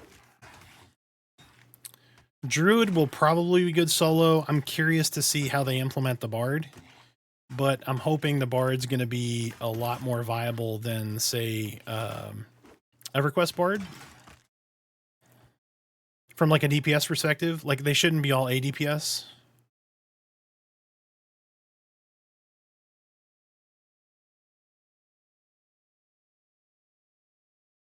But yeah, if you have the game now, I 100% recommend just spin up a shaman, spin up Necro's good. They really, oh shit, we just spawned on us. Necros are good. They really start to feel like they come into their own around level 12 because you got your decent life tap. You have a heal over time life tap, so like a leech over time. You have your pet. You have your upgraded pet. Summoners are being revamped right now as well, but they just got buffed from what I'm hearing from one of the folks that enjoyed our Summoner YouTube video, class overview, has been feeding me some information. He said this last patch, they feel like their pets are doing better. Summoners get 2 pets at level 20, so they can have a healing pet and a tank pet. But that's a little ways away. Oop, I clicked the wrong button. That's a little ways away from right now, right? 20 is not like something you're going to get to in 20 minutes. It's going to take a while to get there, but they should be viable for solo work as well. But they're, like I said, they're being revamped, so we don't know what that's going to look like. Their pet models are changing as well, which will look really cool.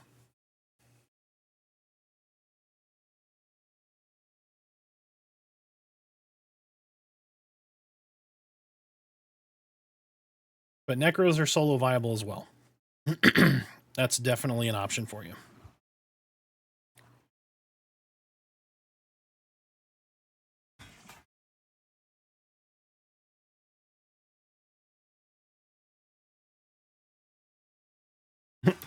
Bard AE kiting? Yeah. I don't think that's going to be in, but never know.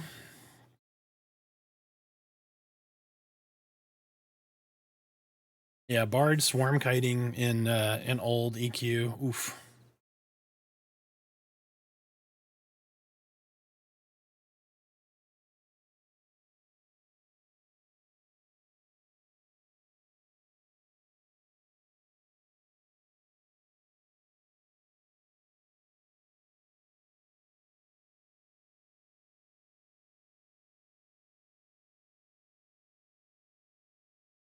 Also, if I'm in one of my talks and credits roll, you start seeing ads, let me know so I can stop talking so that I don't leave some information out for folks.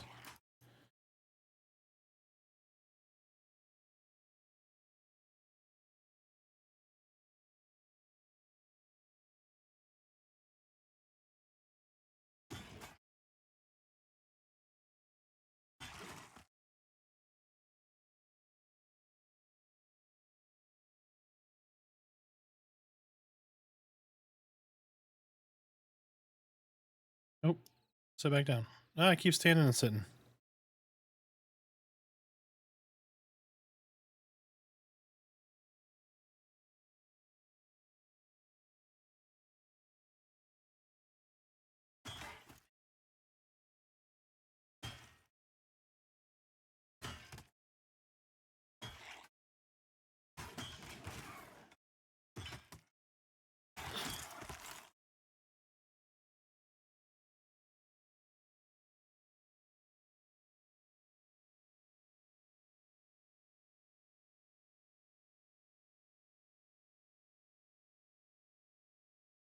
Professions are 100% useful. So especially right now, they're kind of tiered. So anything that you make is more useful than something that is dropped for all of the common drops, if that makes sense. So like there's usefulness in both of them. So say that you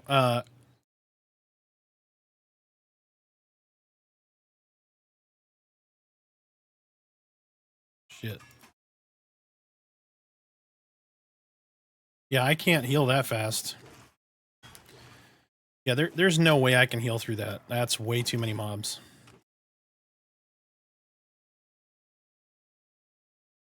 Yep, I'm trying to patch everybody. Shit, shit, shit, shit, shit. I can only target one person.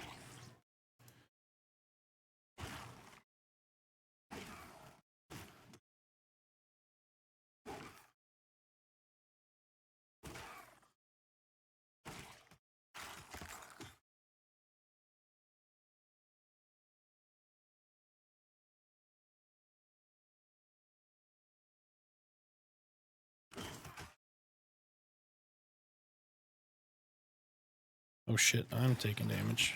What am I taking damage from? Oof.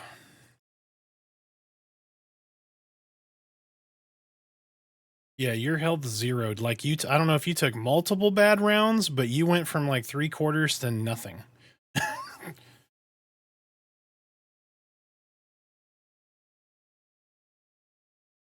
Oh, sorry about that. So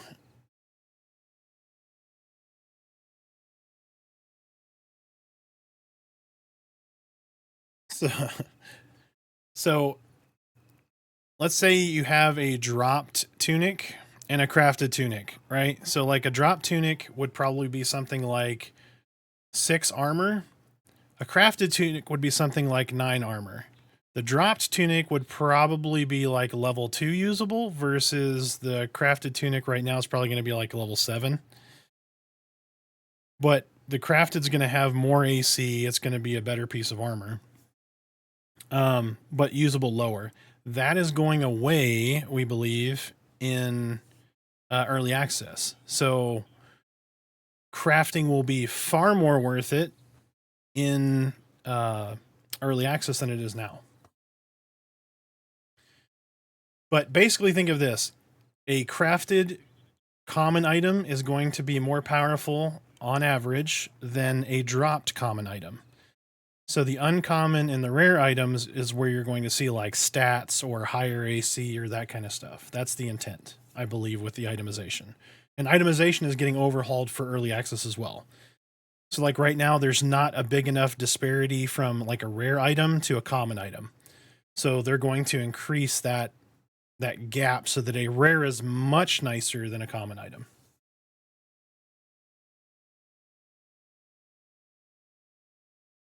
Yes. Yeah. So yeah, right now you can do everything. Everything is wide open. You can do all trade skills to max. In EA, it's not going to be like that. You're going to be able to do like cooking, all of the harvesting, like fishing, that kind of stuff, and then one crafting profession, like let's say armor smithing, or like blacksmithing. So you're going to have to, as a blacksmith, buy components from a leather worker so that you can make your items. And then the same thing, the leather worker is going to need to buy like buckles from a blacksmith. So you're going to have to like barter, trade, sell, buy, all that stuff. But the crafting system is pretty intricate. It's nice. It's not my favorite in any game, but it's not bad. I've enjoyed the crafting that I've done here. The wrinkle was when they put in the level locks on certain stuff, but it was just to help with the content balancing and try to get some more data on, you know, where improvements need to be made. But like I said, that's going away at early access.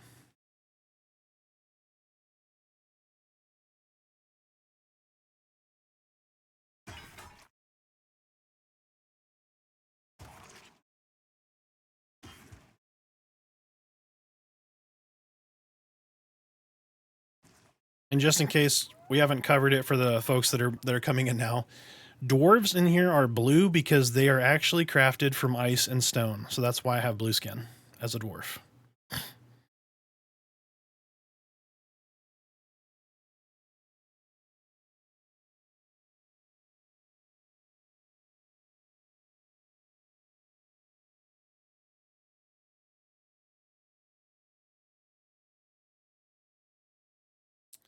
But yeah, anybody interested, there is YouTube and Discord. So if you want some kind of overviews of some of the classes, I've got all done but Rogue, Warrior, Paladin on YouTube. There's a top 10 tips for like new players guide that talks about stuff like the con system, how to sell items, all of that kind of stuff, like what to keep, what to sell. There's a good video out there. Everybody's been super receptive to that and has enjoyed that content. So feel free, and then join our Discord if you want to pop in, say hi. I try to post some information here as well, or feel free to ask any questions you need. We've got lots of knowledgeable folks that are in the Discord. Lots of really good players as well.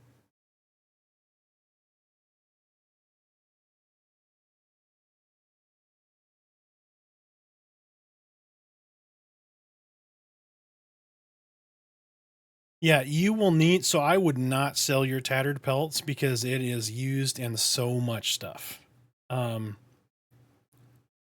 But you're absolutely right? There's tons of stuff to skin and you can just grab as much as you want versus say a Shirium node, right, which you have to go hunt for. So naturally, skinning is going to be in much higher quantities. That is true. So the other thing too is, excuse me. The other thing too is, a lot of people have complained about the slowness of say skinning or whatever. It doesn't feel worth it. When you get some of those quests done, you're going to get a much higher efficiency tool than this. So like this tool effectiveness is like 8. Your next one will be 14, and then the one after that is like 24 or something like that, and actually has stats to it. So you're going to want to do that scavenger quest for all of your basic stuff so that you can upgrade it. So anything right here like harvesting, wood cutting, skinning, mining, you're going to want to keep doing those quests. So like I need 5 lumps of coal for that one. I need boar meat for this one. I need apples for this one.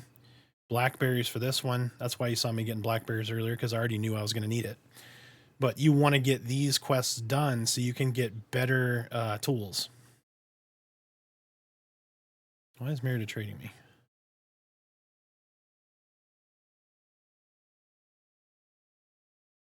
Keeps handing me cash, I guess. I'm not going to complain. Yeah, and it's dramatically different. So like if you get your like third tier 24 efficiency tool and then you make an alt and you go skin, you're going to be like, "Oh god, this is so slow." Like it doesn't seem like it's that big of an upgrade. Like it does if you feel that it's an upgrade, but you definitely feel the downgrade. Oh, nice. Clock's 17. Going for that big 2-0.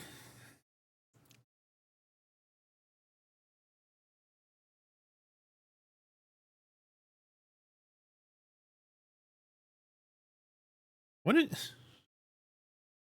did she keep giving me stuff for? Why do you keep giving me stuff?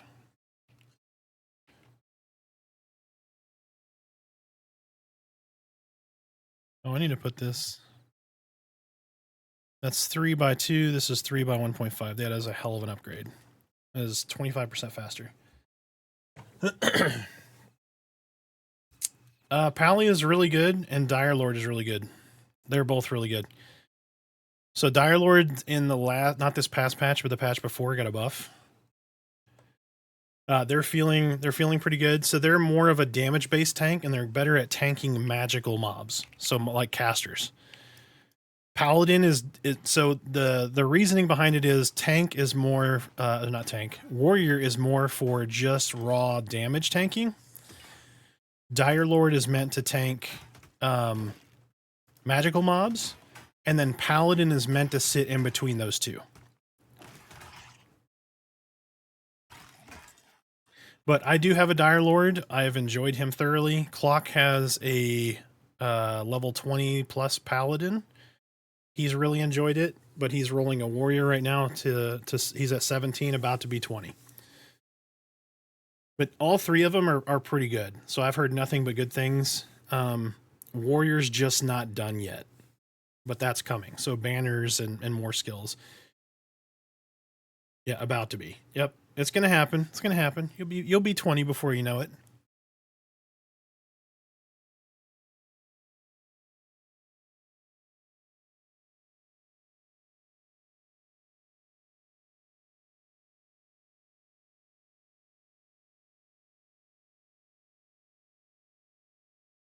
Level 40 is the max right now. There are people in their high 20s right now that I've seen. Early access will be around, so 40 will still be the cap at early access.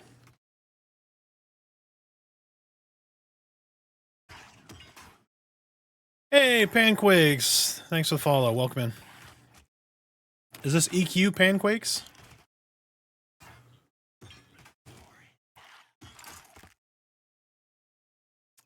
There will be a PvP server based on what we've heard so far, and there are raid targets in. Yeah, I'm in Faceless Panquakes. I haven't played a lot.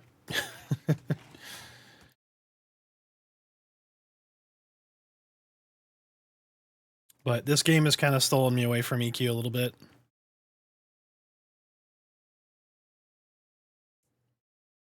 But yeah, there are raid mobs in right now. No one's really gone against a lot of them, but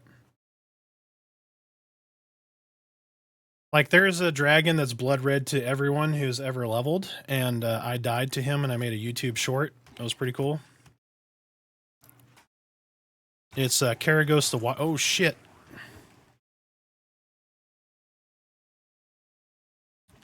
Yeah, give me just a minute, and I will get you the link to Caragh.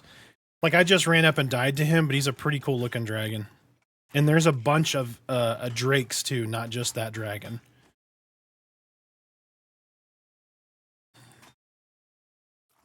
But Halnir Cave is one of the big kind of dungeons.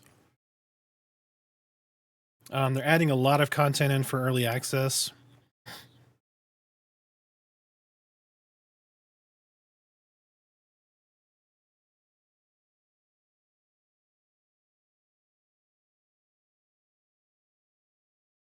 If I get this on him.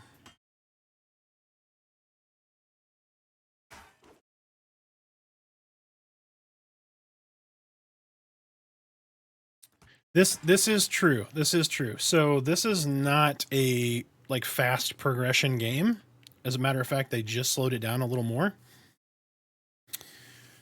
But it's the essence of the game at release is intended to be a 2 to 3 hour play window for the average person.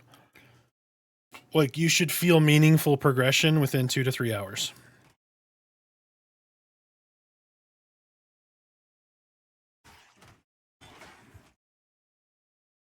The in-game map, yeah, that's a thing.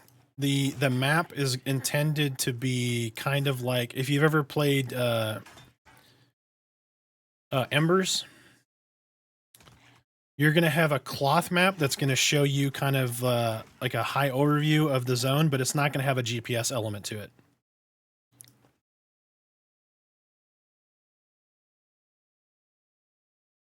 Yep. Yeah, I got to grab a link for Panquakes real quick from my YouTube.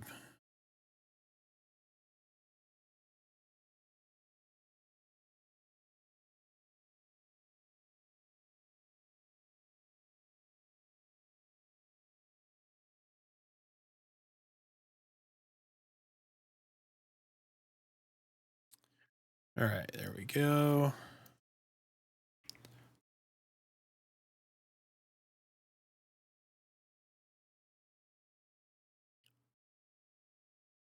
Yep, so that is a quick view of Caragh the Watcher. Now, granted, it's stylized. It's not just raw footage. I tried to make it a little funny, but it he hit me for 280 and 300 damage, so he two-shot me.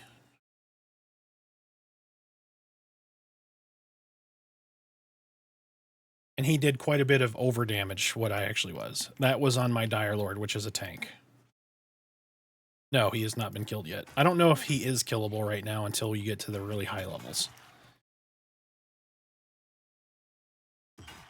But we have taken down a few targets that are like teens to 20, like level 20. Like Wind Feather, which drops some really good scimitars. There's a Wind Feather video out there on that YouTube channel as well, like us killing Wind Feather. We've killed Cayenne the Bolt, which drops some charge fists for Monk. Yes, all open world. Everything is open world. So there will be some type of DPS race, etc. So there will be some competitive killing. It's they're talking about gating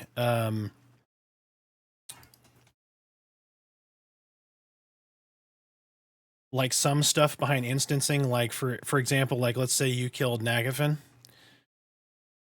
then you'd unlock instance Nagafin so that you could do it again with like some sort of lockout. So you can't just farm him, but so that like you have to do the open world to unlock the instance. But we don't know like to what level of instancing they're going to allow. But they're not going to have instance zones basically.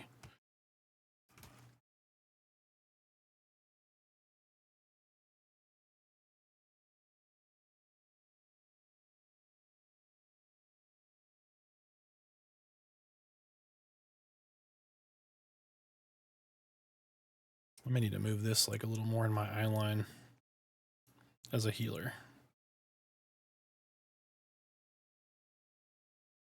I need more eyeliner, bro. Oh. You have any other rewards for the founder stuff? So, are they pulling through us? Oh, shit. This guy just trained us. We got mobs. I wasn't able to save him.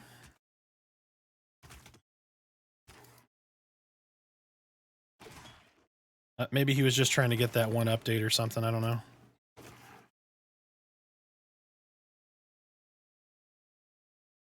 No. Level 7. I'm not sure on the like the higher tier donation stuff. I mean, like, you know, a lot of it is going to be like if you're up to like having your name in the credits or that stuff. Everybody gets the early character creation, name reservation, that kind of stuff, if you pledge. You don't get those with early access, though. So, like, if you buy the early access, I don't believe you get any of that. You just get a copy of the game.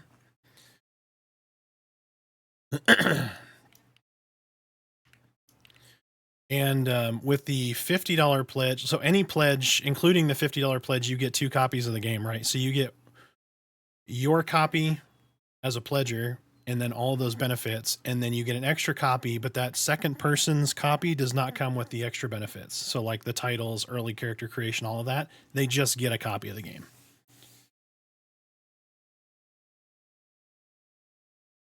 But there's stuff in there like you get to be a part of the Founders Guild, which is going to be like a subset, like guild, if you will. Not an actual guild, but like an area where you may have like special vendors, that kind of stuff. I don't know that they've released a lot of detail on what that's going to entail. But the thing to remember is it is a crowd-funded game, so the more money you throw at them, the more they're going to be able to do, the more people they're going to be able to hire, artists and otherwise.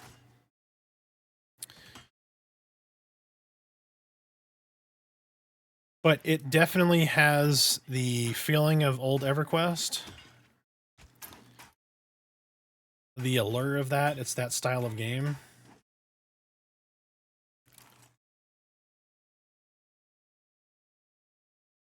Good. Okay, he got his corpse already.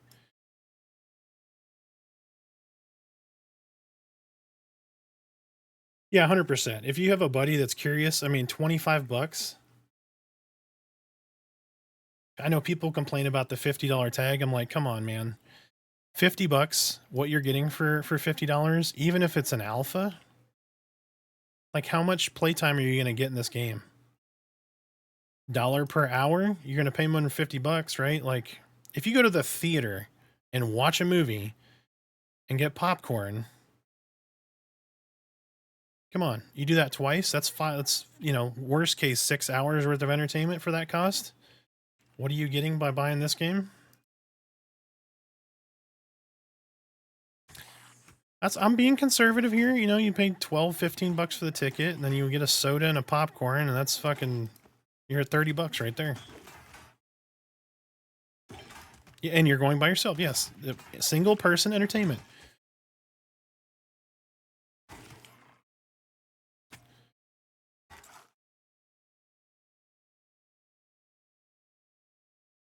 But I mean, that's just how I look at it. $1 per hour of entertainment.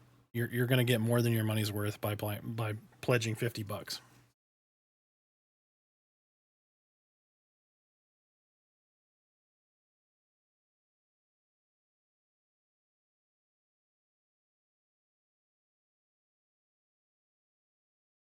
Yeah, and that's something I was talking about earlier. Where, sorry, I'm yelling in y'all's ear.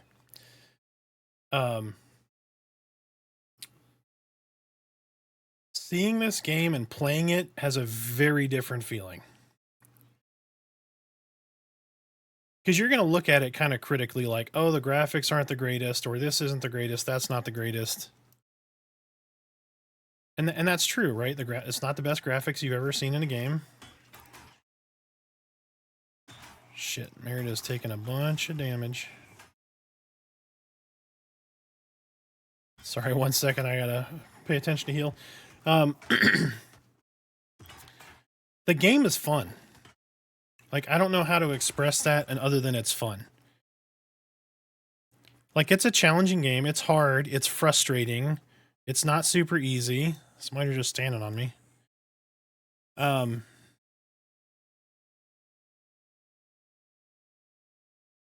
Sorry, I'm listening to Discord chat too. But the game is fun, right? The combat is, you know, not the best combat system ever, but the synergy between classes and dropping like opening gate or expose, and then the mob tanking, or mob taking those debuffs that 2 classes, like somebody's applying one part of it, another class applies another part. That synergy just makes the combat system fun. You've got to communicate what you're doing, how you're doing it, understanding that this mob needs the armor debuff, this mob needs X, Y, and Z. Everybody has something to be doing, period. Some classes busier than others, obviously, but everybody has their role and has something to do. There's no like wizard where you're, okay, I'm going to drop a nuke and then sit down because I ate half my mana bar. Like wizards, if they just like mana dump, they'll kill themselves. Rogues don't just hit auto attack and press one backstab. They're debuffing the mob. They're doing their backstabs. They're dropping traps. So there's no just like, oh, cool, I'm up, I'm behind the mob, I press auto attack, and now I sit here and check my cell phone until that mob's dead. That's not a thing.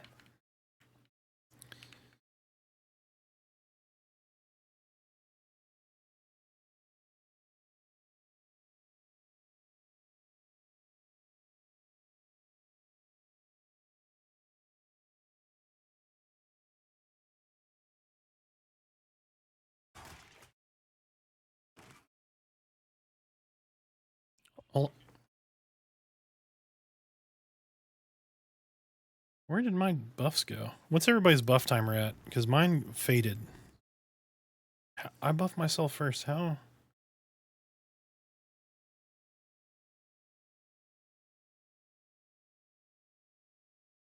I kind of alt-tabbed mobs with a warrior. Yeah, but you were solo, right?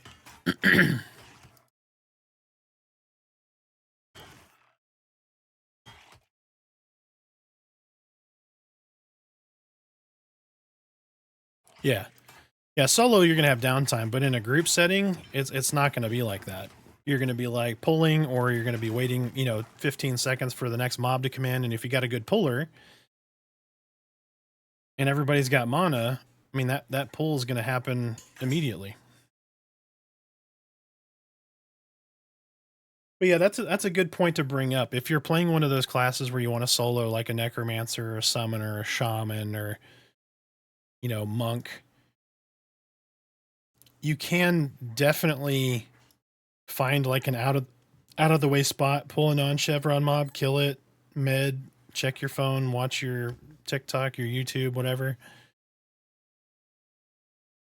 Yep, or find somebody to do it with. But if you want to play that kind of casual, I'm going to kill, I'm not worried about getting max progress and all that, you can definitely, there's a way to play that. It's just not designed for that specifically.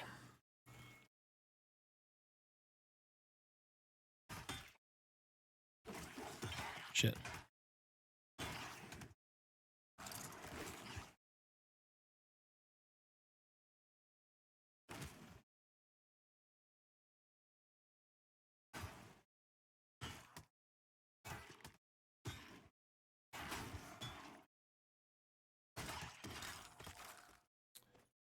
It was. They're getting away from that. So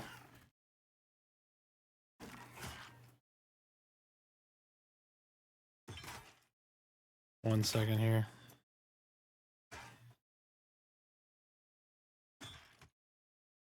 Did you bring another mob? I have no mana.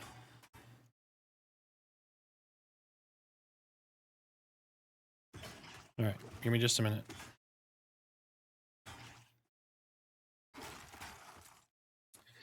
All right, is it seasonal? So it will be 24/7 access. I think they're still trying to stick to somewhat of a release cadence where every few weeks they're dropping more and more content, but I'm not sure what that looks like after early access.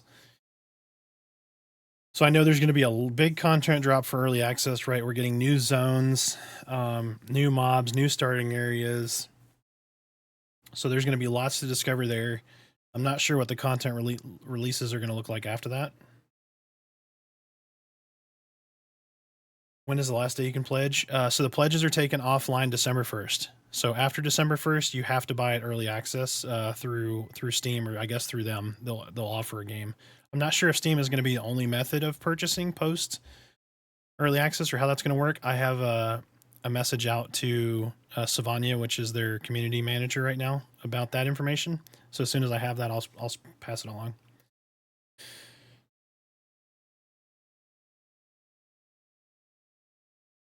Yeah, man. So just do !Discord. I'm trying to get people into the Discord to coordinate for, whether it's a static group or just a group of people to play with, that kind of thing. You're more than happy to have you.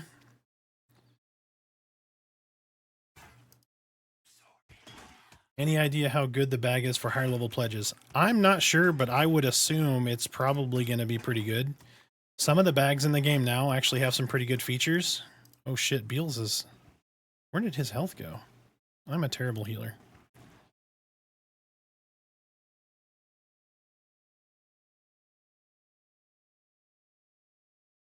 You doing work over here, just nuking the shit out of stuff.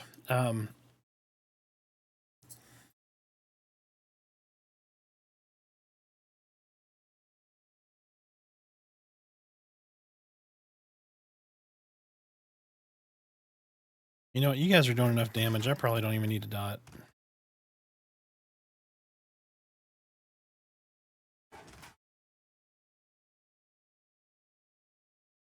Yeah, we got enough DPS. I'm just gonna... I mean, y'all are murdering those bonecasters. I'm already almost 2 bubs in. And I haven't gotten any of my new spells, which probably would be beneficial to have, but...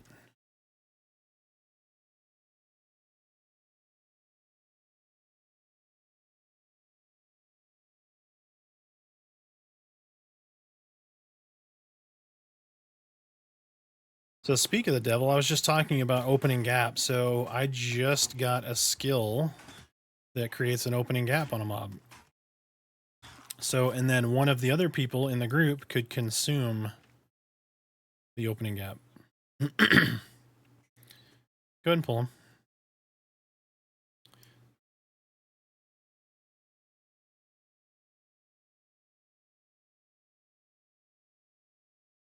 But easy, I'll reach out.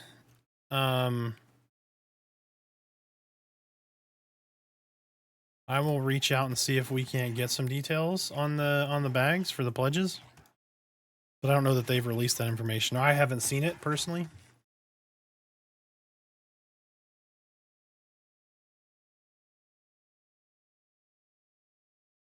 I personally don't think I'm making a static group, but I'm trying to get people, because I know there's been a few people that have come into the Discord and grouped up with each other. So it might be an avenue for some other folks that are in the stream to jump in and set up a static with other folks. But do we not have anybody that can consume an opening gap? Because I don't see anybody. There we go. That's pierced armor. That's what we want right there. Oh shit. Dude, replenish is so good. Feels very much like an oh shit button.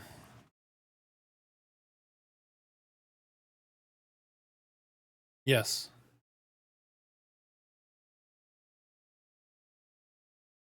All right. Stuck back.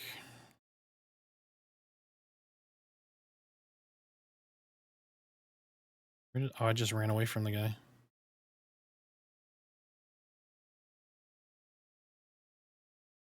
Okay, so I just got those. I need Crown of Ashes.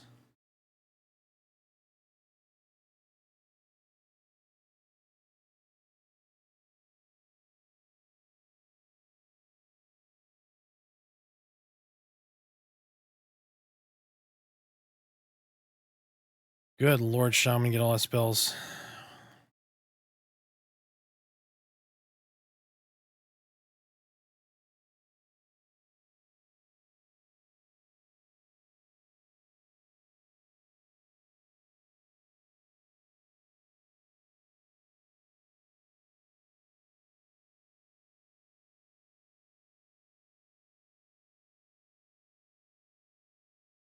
Well, there you go. See? Forming up a static group. Just join up on the Discord. And if anybody else wants to take lead,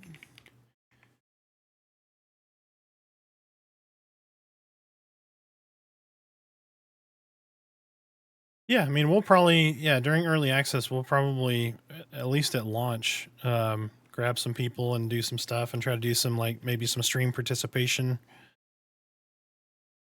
stuff where we group with people or, you know, throw buffs on people, run around and heal them out of group, or who knows. But yeah, you can just jump in that Discord there. I posted the link. If you want to, no need to.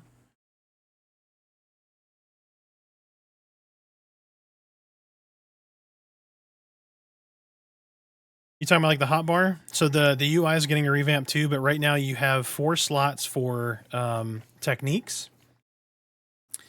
You have 6 slots for your buffs, and then you have your, 8 slots for your spells. And those will not change. You're going to have some limitations. So like you're going to have more techniques than you have slots. So you may have to rearrange them depending on what you engage or what you have in your group. There's definitely going to be that kind of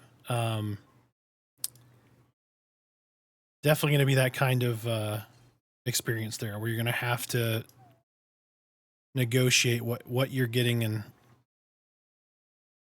what you're using it against. All right, so Shurian bar, get rid of that short spear. All right, so great example for the crude, the salvaging. So I just salvaged my newbie weapon, and I could have got an Ashurian bar, but instead it failed and got a useless scrap. The useless scrap you just sell to a vendor for some cash. So some of your dropped gear that you don't need anymore, you can try to break down into materials for your crafting. Or worst case, you get 7 copper for breaking that spear down. All right, let me get some of this junk out of my inventory.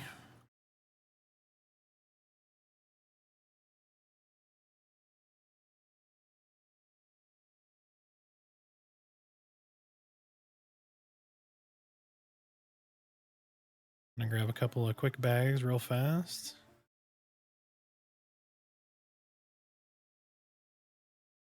That's all I had money for. All right.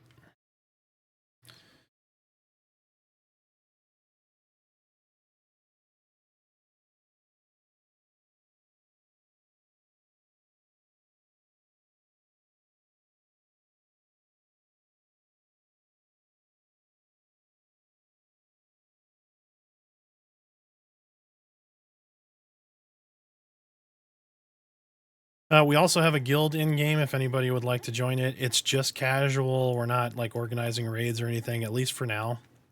But just a place for people to jump in, yell at each other, maybe form some groups, run around, do some stuff together.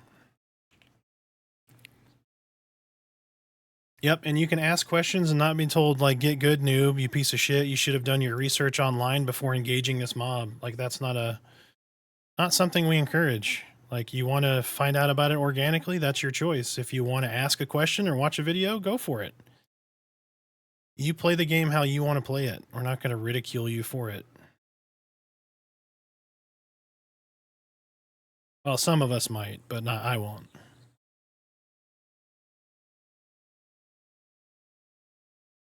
Yeah, very easygoing, informative, fun place to play. We're playing a game and we're all here to have fun, so that's what we should be doing. And if you're not having fun, change it. Change what you're doing. Yep. Incoming Le Boufs. Oh, I need to check. I need to mem the spells I just bought.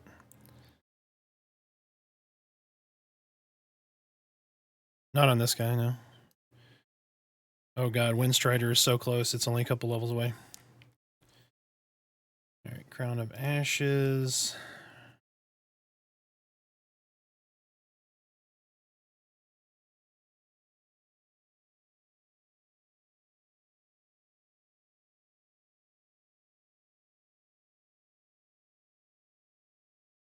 Anytime. That is what we're about here. Answering questions, being helpful, giving you a look into stuff. So your spells won't level up. You'll get new iterations of the spell in some cases that are like upgraded versions. But the more, so if you look at your skills, let me make sure they're showing up here. So you're going to have some casting skills in here, like restoration. The higher your restoration, the better that spell will work. So an example is like if I cast restoration and it's like halfway leveled, it may be something to the tune of, oh, it heals for 10. But once it's maxed out and my skill is high enough, it may heal for 12. Same thing with like melee skills.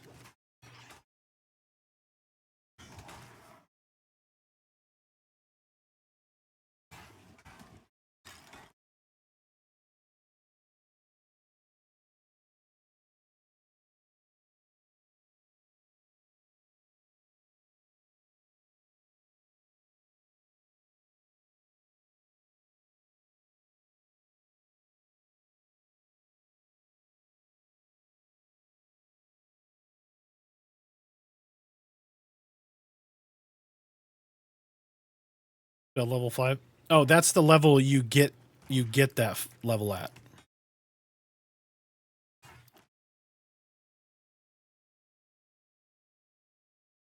Mastery points was so spell mastery was implemented. It was taken out because it's being revamped.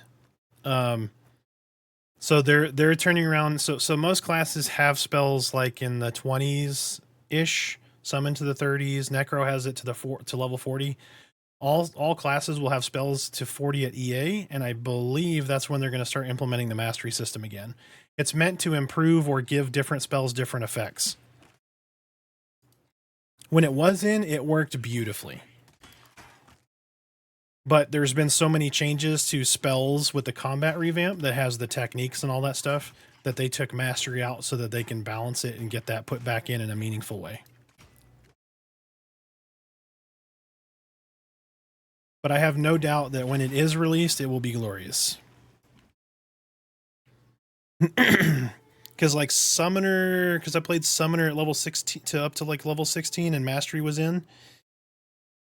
And some of your spells and stuff did really good things. Like it changed, it like gave the spell like an additional effect or made that spell stronger, like it was more damage, that kind of thing. Let me get that cast on him and I need a med.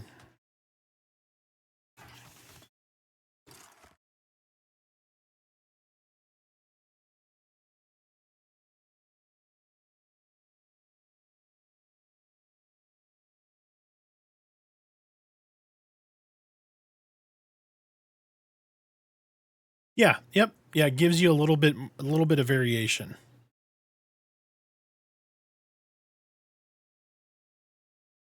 Oh, they don't lock you down to character slots. You can make one of every class. I literally have filled the character slots with all the classes. So I made 12 characters, right? I think there's 12 or 14 classes. I can't remember which.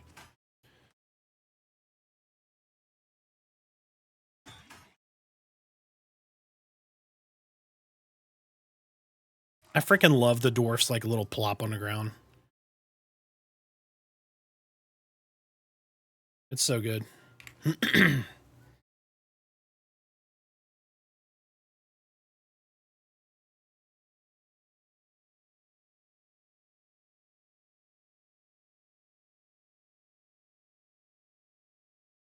No, you can make one of each. Yeah, I answered. I muted. I was going back over the stream. I realized I was talking in y'all's ear again.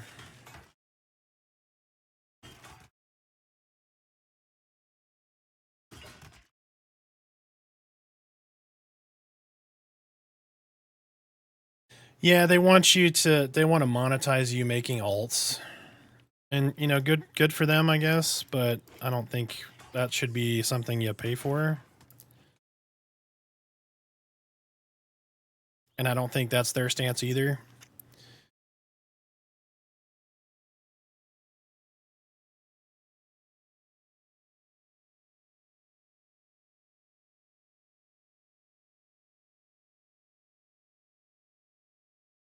Yeah, the min-maxers are going to come up with, oh, this is the meta. This is the most efficient build. That's just the nature of the beast.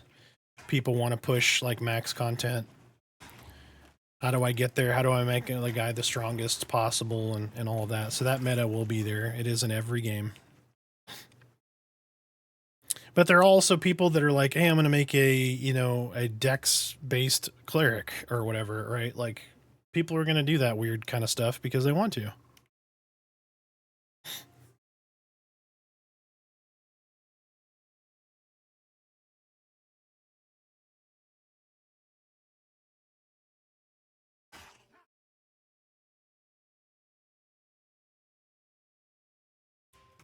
Man, I barely even have to heal now.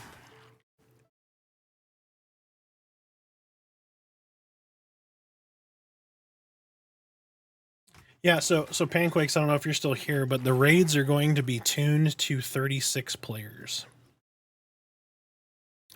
And there will be world bosses, like world boss raids, where it's greater than 36 players. Those are little nuggets of data or little nuggets of information that we've seen from Joppa. So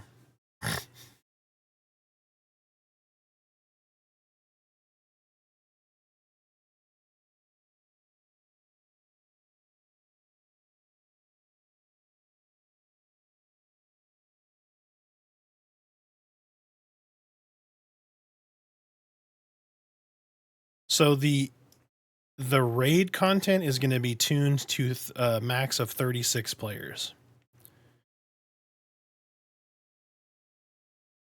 So when you do a raid mob, you may have 6 groups of players against one raid boss.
Yeah, I don't think they're necessarily saying you have to have 36, but that's going to be the maximum. They don't want like a 72-man raid to take down raid targets. So you may absolutely be able to do some raids at 18 to 24. But it's going to be tuned to be more of the 36-man raid maximum. And there very well may be some stuff in between that's like pseudo raid boss or that kind of stuff where it doesn't need as many. I'm assuming there's going to be some variation in strength between raid bosses. So like as an example, EverQuest has a 72-man raid upper limit. But you could do you could create a raid and do a 2-group, 3-group raid.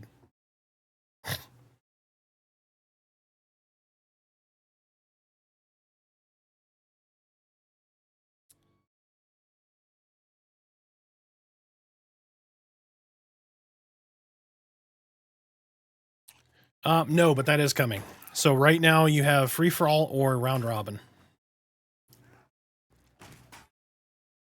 And round robin gives you a prompt. It tells you when it's your turn to loot. So the UI that you see should be different. Maybe not at early access, but afterwards.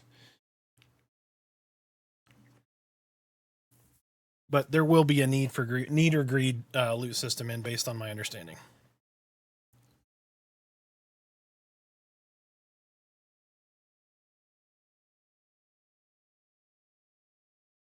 The community has been great on this, so I haven't had a single problem with getting loot for somebody or rolling for something or anything like that. So that's been very nice.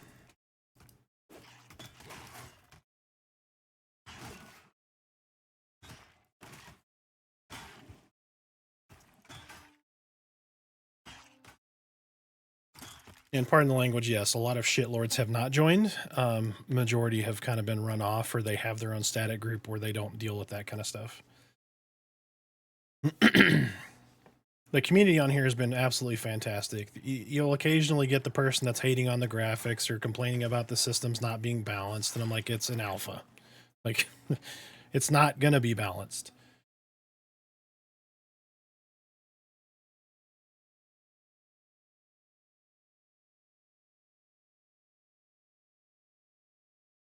Yeah, it's true. The other thing with a social MMO too is you can ostracize yourself really easily.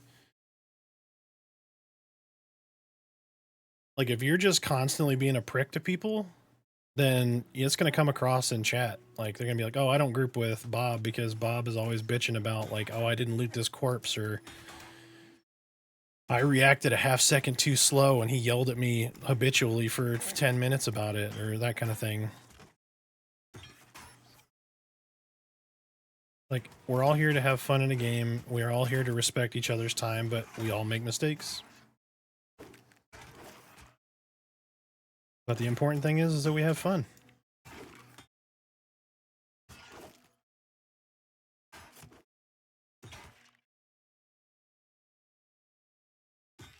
I can think of one person that plays this game that is absolutely insufferable, and he oftenly chimes in to different streams. I'm just gonna leave it at that. Yeah, animations are coming. You know, they're gonna go back from my understanding again. You know, I don't have all of the information, but they're gonna go back and they're gonna add more variations and smooth out models, tweak models, even completely revamp animations, that kind of stuff. So all that is coming.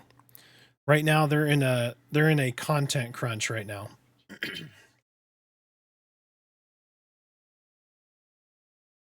They're focused on giving a lot of content. Not currently. So Avelia is guess like your town. There's going to be 2 more starting areas coming in early access. I think it's Eastern Plains and Wild's End.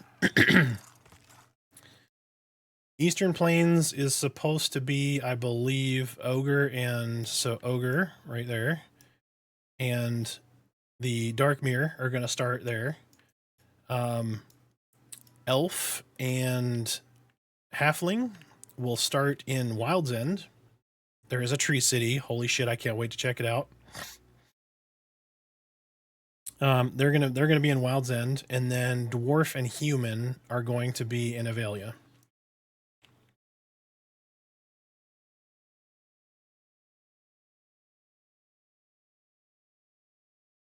Merida's got 2. Merida's got 2. No, she got 2 bonecasters. Like she needs help or she's gonna die.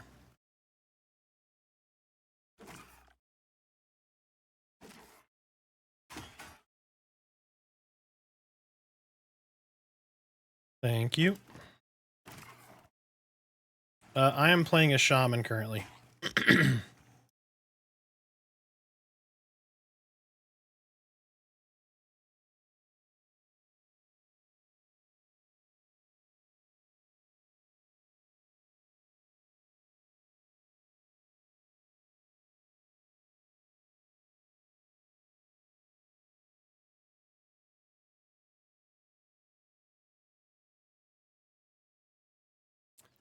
Yeah, I mean there should be 3, right? So there should be the starting or the races that have those classes. They should have their own vendors in those areas.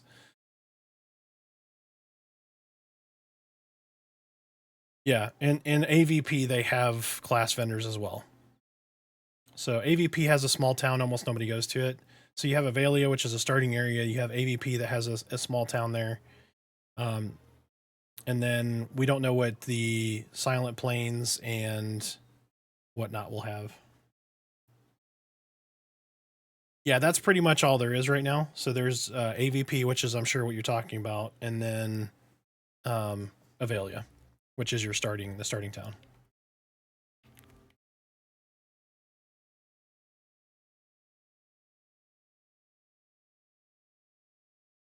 Yeah, so seasonal releases are going away, but I think they're trying to keep the same release cadence. At least that's my understanding. Where every few weeks, like 4 to 6 weeks, they're gonna do content drops. Oh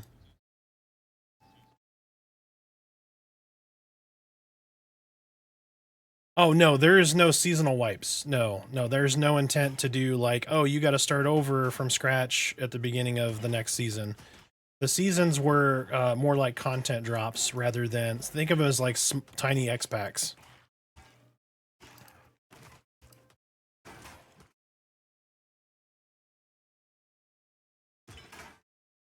There's going to be a wipe for early access, so servers will come down, they'll come back up on the 13th, and all characters will be wiped.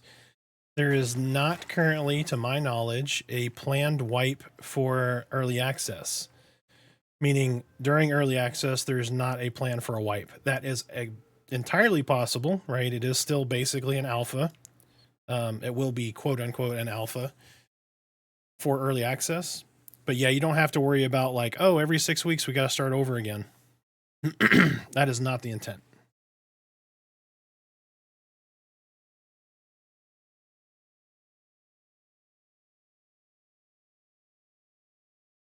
Is that kind of what you meant, Pancakes?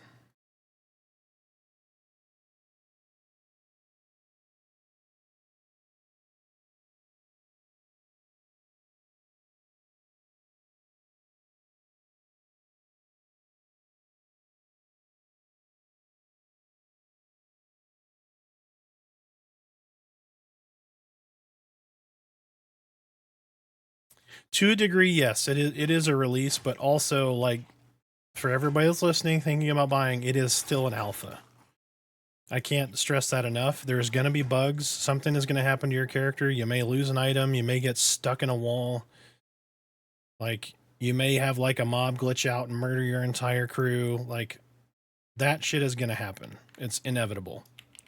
Especially with the content that they're trying to get in as quickly as possible so that everybody has more and more to do.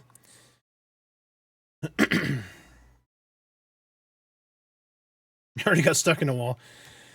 Yeah, so yeah, that's a good point. So something I want to kind of point out too is the devs have been in this stream asking questions, taking feedback.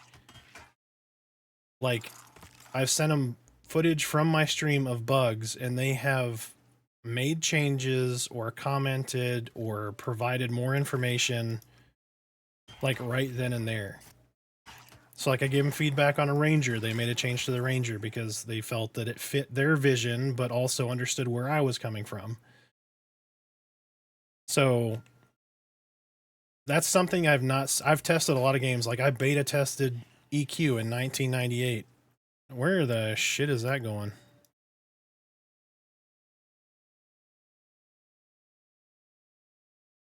Yeah, he has trait of fearless. Yeah, I don't know where he went. That was, speaking of bugs. He booked it.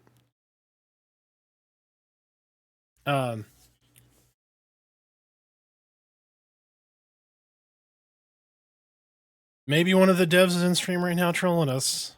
Like, he's talking about a bug. Watch this. But yeah, I mean, that kind of stuff's going to happen. Just be forgiving, be patient. They will fix it, I promise. Everything that we've seen, they're addressing or have tried to address. And they're constantly asking for feedback on their Discord. Like, if you don't like something about the UI, tell them. Don't just go, hey, your UI sucks. Like, say, hey, I want this specific element. I think there'd be value in adding this. Like, just telling them, hey, this sucks and I don't like it. That doesn't give them any actionable information. Like saying, hey, I would like this mob's cast bar to be right here. So that when stuff gets kind of gummed up right here, and there's a bunch of stuff, I don't have to run around and try to find, oh, I got to position myself so I can see his cast bar. Like, that's useful information. Yeah, absolutely. And they're redoing it. But they want to know what we want.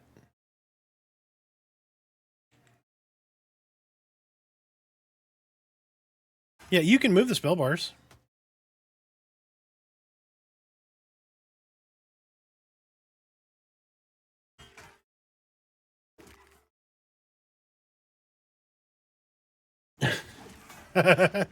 Most of the stuff you can move. Like, you can't move the compass.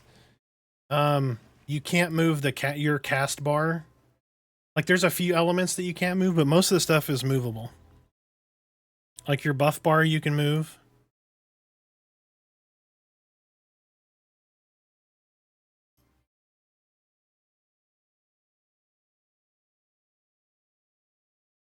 Yeah, absolutely. Yep.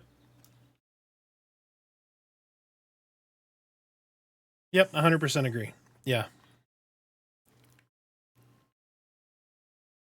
Yeah, and that's all stuff I believe is coming. 100%. But it's just a means of, like, they have a limited staff, right? They're indie developed, they're crowdfunded. There's limitations as to what they can do and when. So the more, like I said, the more that we help them fund, the more people that stop shitting on the game and try to play it and see if they like it. Like, I understand economy's rough.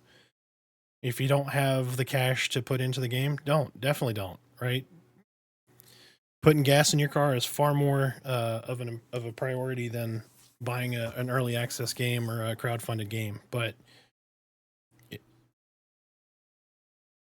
if you can, and you are curious to test something out, then, you know, throw some cash at them, enjoy the game, you know, pledge what you're comfortable with. If you're not comfortable pledging, then don't. But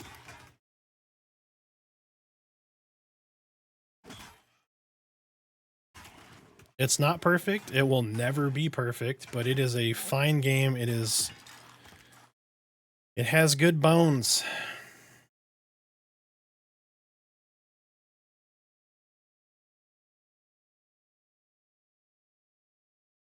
Yeah, 100%.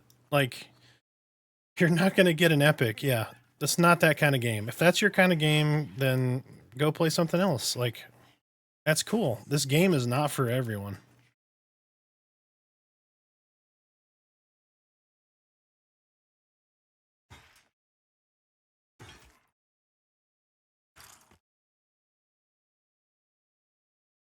But is it worth $50? Hell yeah, it's worth $50 to me. To you? Who knows? My recommendation is, if you are on the fence and you think it looks okay and it's not really that great and whatnot, and you have a buddy that wants to try to play it, get the $50 pledge, split the cost. It costs you $25. There's no monthly fee through early access. $25. You play it for a week, you don't like it, it costs you $25. Jesus Christ, that's a meal at Chili's anymore. Good Lord.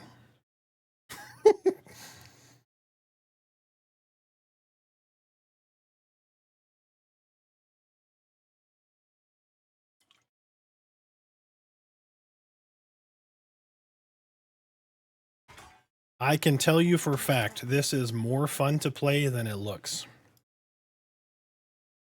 Granted, with friends, right? Like, if you're going to play solo, it's not nearly as fun. Unless you like gathering and stuff, then... But if you don't have friends to play with, come play with us. Jump on the Discord.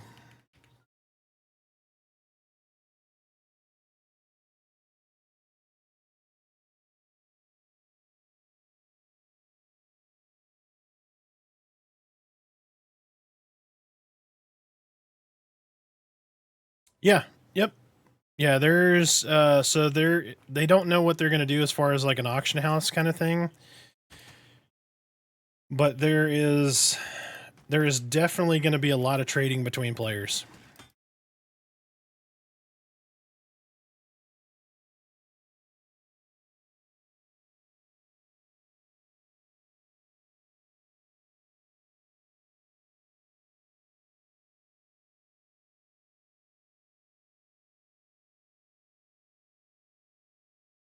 Oh, 100%. Yeah, EQ was not the best looking game, nor was it the most fun looking game, but when you played it, it was completely different.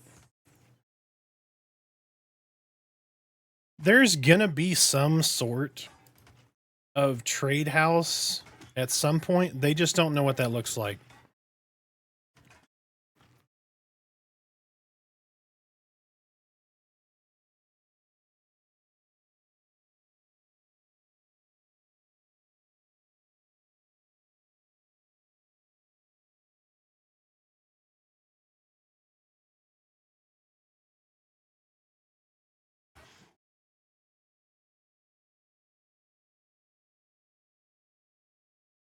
Oh, sorry, I'm a little bit behind here. Are there any class combos for a duo with extra key that are like Enchanter, Cleric, Shadow Knight, Shaman?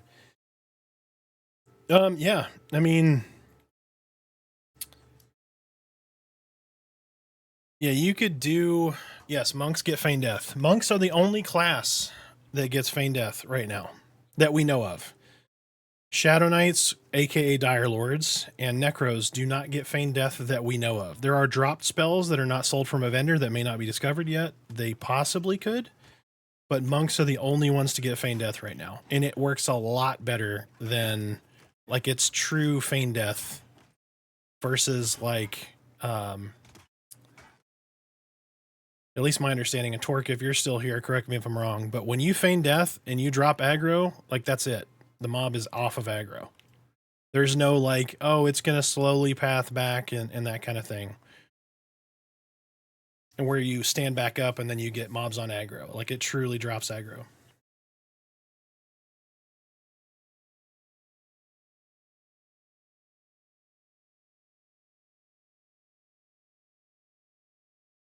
Oh, that's a good point too. Like, so the shit, who was it that was asking about soloing? Wizards can solo. Like, there's a risk to it, but they get root and they get ridiculous bombs. So, like, Wizard might be a little something to play around with right now, too, before early access. See how you like it. I mean, you have to be careful, but, like, go watch the Wizard video, dude. You hit for, like, 900 damage. It can be really, really good. The Founders Conclave, correct. Yeah, Founders Conclave is only for pledges. Unless they change something and start letting people in to the Founders Conclave through like a Steam like extra purchase, which I doubt, but that theoretically is possible. But yeah, all of the pledge rewards, to my knowledge, are going away with early access.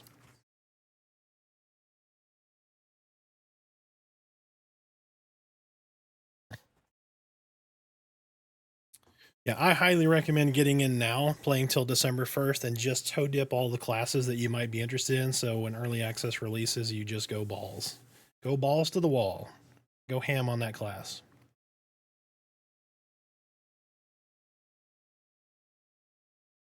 I mean, that's literally, I mean, I've done it for a different reason. I've played all of the classes because I had to do all of the class videos. So I need to know what I'm talking about when I'm trying to introduce everybody to stuff. That is a real fight.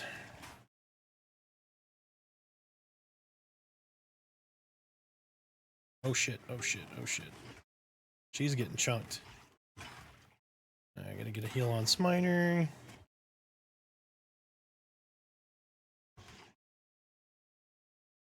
In case I haven't said it on this stream, my wife plays this game and she does not play MMOs and she loves this game. I've not seen her excited to play a game more other than the Harry Potter games. And for her, that's saying a lot because her entire office is filled floor to ceiling with Harry Potter gear.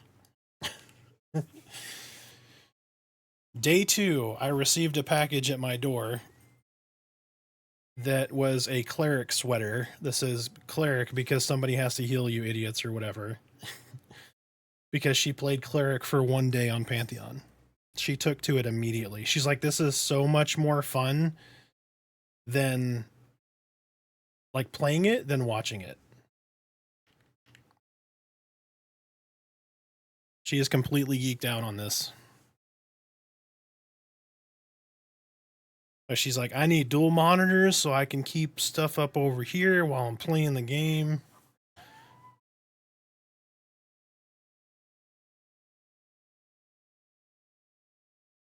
Yeah, she loves this though.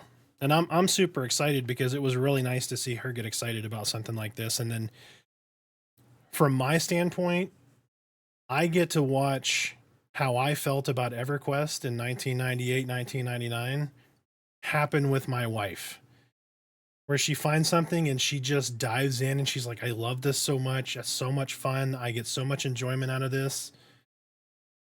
You know, we had like dinner the other night and I was like, hey, what are you going to do? She's like, oh, I got to go get levels on the rogue. And I'm like, what? And she's in there leveling on the rogue. She's like, oh God, it's so hard to solo. And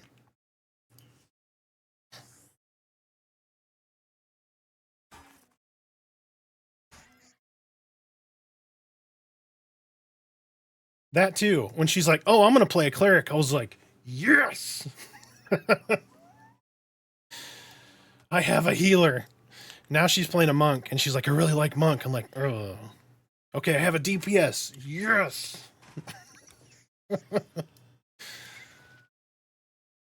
But no, seeing her passionate about it makes me happy.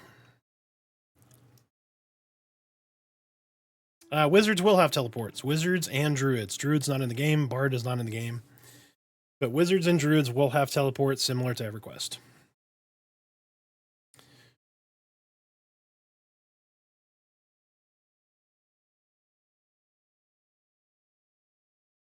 Yeah, some people love pulling, others don't.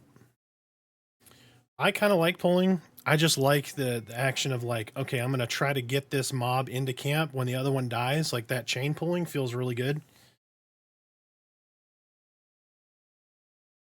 I don't mind it. It's hard to do that on stream because me interacting with the viewers while doing that it can be very hard.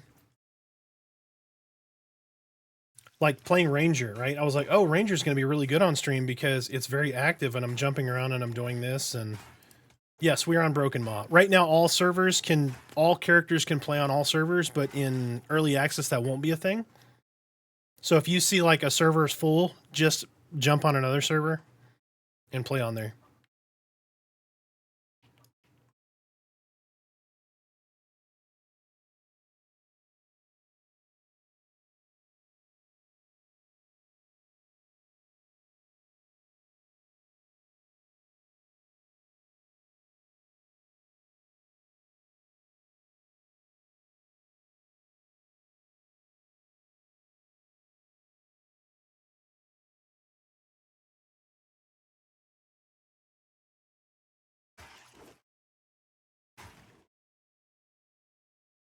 Get that weathering on them.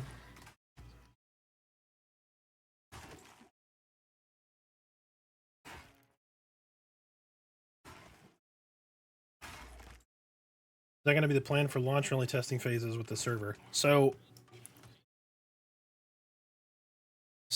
EA and onward, there will be one server.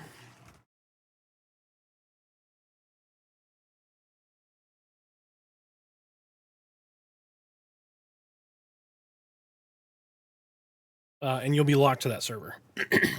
I don't think they're planning to do server merges. I think they'll have a set amount of servers, and they're talking about scaling those servers up to hold more players, as in shards, temporarily, so that way when population inevitably dwindles from like launch to people go play other things or this new game released, and so when the server population dwindles, they're just going to scale that server down, not have to merge them into other servers.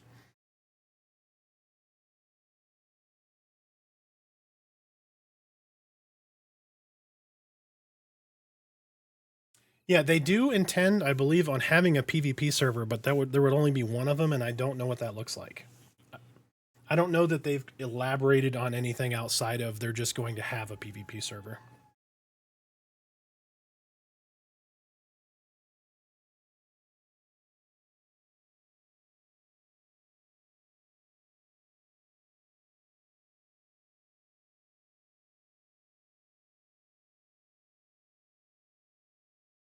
Hey, Merida leveled. Nice. I'm 2 bubs from level.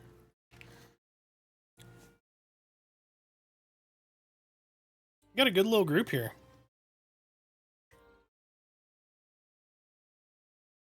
Well, just like to say, other than one death, this healer has been doing fucking fantastic. Not paying attention, yeah. Right? Does everybody agree in chat? This healer has been great.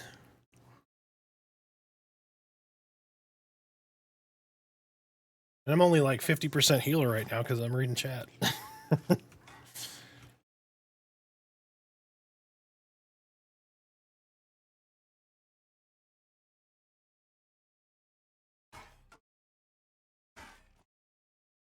Right?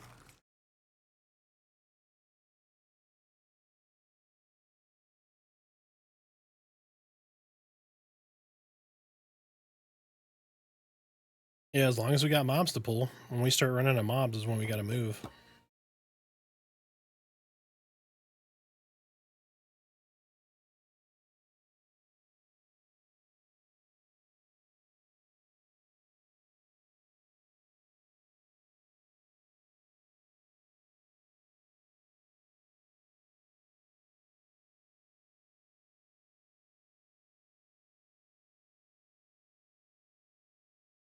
That's an interesting idea, though. Like, leaving a corpse as a landmark when you can't see.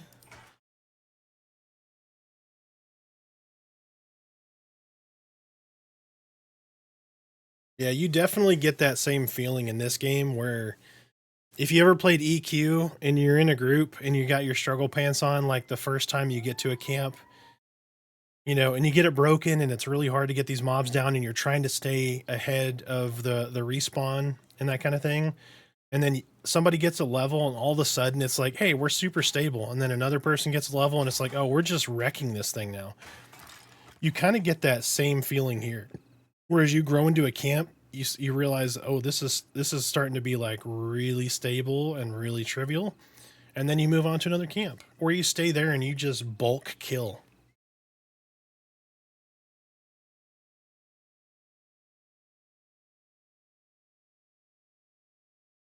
Yep. Yeah, exactly.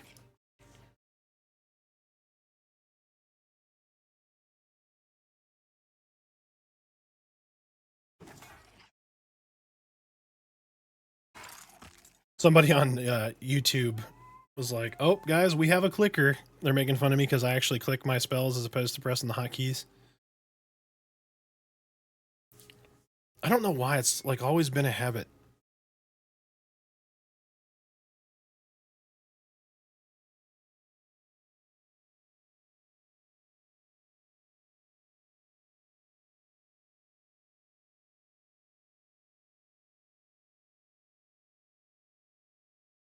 Yeah, it's not bad. Like I know a lot of people use the MMO mouse that has all the hot buttons and they can just go click, click, click, click, click with the mouse button or whatever. I don't know. I just never got into it.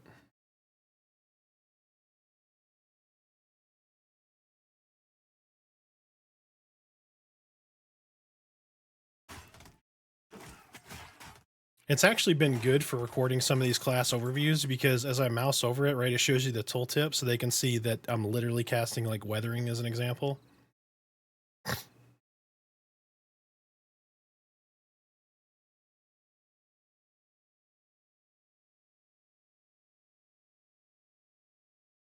I guess I could Wither to make DPS quicker.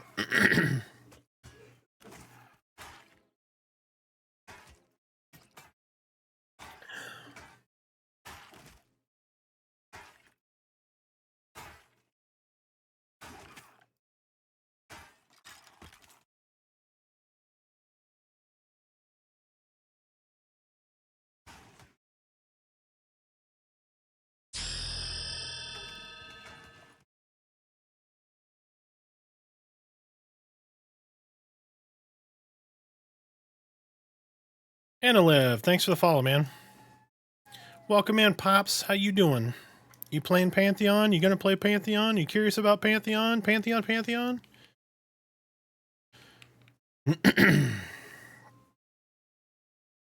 The ding was a follower.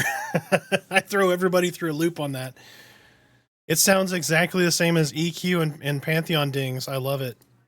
It makes me excited too, because then I feel like I got a ding, like in the later levels when you're waiting so long for it. I'm actually almost to ding too. Yeah, I'm like 3/4 of a bub away.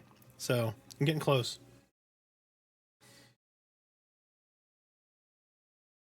I'm 41, so what, 98, I was 15? Yep, I was 15 years old, beta testing it. I still have that account. I still play on that account.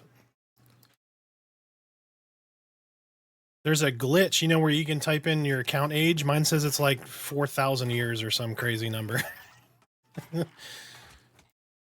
It predates the third company to own it now.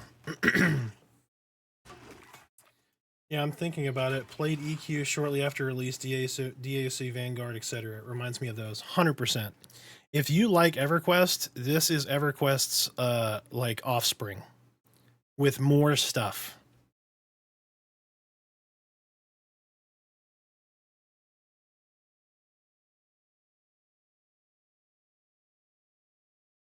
He's a level 6 rogue. He's not going to pull a chevron. Oh God, yeah. Yep. Do you remember chat in the old UI? Holy crap. Hurry up and scroll up to read before the text scrolls off and then you don't know what the hell's going on.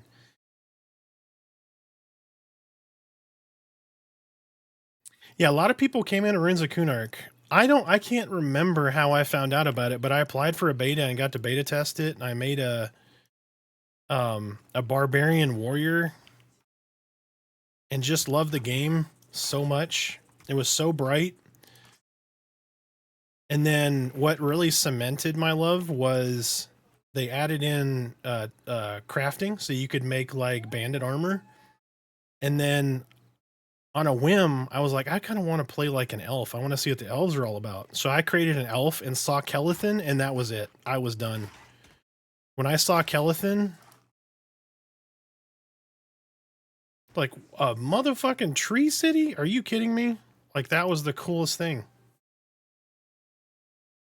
And there were so many good things about EQ. Like when you got an item that had stats on it, you felt so like powerful. Like, oh, I just found this, weapon that's like good damage delay, like so many good things. Like a lightstone, man. To this day, every TLP I've played on, every character I've played on in EverQuest, whether it's an emulated EverQuest server or live or TLP, I have a greater lightstone on all of my characters. All of my mains that I play have a greater lightstone.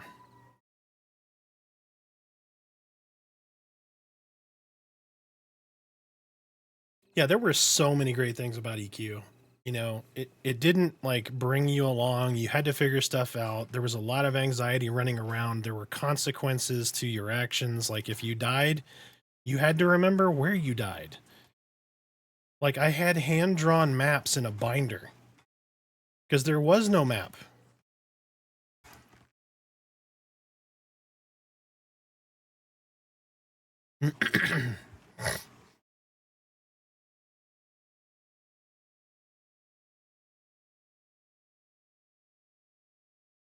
I was obsessed with it. If I wasn't playing, I was watching my dad play it. Yeah. Yep. Yeah, this was pre-Alakazam. There were no data points originally. Like there was no data farming. It was word of mouth, talking to a guild.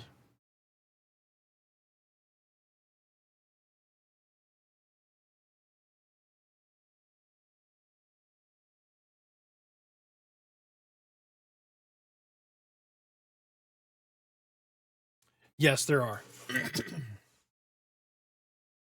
So, I got a link on my Discord, but there, if you Google Shalazam, Shalazam is a community driven website with information. Yep.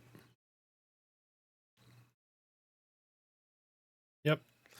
And then if you look at my class overview guides, there's going to be a spreadsheet there that's going to have some similar information. It's got like any class that I've released except for Wizard, I think. Wizard is still in process. There is a spreadsheet with tabs for all of the classes, all of their spells that we know so far. Shalazam has a lot of it, but not all of it.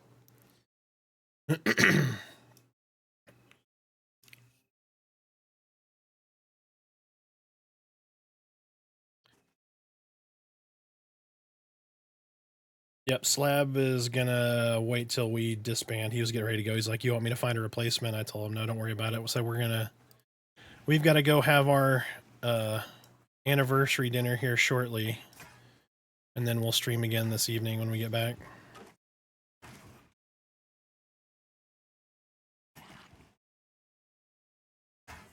I mean, you may not be on. Yeah, we can do goblins later.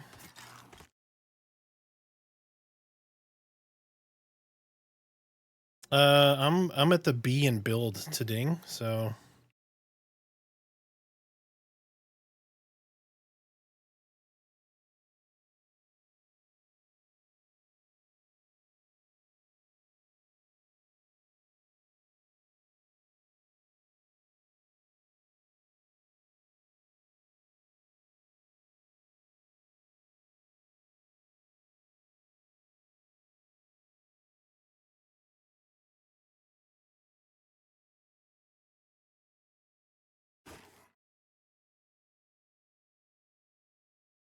But yeah, any questions anybody has, feel free. Like anytime I'm streaming, or if you want something from like a YouTube perspective, you want a go-to video, jump in the Discord, send me a message, whisper me in game, post on the YouTube, say, hey, this is what I want to see.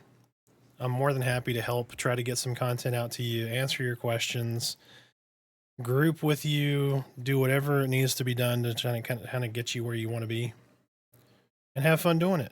So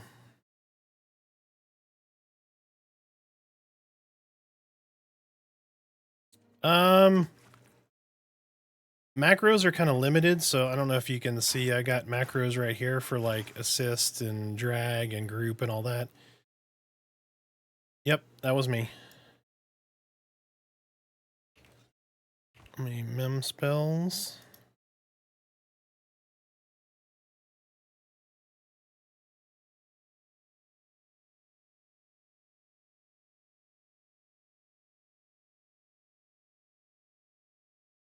Level 8.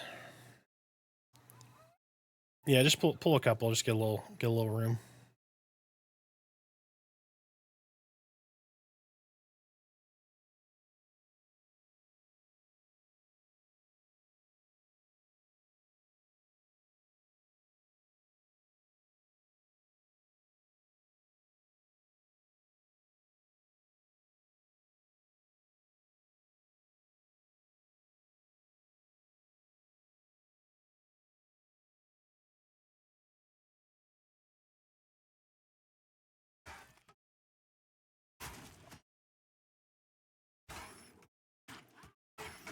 Did I miss?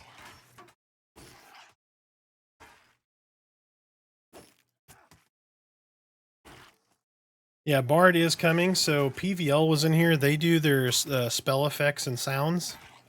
PVL was in here talking about like they're excited to do Bard, and I think Steve from VR was in here too, their lead programmer. Which, if y'all don't know, Steve Clover, who was in here, Clock and I think I both fanboyed over. Like he's the co-founder of EverQuest, so having him in here asking questions was really like a really cool moment for me. But yeah, they were in here talking about like Bard, and they've got some plans for it, and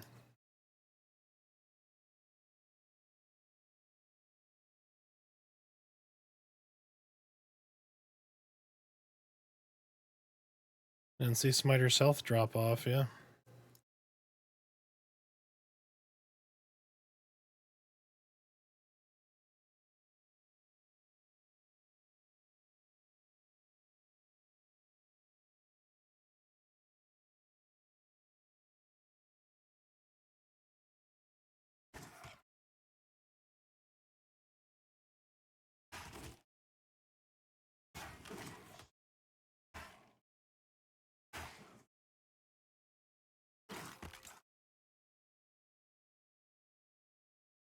Yeah, I think they don't want any automation.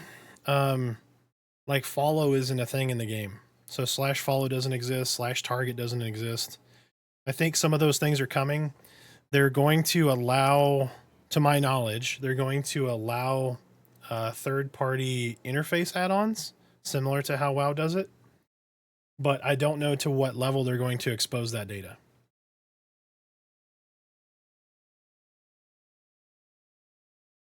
So that is going to be a thing, but I don't think they're going to have anything in the same realm as what WoW has, where you're going to have weak auras and all that junk.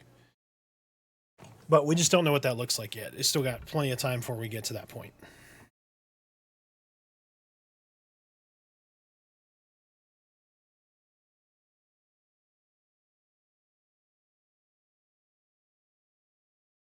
Oh, my bad. I missed your comment there, Father. No Bard class. Is there any class that helps with mana regen, heals over time? So, Shaman does heals over time. Enchanter has mana regen. Some classes get kind of like a like their own mana regen. So like me right here. So I have Ancestor's Rest, restores 20% of mana over 10 seconds, but puts me in a weakened state where I get hit harder. Necro Battery will be a thing. So that spell already exists. Hey, look who is right in front of us. This guy looks familiar.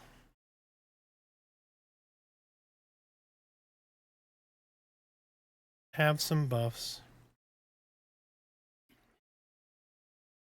But yeah, there are kind of that their class synergy. Yeah, and clerics get a spell that they can cast on somebody else that allows them to proc heals instead of just like proccing damage. So there's some of those abilities, and I think more and more are coming as they get these classes skills up to 40. It's going to be a lot of fun. It's going to be a lot of fun to see all of the new stuff in early access. It's going to be wonky because they're going to have to balance all of it because inevitably some of it's going to be broken, that kind of thing. That looks kind of cool. But there you go. Look at that. Looks good.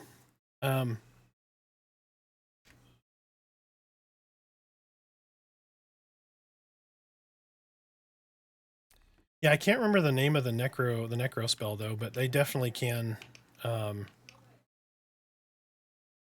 Like Dark Empathy is a thing. Like the heal from EverQuest, it's the same spell name here, it's Dark Empathy. But they do have a mana battery skill where they're going to take their mana and give it to somebody else. Necros also will take stats from a mob and give it to their defensive target, which could be someone else. So like an example is I can put more stamina on the tank by taking the stamina from the mob and giving it to the tank. So there's lots of kind of cool synergies and stuff like that that exist between those classes. I said there's a lot of different things that happen with these different guys. So, yep, Pact of the Shadow. Yep. Yeah, I could have pulled up my class spreadsheet and given you that because I've indexed all of it. On that spreadsheet too is the cost, the current cost of all those spells. So if you want to plan out how much money you need but by like a certain level and then like throw that in a bank, you can do that too.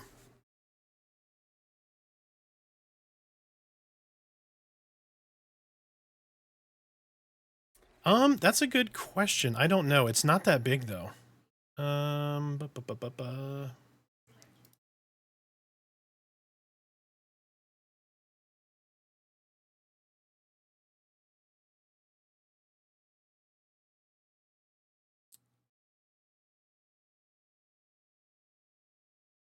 26.4 gig is my install file. So 27 gig, somewhere in there. That's probably going to expand with new zone files. I don't know if we've downloaded them yet, but I wouldn't anticipate them being too much larger.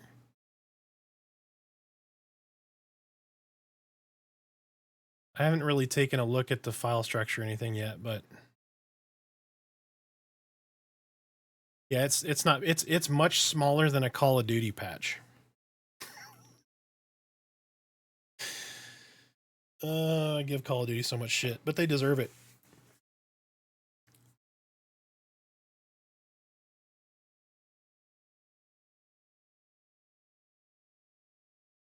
But yeah, all right. So I'm gonna go take the wife out, get some steaks, and I will be streaming later this evening. If you haven't hit the follow button, I would greatly appreciate it.